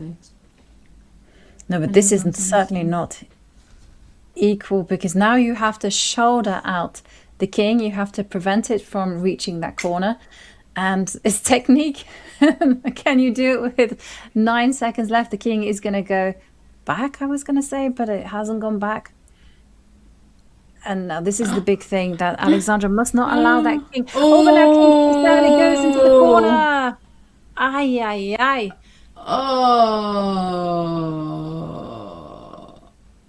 And Alexandra forgot. can't believe it. Oh. Yeah. Just a draw there. And Alice still has a 1 point lead. Yeah. Well, this was close. Very tight indeed. And it still is, as we now see Alice with the white pieces Knight jumping in to e5, putting the pressure.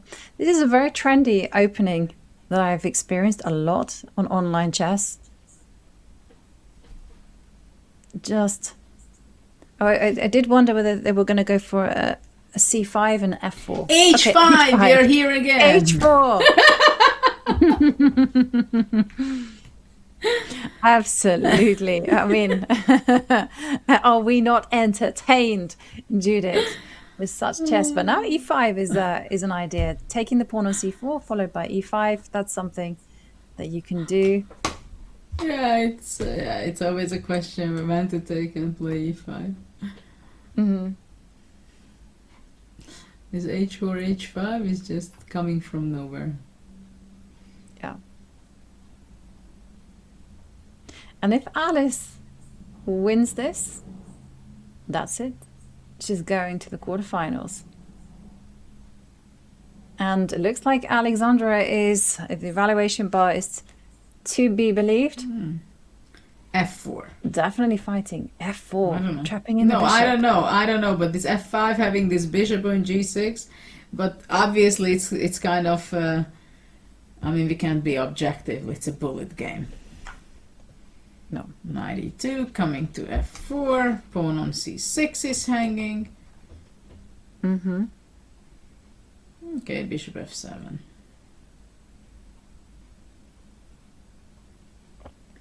This is the third game of 4. For those of you joining us late, and as it stands, Alice is leading by 1 point. So if she wins this one, she will walk into the quarterfinals, and we'll see Alexandra Kosteniuk eliminated. So Okay, for now. Alexandra,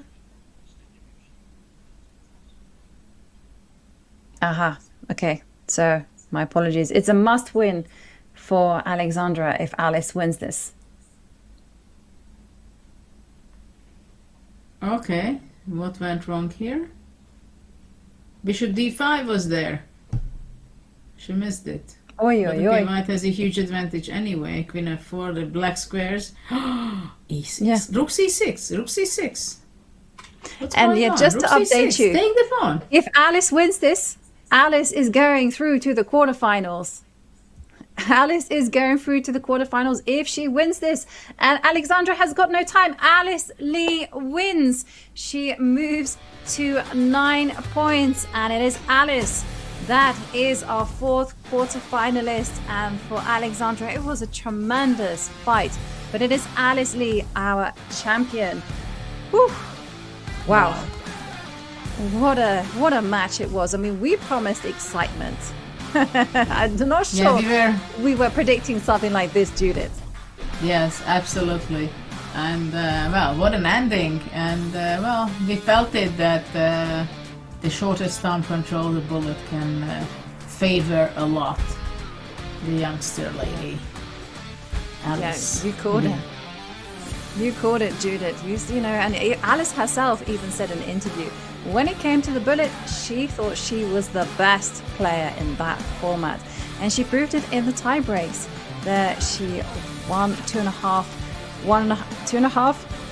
Arthur didn't even go to the 4th game, and that was enough for her to clinch it to the quarterfinals.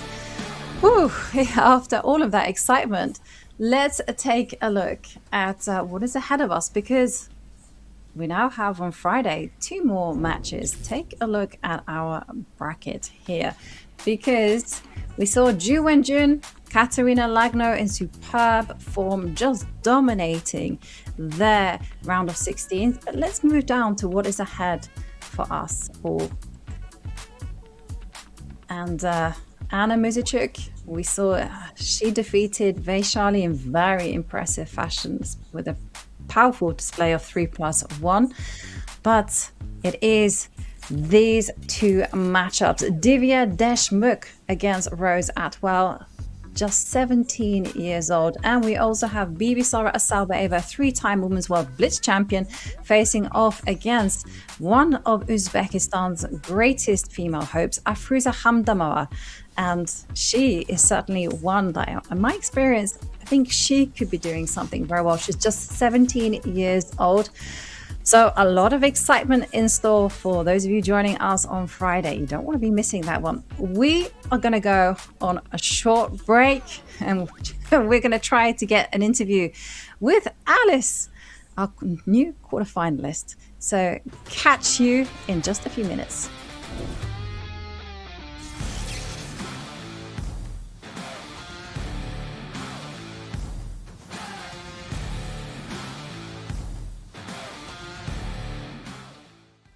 Name checkmates challenge with you with Polgar.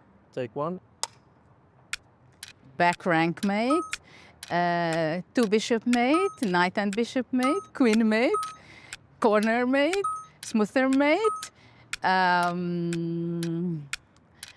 don't know, Elizabeth mate, I don't know if there is, shoe mate, I don't know. I like to give checkmate. Epaulette mate. Perfect. Great. Let me help you learn chess. Your game is evolving, now your style should too. Welcome to the Chess.com merch store, your home for everything off the board. We have studied the theory of comfort so you don't have to. The Essentials collection is the ultimate low-profile kit. Premium tees, hoodies, and hats with zero distractions. It's the baseline for your wardrobe that lets your moves do the talking. From the classic rook to the legendary mittens, our plushies now come in every color to match your setup, mostly because they'll never judge your accuracy. And for those who still love the tactile feel of a win, explore our official chess sets. Durable, tournament ready, and designed to handle every celebratory slam or graceful resignation. Whether you're a beginner or a seasoned pro, we've got the perfect setup for you. So head over to chess.com.shop to explore these and many more. Grab your favorites before they're gone.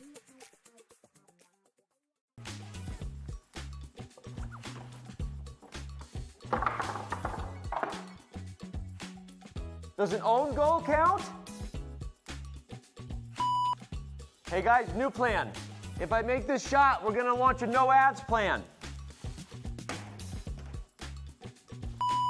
Hey guys, last try. If I make this bullseye, we're launching the no ads plan. No more questions. I did it! I made the bullseye! Do it! Launch the no ads plan! Love chess but don't like ads? Sign up for Chess.com's no ads plan and play chess ad-free. Are you tired of losing against strangers in chess? Donating ELO rating points to somebody you don't even know? Feels a lot better losing to a friend who could actually use those rating points and then thank you later. Sync your contacts and get started playing against people you already know in real life on Chess.com today. Name chess gambits in 30 seconds challenge with Judith Polgar. Take one. King's Gambit, Queen's Gambit, Marshall Gambit, Yenish Gambit, Mora Gambit, Banco Gambit, Budapest Gambit, Pasta Gambit, what gambit there are? Volga Gambit. I don't know. Okay. Challenge Gambit. Pretty good. 10, I would say around 10. Really good. Awesome. Let me help you learn chess.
Welcome back, everyone. After that phenomenal display of chess, we are back with our fourth quarterfinalist, Alice Lee, the winner of her match against Alexandra Kosteniuk.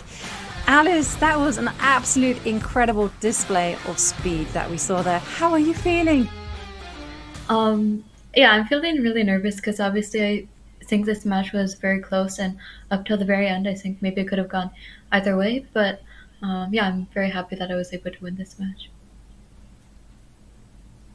Congratulations from my end as well. It Thank was you. quite tense, the match. Maybe I can ask the first question. I want to ask you, how did you feel in the 5+1 portion in the very beginning? In game 2, you had this opportunity to give checkmate. Did you realize it?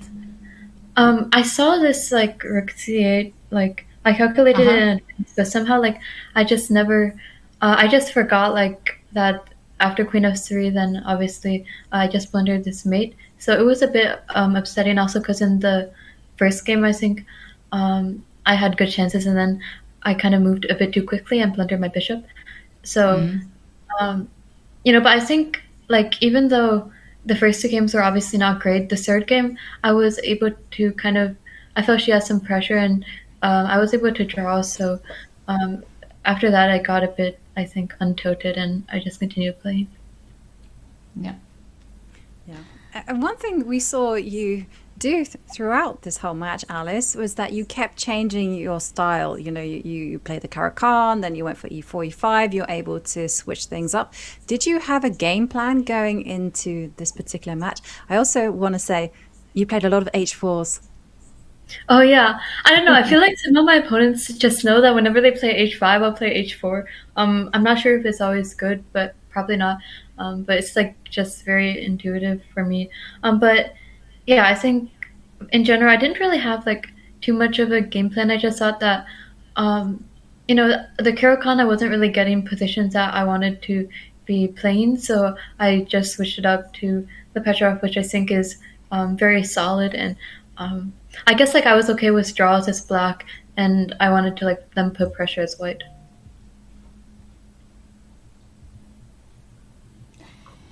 Well, what do you think about your strength? It seemed like that the shorter time control it became, you got better in that. Yeah, I thought that beforehand, and this has also been the case for my matches in this tournament in previous years, where I usually actually fall behind in the 5-minute section, and then I have to like catch up in the faster time controls. And I think it's a bit weird because like I always have this mentality to play fast, but I actually find myself playing very slowly in the 5+1 time controls. But then psychologically, I guess when I have like less time, then I just play fast, and I stop burning as much time and falling behind on time as much. And you mentioned that you caught up a lot of points in the faster time control. Like, how do you stay so calm when the clock is ticking down? I'm not sure if I was super calm, but I guess like when the clock is ticking down, I have to make a move, and like yeah, and she's also like moving quite quickly. So I think obviously like I don't think I'm completely able to stay calm, but and there are definitely a lot of nerves for both sides.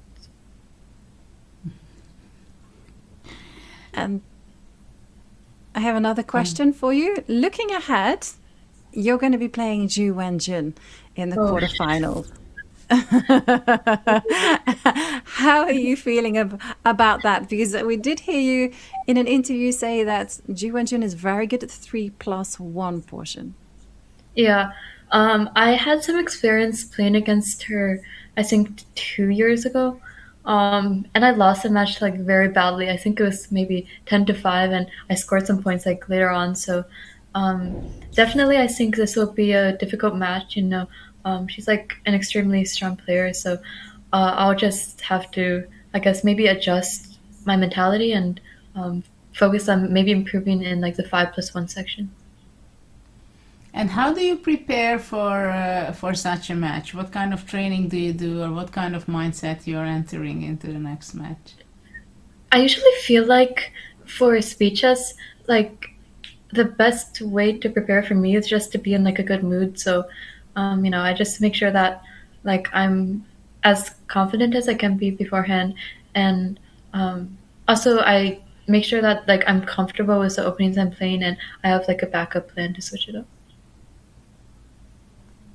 Yeah, we also heard on the grapevine that you went into these matches playing a lot of bullet games. You were spotted, shall we say? I mean, is that like just designed just to get into flow, or was that just a kind of the general thing you do?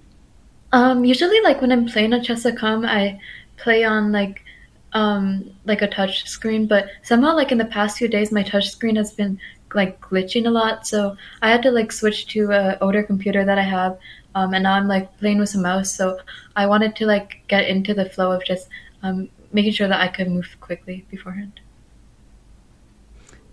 Good thinking. And I think we have some questions from chat. They're quite fun questions. So are you ready, Alice?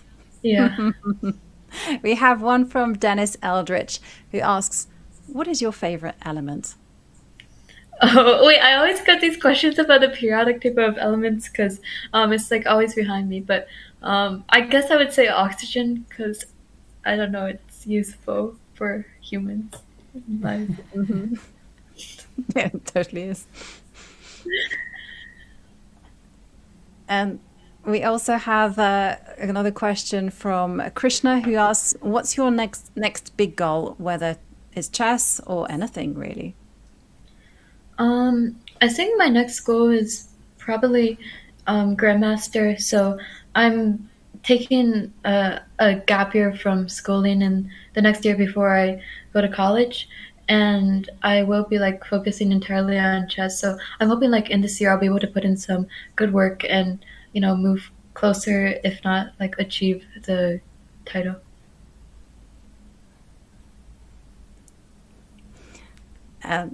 Finally, can I ask a very cheeky question?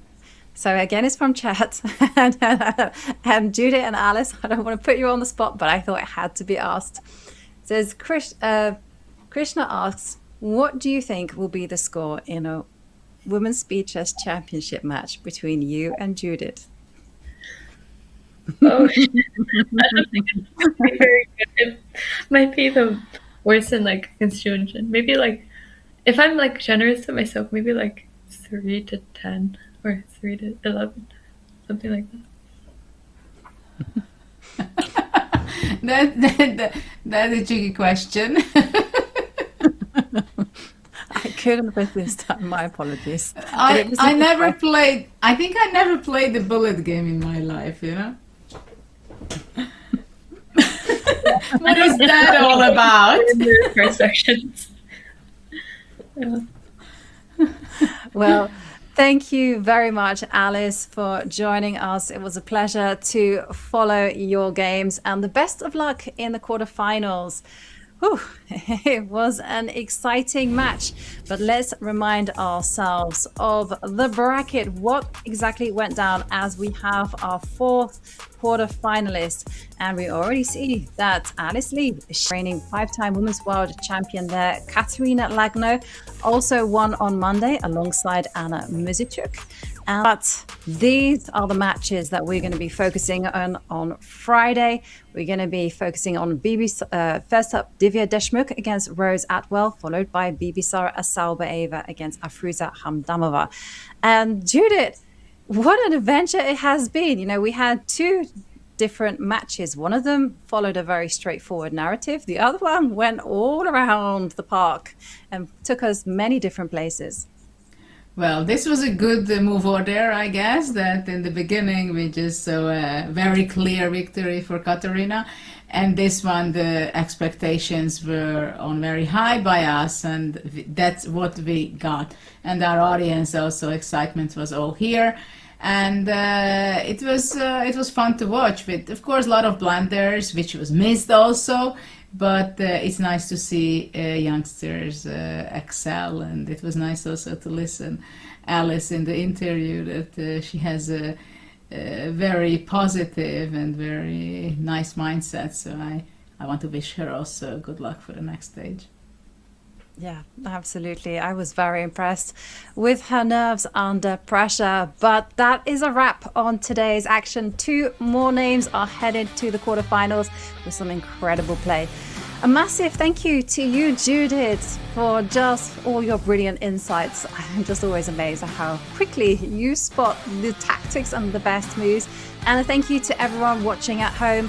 We'll be back with a round of 16 tomorrow, not on tomorrow, on Friday.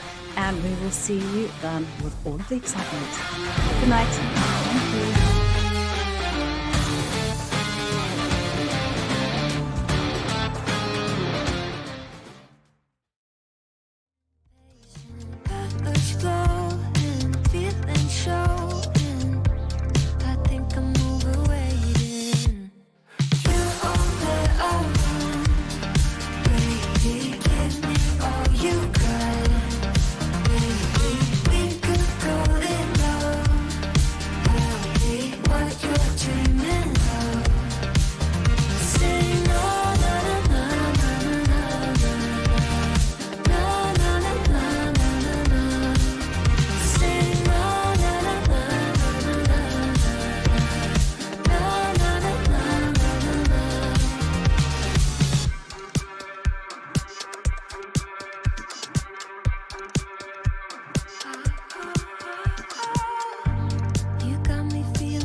Thank you.